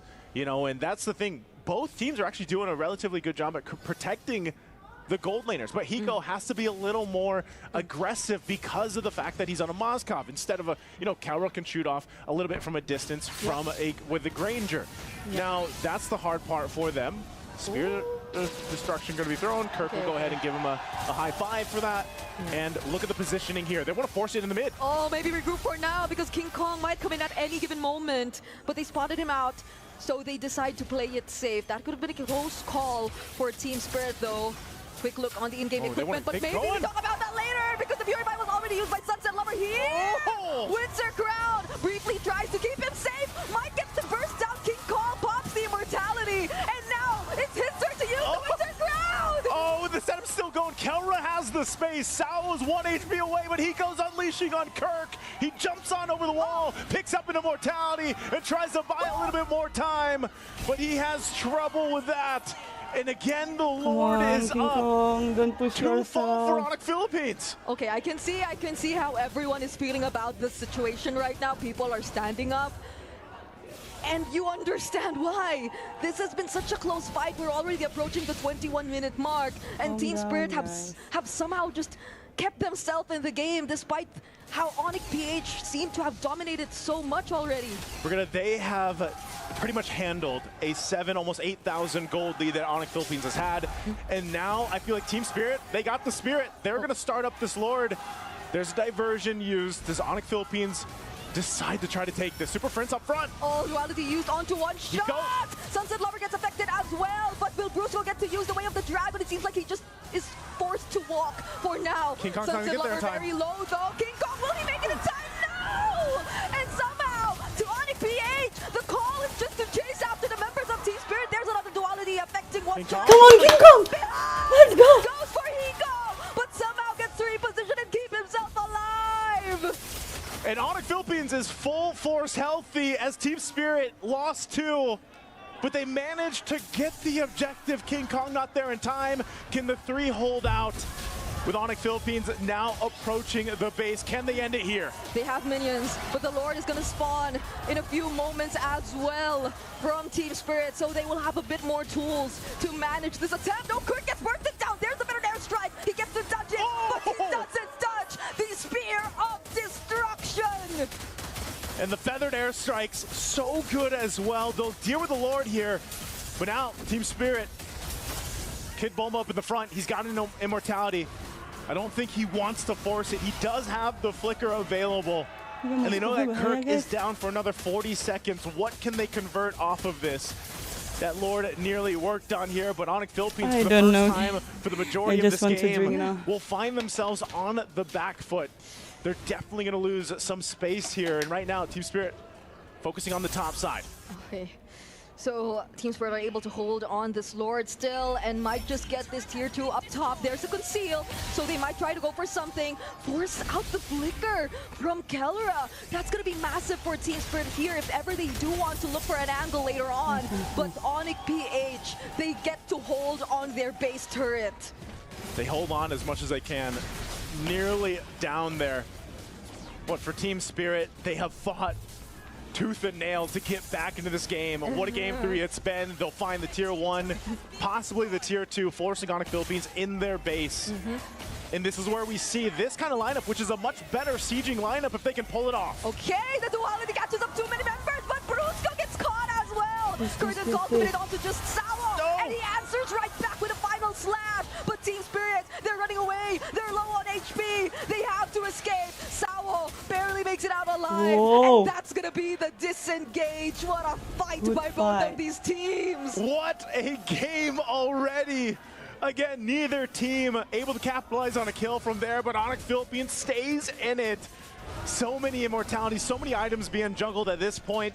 Almost 25 minutes in, and this Lord is so crucial here for either team, as both get ready for positioning here. Now, this is where we typically see an advantage with having a Louis Yi. That might be the play, it might not. You can already see the positioning here.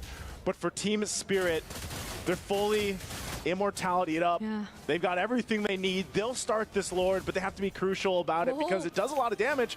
Just like Sunset Lover. Keeps Kelra and Super Friends in check here. Yeah.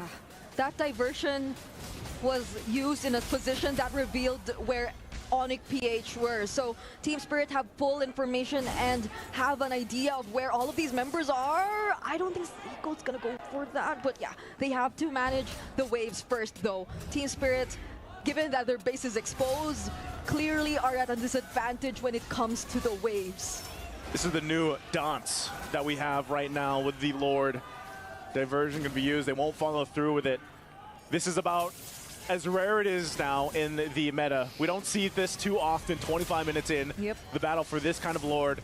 Trying to manage your base, because for Team Spirit, that's the biggest disadvantage. All base turrets are down, and we've seen it before. We're on the Philippines, especially with Louis, will just run it down on the opposite side of the map.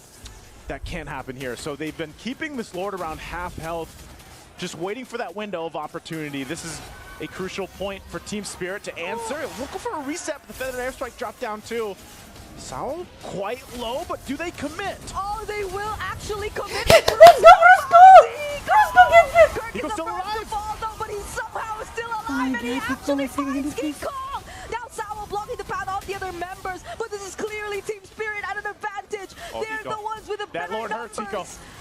Yeah, that Lord hurts. I don't think he wants to tank that up. He's got to go back to the base. Yes, same sentiments. Bring it up for everyone in the audience. Hiko was so close to that Lord, and we've seen it before, where a Lord at this point can take down some people and be an MVP. Yeah. So we're back to it. Onyx Philippines loses a member, but they still I don't hold know, it together. guys. Again, that's the advantage I was talking about. Oh my god, Here's a no, concealed Super play. They're going to go Friends. for Super Friends. They get the flicker. And now Kelra and Brusco on the run. Super Friends gets to use the diversion out. Oh my gosh, that's going to be top 1 on my ranking now. The diversion tier list continues to build, as Game 3 has been absolute cinema already. Still the fight for the Lord to ensue. Brusco could be in trouble here. He does have an immortality.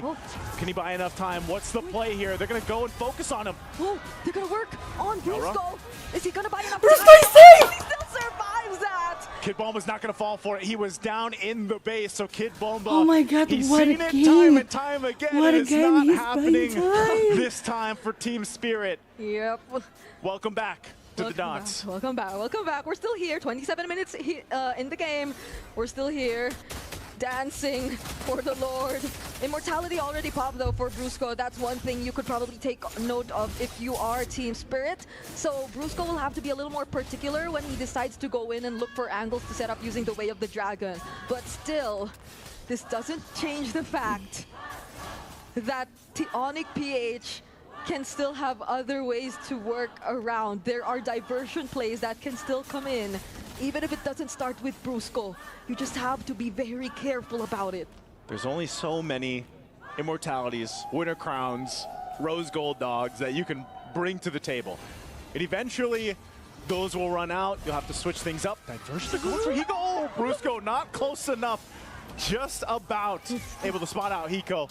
So now they're on this bottom side of the map, but still, neither team can really commit to this Lord just because of how beefy it is, how much it hurts. You can't really hold it there, even if you're one shot, which is crazy to think. You know, back with our utility junglers before, they could just hold it all day. Well, right now, you can't. Yeah, my heart can handle this anymore!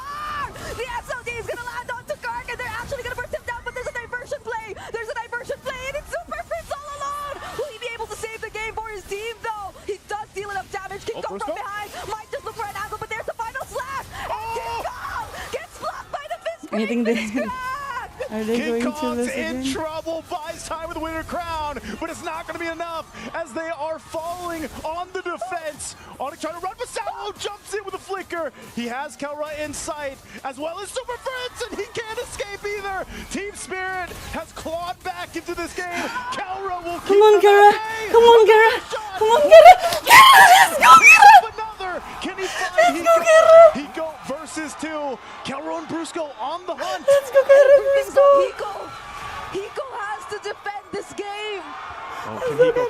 enough. He still has these minions, but Brusco popped the conceal. They're going to run him down. That's the kick. But did they buy enough space here? And the base is already undone. And all the Philippines will make it happen in Game 3. Wow. Wowee. Wow. Whoa. What did we see? This is such a wow moment. And you could see It's the late fans game. rejoicing It's late after that already, guys. 28-minute game. Full of back and forth. Full of moments where you thought Onyx already lost it, but no. Both of you did great. Oh my goodness. All of you did great. Oh my god.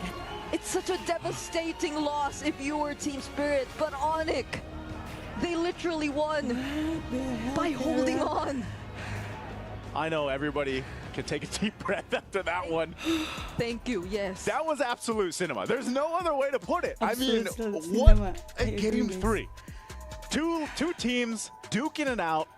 I still got to give it up to Team Spirit too to come back from the deficit that they were The at. thing that I like To the bring most it about almost to this point, you know, the brink of almost Philippines- winning Philippines team is insane. is their Props to them, but discipline, Onyx guys. Philippines They showcasing are so again just disciplined. how they can turn the tide. And I mean, Kelra, people have been looking for So intense, that guys. Kelra, I the cannot Savage even himself. breathe Like, look properly, at that you know? last defense that they had to do. Yeah. I mean, the timing on the Destinadas, the Rhapsodies, the positioning.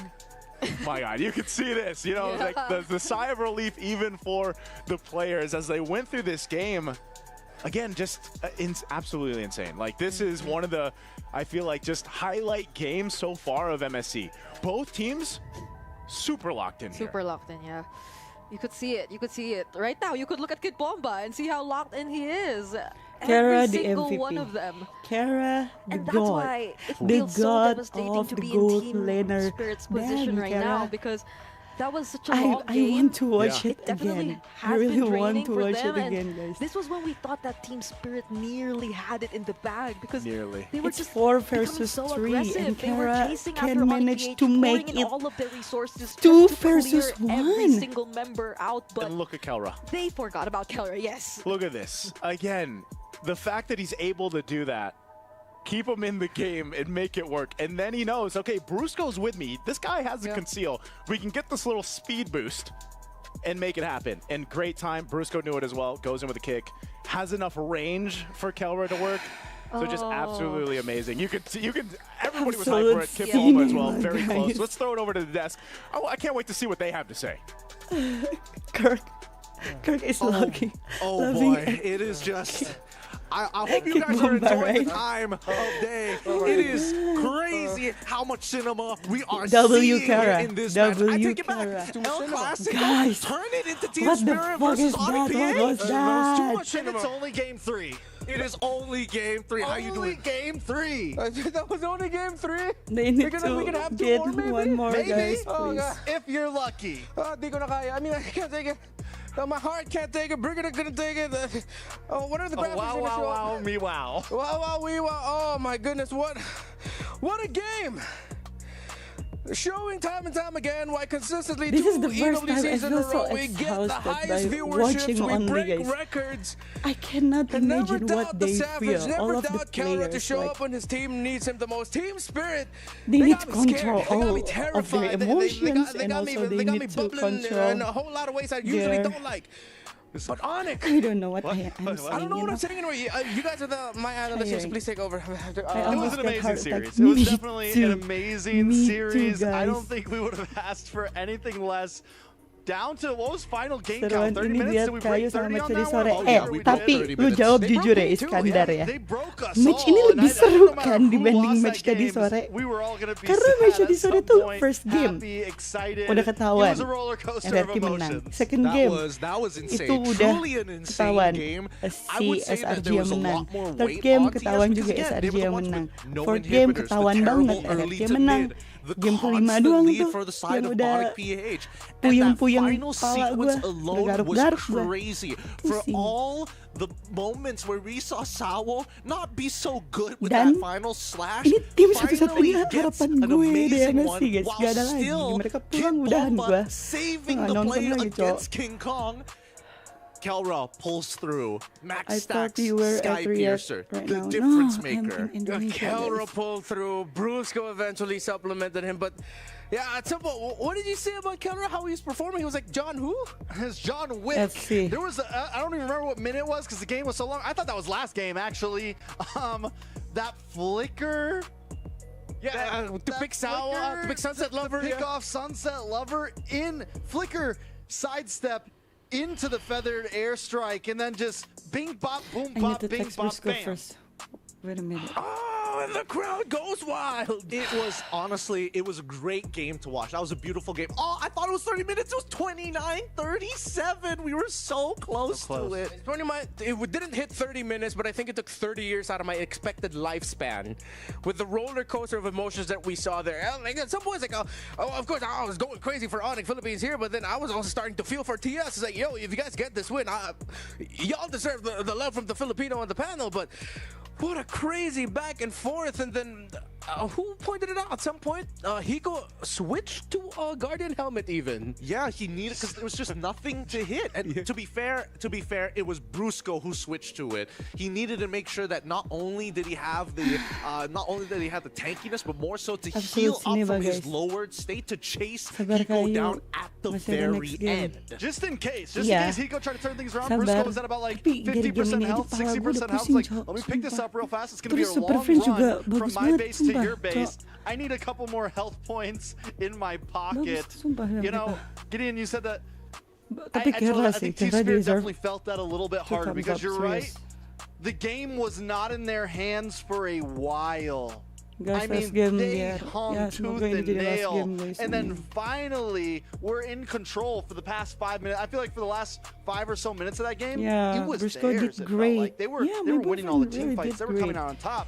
All I could think in that last He's one not was the just go crucial for the moment, guys. Lord, for the love of God, just go for the And Lord. he they overstepped always their boundaries. protect They Kelra and didn't also want to Super spend Friends. another minute longer The against most this he team. protect. And honestly, I he respect it. But protect the one Kelra thing the that they most, I forgot was the think. fact that Kelra had a majority Hello, of the Sky kid. Piercer stacks maxed out throughout the entire Yeah, I game. forgot to And read. I'm pretty sure I if it just wasn't remember maxed how out in that to last sequence, it definitely scream, was guys. after taking out the majority, the core members, Almost Sunset 30 Lover. minutes. Again, we saw his build Rest earlier, in right? peace. He was not looking for My anti-heal. He trusted that bedtime. one anti-heal was I going to need be to enough, sleep which early, costed guys, them the because I early need to to wake up mid, early. especially when you have a But Boxia on your side. I get it. how But can the real I profit is when you get to sleep that late game. this early? Maxed out items. One shot against Kelra, he's put down to 50% of his HP. That's when Team Spirit felt, yes, we have a fighting chance in this battle. I need to I was actually see talking about this other with Chantel before the day started. Chantel, one of the Restream. Filipino casters, you see her in the crowd cams alongside Egan and the others from time to time,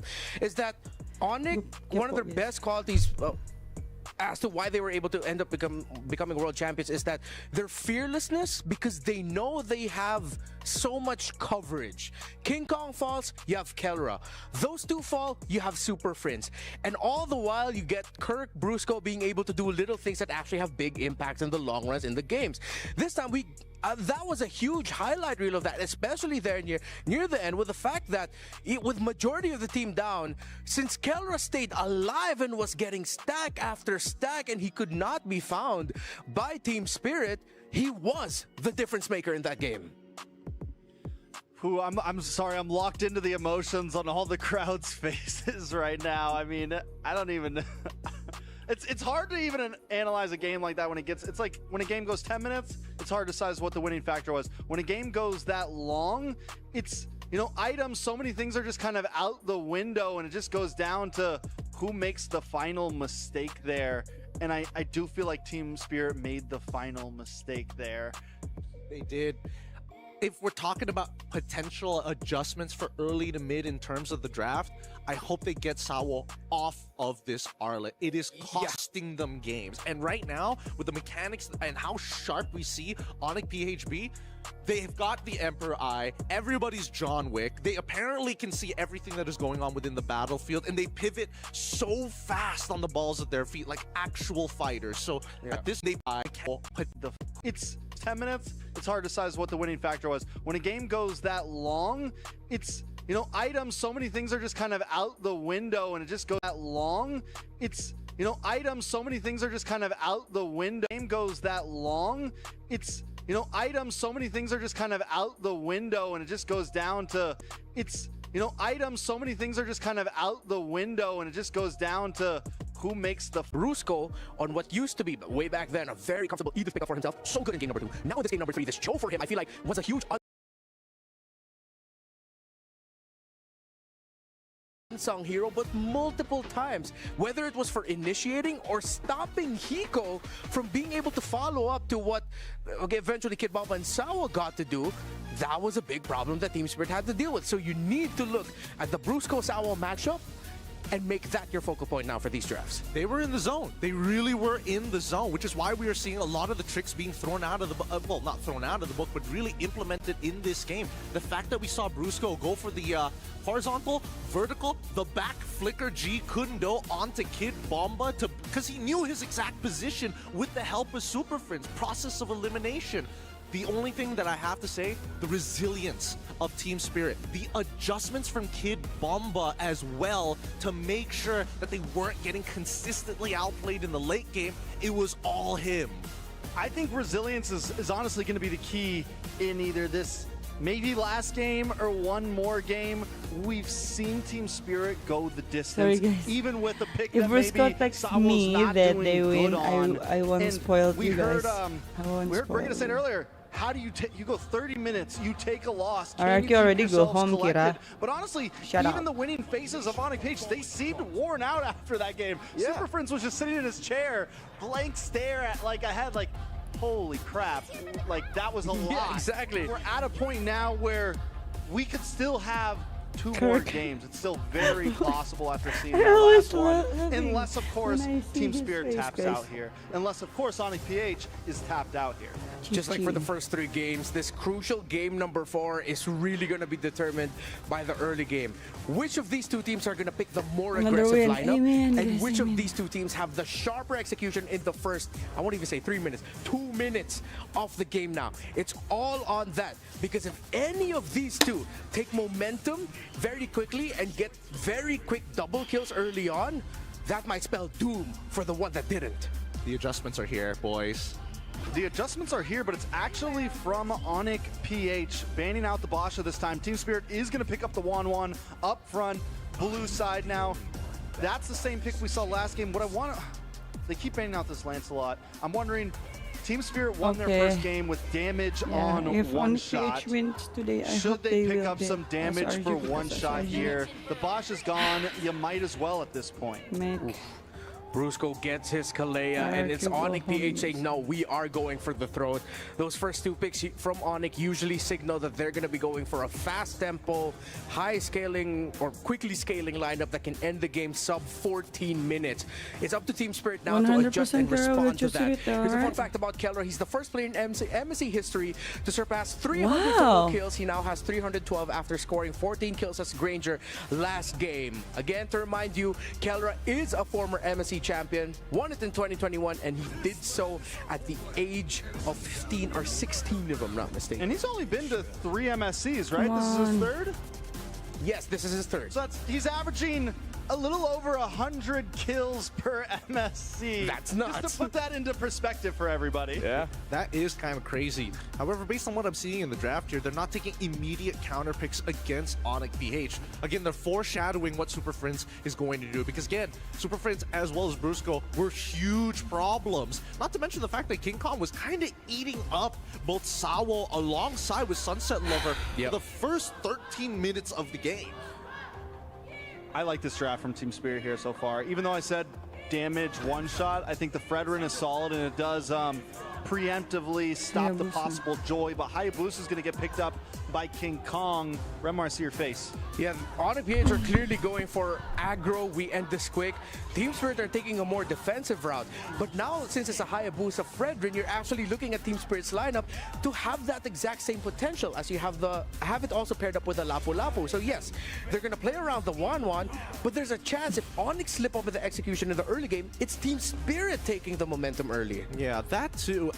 I think at this point, right, Onyx PH are kind of read into the situation. They see that TS, hey, if you want to play that Fredrin, and more importantly, the fact that you picked Lapu into the Phoveus matchup means that you don't really care about that laning phase for the side of Kid Bomba, right? We saw him play the Badang into the CC. He did a good job. He was down a couple of levels, but his impact was always felt during the team fights. So now, being someone who is not as resource heavy kind of alleviates a lot of the pressure from the side lanes. We now have to worry about this 1-1. With Hayabusa locked in so early for the side of Onyx PH, they're probably going to repeat their strategy for game number 3. Consistent pressure on Hiko. And if they want to pressure Hiko, oh, they ban out the Arlot. Okay, still don't want to give that combo, even though the Arlot at the previous 2 games for Sao hasn't been the cleanest. Team Spirit, I think, ban out the Farsa, but they don't Hello, they I'm ban out back. the Hello, Claude. Anabe. Take out gold laners, limit down.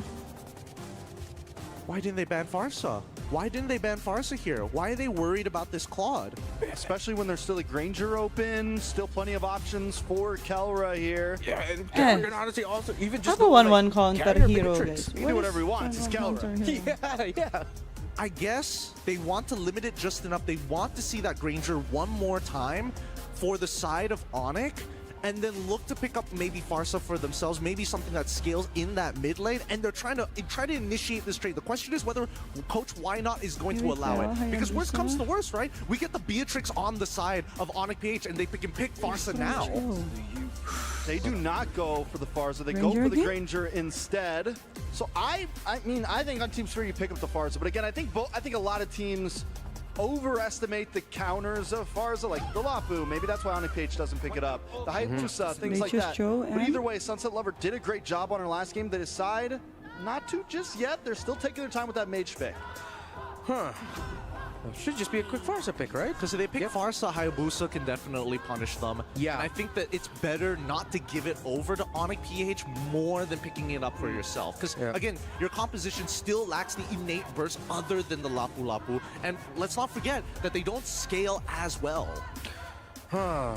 I mean, the most obvious pick now is God. They lean towards his more niche picks, like the Kagura, the Valir. Yi again? Low Yi actually still would be a great choice. Yep. Oh, is that a Novaria? Yep. There she is. Novaria makes a lot more sense, right? Because then it kind of alleviates the pressure from Brusco to try and open up the map. You are playing Kalia. There are some pretty long cooldown timers, especially for the tidal waves. I think this is a hero that we all look at as utility just because of the ultimate. But honestly, mid to late game, those meteors hit hard, and it can outrange the Farsa. It can poke down. It never has to get involved in the fight and have to worry about getting, getting stunned up by the Fredrin or anything like that. It's always safely in the back. This is why I mentioned this last series, I think. But I think this could be a solid pick. After an epic game number 3, game 4 could be the final one here, or will Team Spirit push the series to 5? Bring it up, and Naisu, how are you two doing? Hey, we've gotten our feet back on the ground here, I'd say, for this one after the amazing game 3. But I'll tell you guys what, if you know any lore here, Brigida is on desk. I'm expecting a game 5. I'm expecting Team Spirit to take game 4 because that's the Brigida Bless. That's the Brigida Bless here. Well, I think we should also be mentioning that the Mother of All series is in the stadium and the arena. So you're both here. Maybe that could be another way to look at it, but yeah, it has been a very close game number 3.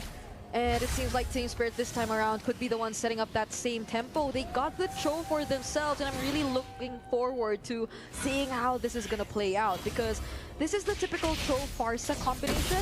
You could expect a very aggressive early game, and that's exactly what they're doing right now, pressuring Super Friends constantly. Brusco even had to recall in as early as less than a minute into this game.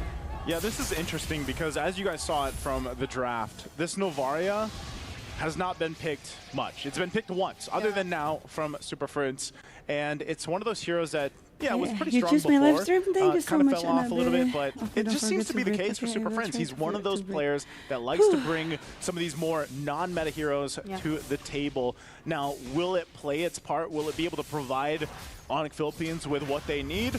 Maybe. Again, it gives you a lot of vision, extends some of the hitboxes that you can have, and they can play around that. Now, that is actually a pretty beneficial thing, especially when you have a Granger on your side here. So, again, I would like to see Team Spirit take this game, even if it was down to the lanes here, as I was just going to say with Hiko and Kelra. If Hiko can get a advantage in the early game just by himself, and that's what all gold laners have to go through. They have to go and have this, point of the game where it's like it's 1v1. Yeah. They have to do that. And if he can get an advantage against Kelra, that would be great for Hiko and overall for Team Spirit as the game goes through those early to mid game phases here. So they start up this first turtle. They are in position for Team Spirit. They're going to fight for it, though. They got to poke one shot down, but the first one to go in is actually going to be Kid Bomba. Does a great job in zoning out the other members. Energy Eruption also committed onto Kirk, but he still has the Infernal Pursuits, and that just allows him to reposition and get away. So it has been a better start so far for Team Spirit. And you can see it in their fans. They're really rejoicing right now, but again, it is still somewhat the early game. Yeah, Hiko holding his own. He's doing all right. He is taking a couple shots, though, of course, from Kelra, but objective over to Team Spirit. Great for them to go ahead and set up to. And now, at this point, when you have these level 4s available, you really have to go ahead and look at how the compositions are going to be utilizing the ultimates that they have. And just like we saw in the previous game, a big part of that is for Sao. He has to go ahead, get these kicks off that he's looking for on the Cho, and that is always a difficult task. But aside from that, you also are going to be relying on Kid Bomba on this Lapu Lapu to be able to go and, have these fights, these skirmishes in your favor, because he's able to put pressure where it needs to be. That's what Lapu Lapu is so good at, not only being able to just kind of tank up quite a bit of damage himself, but even dish out respectable damage. So that's one of the big things. That's how they got the better of Onyx PH in that first team fight too, but then the Tsunami Slam is going to be committed onto Sao. Look at the damage! In as early as 3 minutes in the game, but the Crossbow of Tang is going to be committed by Hiko as well. Brusco will just have enough time to get away though, but now Kirk is forced to flicker out. After one shot, even uses the Retribution. Clearly trying to late go for a game, trade guys? there, but we're Can they win somehow in the late game? lacking in the damage to get that. They still go on though. Use the Feathered Airstrike as well for Sunset Lover. Yeah, this is one of the things, it's a King Why Kong, is Restream late? because he's on the Hayabusa against one-shots Fredrin, I he don't has know, to, guys. in some cases and some points of the game, rely on the team to help him secure parts of the jungle. You can see right now, he's actually getting pressured out from his orange buff. And so King Kong, Whoa. not just Somebody's pressured out, he there. died. Wait, that was just Sunset Lover in one shot. Yeah, but I guess he got Feathered Airstriked because Sunset Lover doesn't have it, so as I was saying, he has to rely on the team a lot of times to secure this because that's not where you want to be. So he gets down, and now the turtle. That's pretty interesting. If we could find a way to revisit how that happened, because Brusco was also nearby, but it felt like he didn't have enough time to catch up and provide the necessary assistance for their jungler, and that's going to be 2 turtles that'll go into the hands of Team Spirit. And they barely struggled to get it for 2 times in a row. Yeah, seems like it was a little too easy for them. And again, when you are able to put pressure on an assassin-type jungler, you can usually continue to play into that advantage that you have. One shot also just picks up the empty Karas, so he's got a little bit of that extra defense now to deal with King Kong and even Kelra in a sense. So in a good position to continue to just kind of not let up on the gas, continue to put pressure there. You can see this. Pressure from Kid Bomba. I'm not sure if Kirk and the rest of the squad wants to make the play. He sensed that there were other members coming in for him, and now he uses the flicker to get away. Star Shutter lands, but Kid Bomba is still alive, and he got to clear the way too. So Onyx PH, as well as the they bottom probably turret will is get to make something out of it, but it's just going to be mirrored here by Team Spirit. Hiko works on the bottom lane as well. See this Sao just waiting patiently there. There was one auto attack, and yeah, that would have been Kid Bomba going down, but it's great that he survived. Team Spirit gets that push in. Hiko's having a much better time this game 4. He's got the tier 1 down. He's going to get some pressure here, of course, but the rest of the team's just around the corner here. So far, if you think about the majority of the series, this is the best position that Hiko's been early game. Yep. Even more than that one time in the previous game or in the game before that, I'm not sure anymore, where he got the early rotation coming in from Team Spirit. This definitely looks like the much better game, especially as it was mostly just on Pico alone. Like there wasn't much reactions from Team Spirit because again, even in other parts of the map, they were the ones clearly winning it out. And look at Kid Bomba also being able to take down that tier 1 up top as well. This has been the most... Who is more strong? I don't know, Kill? Like early game? The most... easiest situation for Team Spirit in the early game. It feels like everything is just handed over to them for free. It's like this, Brigida. You know, they know everybody experienced the last game. They're like, all right, we'll tone it down a little bit for the early game. I'm not sure if that's going to be the case when we get to that mid to late game transition either, because this is a lineup for Onyx Philippines that really needs time to go ahead and come online. Part of that, like I said, is the Hayabusa. You can't do too much if you're King Kong against this kind of lineup, unless maybe Brusco gets the Tsunami Slams like we've been seeing. That's usually been the case. But you're almost forced in this situation where you just have to farm up. Here it is. And there goes the Tsunami Slam into the Tidal Strike. They finally get to find a pickoff, and that's going to be onto Sao. So maybe that's the biggest difference, because I feel like for a huge majority of the past few minutes, Team Spirit were aware of the resources that Onyx PH decided to pour into that potential pickoff against Kid Bomba in the top lane. But ever since they failed that, Team Spirit were just being very decisive and trying to look for other things to do across the map. And now they've been very efficient. As you can see, 7 minutes into this game, they've already cleared out so many turrets away from Onyx PH. Wow, Team Spirit gets a tier 2 under the 8-minute mark already. Who will win it just in seems the like last there's not game really much based that on Onyx draft Philippines can pick? do, except for play around the Tsunami Slam. Like, that's their only option right now. The fight for the purple buff, though, might force them. Brusco's isolated because Kid Bomba, he just zoned Super Prince away, and now he will be the first to fall. Star Shutter doesn't latch onto anyone. And all tier 1 turrets are already taken down, even the mid lane. So this makes things so much more easier for Team Spirit and so much harder for King Kong. It's kind of crazy because, in essence, Team Spirit isn't doing anything fancy. Yeah. Like, they're literally just playing around. If they catch Brusco or Brusco Tsunami Slams, they follow on through. They have enough damage already, too. Like, Sunset Lever picked up the Divine Glaive earlier on. So a lot of the times, it's not even Sao that has to start with a kick. Now, if he decides to, then they're in a great position to win these fights. And that's why we're really just seeing Onyx Philippines watch the turrets go down. There isn't a whole lot of space to work with. There's not even enough really firepower just yet. It's in one of those situations where we gotta wait for Kelwer to farm up. We might even have to give up this first Lord. That looks to be the case, as Team Spirit is just gonna go ahead and start this up and take I don't this. know why King they Kong's didn't like, choose I want my orange buff. Like, I need this. This could be the only time I'm gonna get it without any other member from Team Spirit disrupting me. And so he finally gets his hands on the orange buff, but as you've mentioned, just looking at the lineups here for both Team Spirit and Onyx PH, it does feel like Team Spirit, just by having Kid Bomba use the Bravest Fighter, just by having Sao stand there with the threat of the Way of the Dragon, Why do I feel like does feel like Onyx Team PH Spirit are getting a taste of their own also medicine, good because for this seems too familiar to how they were able to actually present themselves in the previous game through Brusco and the Cho. But now it's Sao applying all that pressure, and yes, this is a 0-2-0 standing and a KDA for him, but you know that all those instances where Onyx PH were able to get the kill onto Sao were greatly, I'd say Team Spirit were able to make the most out of it. Like, they didn't allow Sao to go down without trading anything massive, and now 10 minutes, it's been so fast, and now they gain access to the base turrets and take down the Holy Shields. Lord is still up here, so Onyx will clear it out, but I don't know, Sao might want to force something, I guess. Conceal is going to be used. They still have the Holy Defense, though. That's going to go ahead and pop now on the top side. The most, clean game so far that we've seen. Just 2-2 across the board. It's, again, Team Spirit doesn't have to do anything, but they are going to jump into this one.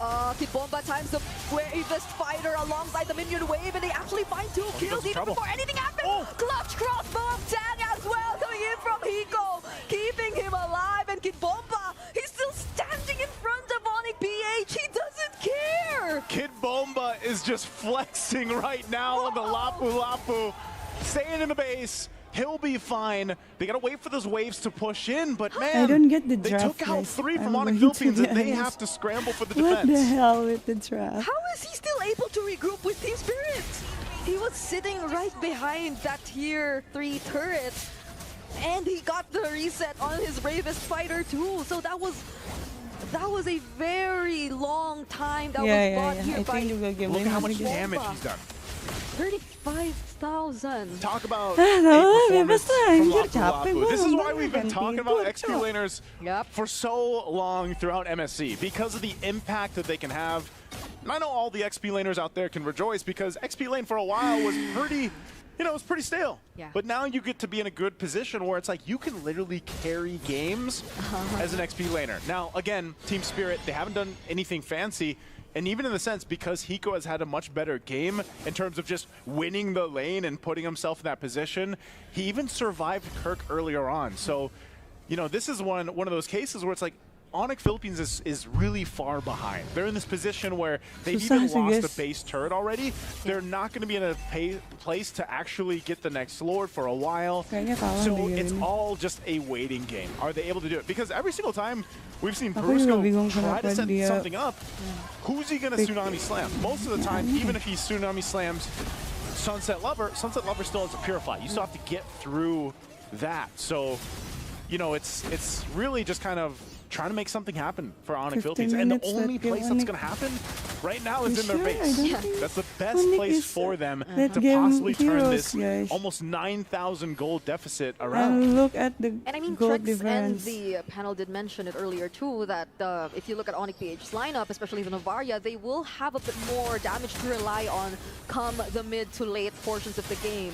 But the thing is, could they defend this part of the game? Oh, there seems to be decent damage already, though. Hiko will already have HP, but now it's another Bravest Fighter. He gets to receive the Tsunami Slam as well. It seems like Kid Bomba right now might just get punished. He is the first to fall in this team fight, and the Inferno Pursuits coming in from Kirk are just too much. They find another kill onto Sawo as well, and that definitely keeps Onyx PH in this game. They can defend Wow, it, that yes. was a great defense, and it was actually a shot from Super Friends that even checked Hiko. Hiko couldn't go forward because of the fact that he was like, all right, that actually that got me pretty low.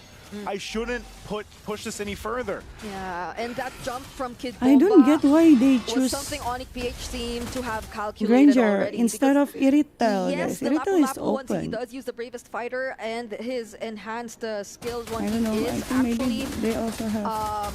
in the different form, you get to immune crowd control. Yeah, But there is a brief moment that you can't.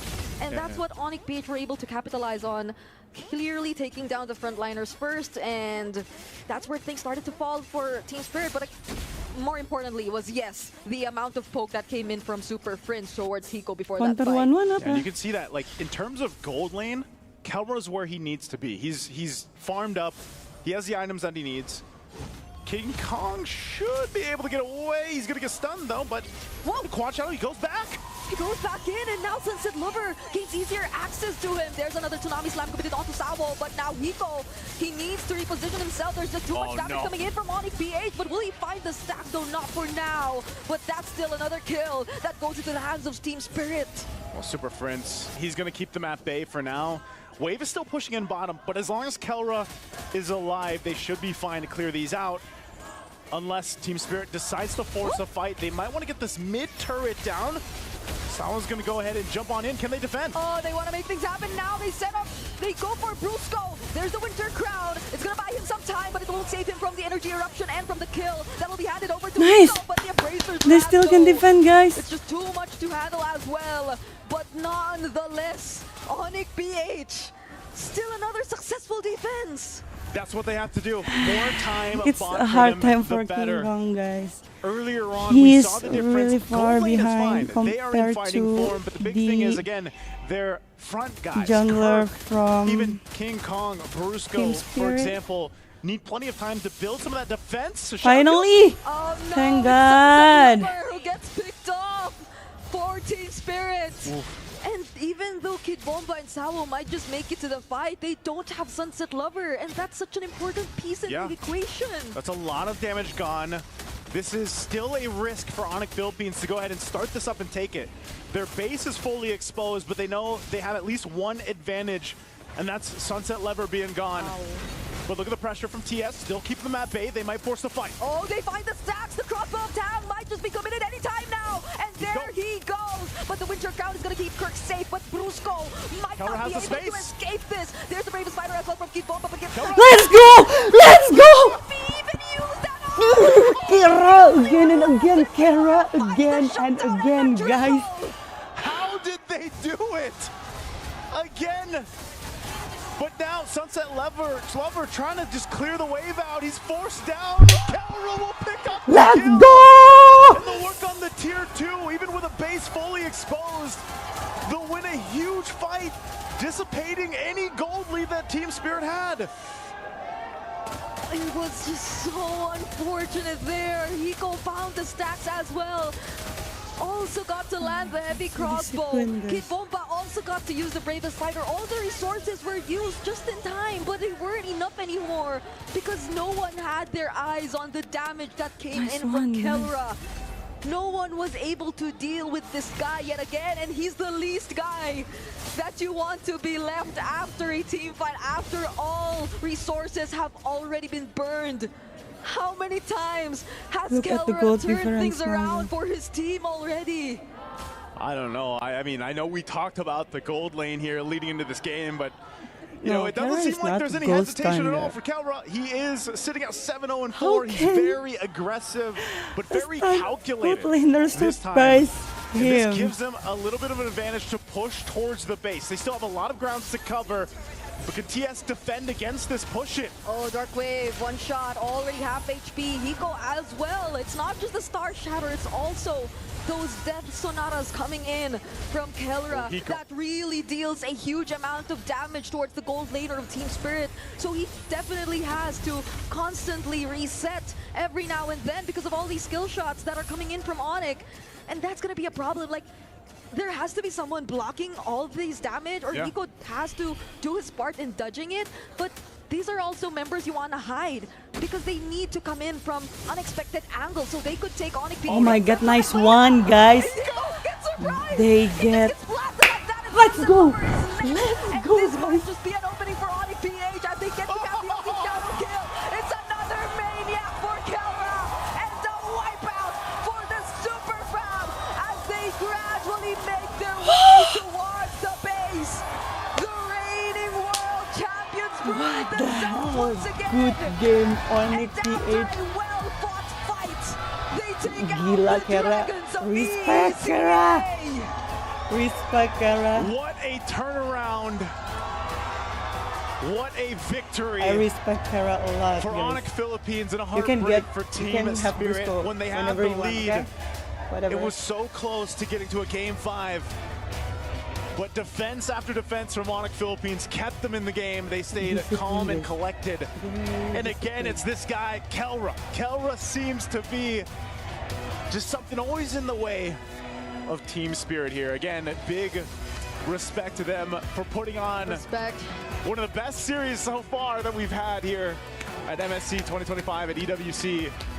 Simply amazing. At least one of my favorite That was team indeed goes absolute to cinema. semifinal, guys. All series long brought to Tomorrow us will by be these a two big teams. match between Onyx And I PH must and say, SRG. it's impressive to see the way the first round of the knockouts turned out. Yeah. Because it's only Team Liquid as the sole 2-0 team who picked their opponent who actually got to win against their choice. Thank God. So time and time again, these teams have just been They go constantly to the proving semifinal, at least. themselves, even despite and against all Gila, odds. Kara. Grabe It was such a talaga, good fight by Team Kara. Spirit, but Crazy.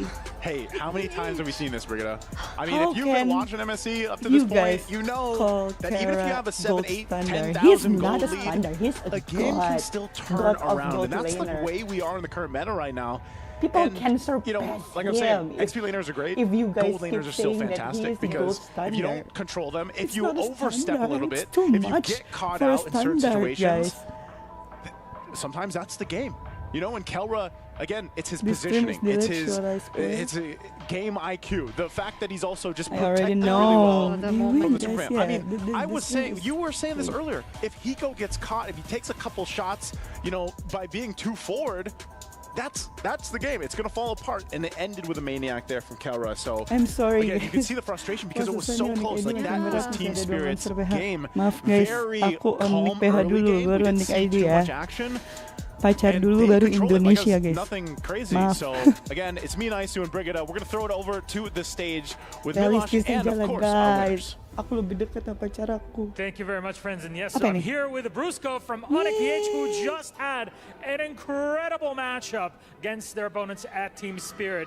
I'm not going to beat around the bush. That game 3 was absolutely incredible. I think we can definitely qualify it as the best game of MSC so far. What happened? Because at almost 30 minutes, somehow it was a ping pong back and forth the whole time. Can you walk me through it? Game 3, right? Game 3. Oh, so we cannot end the game because they have a Moskov and their heroes are folk heroes, so we cannot push the turret because there are Badang and Arlot also, so we cannot go straight because we might end up wipe out later. So we just patience and only patience. Yeah. I mean, patience paid off. You got the win and the end of it. And were you surprised when Spirit picked you to play in the quarterfinals? Harusnya Kera nggak sih? Tapi kan Dedi ngelindungin Kera terus, No, I think Ray guys. already expected it. Brusco always protecting Kera. They're gonna. Can you see, huh? Their choices are Onyx ID and Onyx Page. So I think they see us they see Onyx ID as a stronger component than us. Fair enough. And next up, you play against SRG. You beat them at M6. Do you think you can do it again? We will try, I think. What do you have to say to them? Good luck, because they have a Filipino player also. Good luck, Innocent and Graham. Galing natin bukas. There you go. There you go. This is it. You wanted absolute cinema. We absolutely got it in this matchup. Team Spirit out of the tournament, but it's Onyx PH to take it to the semifinals. Brusco, thank you very much again. Congratulations. I'll let you go over to your teammates to crush your opponent's ski. No, I don't know, and guys. my God, what a I don't know, game. guys. Those are our quarterfinals. How can I know? Done I'm and not- dusted. It's semis for tomorrow, but let's break down a whole day. Back to the panel. Thank you so much, Milosh, and of course, great to hear from Brusco, the roamer of the winning team for this matchup. Onyx Philippines, I may have lost 30 years of my expected lifespan because of what happened in that game number 3, and with how Onyx Page had to crawl back to win game number 4. Behind the scenes, we were talking about it. When they pick a lineup against what Team Spirit showed, that is the expected win condition for Onyx PH. Look, there's a lot Grabe I can say about talaga, this game. There's a lot of, grabe, like, grabe potential talaga. mistakes that really Okay, shaped guys, thank the you so way much for that watching Onyx my PH were live able to come back. stream. But I think if our previous matchup of RQ SRG was the oh, El let's see Clasico, this. I think that They- Onyx PH versus Team Spirit, game number 3, so far has to be the best game. And I think even for all the team members of Onyx PH, they're going to miss TS. Yeah, I think this is the most painful key crush I've had to watch thus far Oh. in MSC. Team Spirit put up such a fight in that match. It is tough, man. It is tough to watch. And I know, like, How no many matter what, minutes is it's the delay? nature of I the don't beast. know. It's But man, so long, they were the so thing is. close. Yeah. Anyways. Incredibly heartbreaking loss for sure for Guys. Team Spirit, and I think we also got to see. Thank you so much for watching my There live are stream. moments Look in this at game my that Sunset hair, you Lover is know, gonna how be crazy, stuck how in his head on stressful I replay for was. I don't know Because how my long. He's a team veteran. He's a pro. earlier, He's been this at this team already go since home, the so very I first am World Championship, scared. and I even don't before have that, since any then. other team to But that support really if has to hurt for go Team home Spirit because as Onyx, well. again, worked Yeah, hard, that's and it, they had guys. to Thank do you so so much for watching my through live King Kong and stream. Kerry I yet will again, be even back some errors for tomorrow King to Kong. support. but then First they goal. showed up when their And super fam needed his them the teammates, most. King Kong, They played Kara, well. I think Prince, both teams, they Hayes, had Coach, their moments here. why I not? don't want to criticize them Coach, any further because Hayes, the defeat is Jones, already and so... I It love you. stings. It I will really support stings this time. you An guys. emotional bout between both of these great teams. And I mean, need I think, to you know, sleep. EECA, we said Okay, guys, from I a long love you so time much. ago, 2 years in the making, I'll that see this you. is a region Yeah, that on already has PH, not at only a least they representative, balance but has my mood right developed now. their next generation. And considering My the mood lengths already of which Virtus Pro destroyed. continued to Earlier, grow I was during this crying. international, EECA, I just think one of those I regions am that I quite hope that is going to ha- I am- produce star players. I really. And we have seen some star performances all throughout this day. But our Sony semifinals, and I MVP hope of the they series, still I can think you go know who to it the is. finals. On the back Alongside of two with Onyx epic ID. performances Yeah, so after it's Indo versus well, Philippines. dare I say, Okay, disappointing guys, game yaudah. number 1 That's performance. it. It was I'll see you Kelra again tomorrow. on this And of Granger. course, who is the MVP? It's Kara again, Kara and Kara. Bye bye, guys.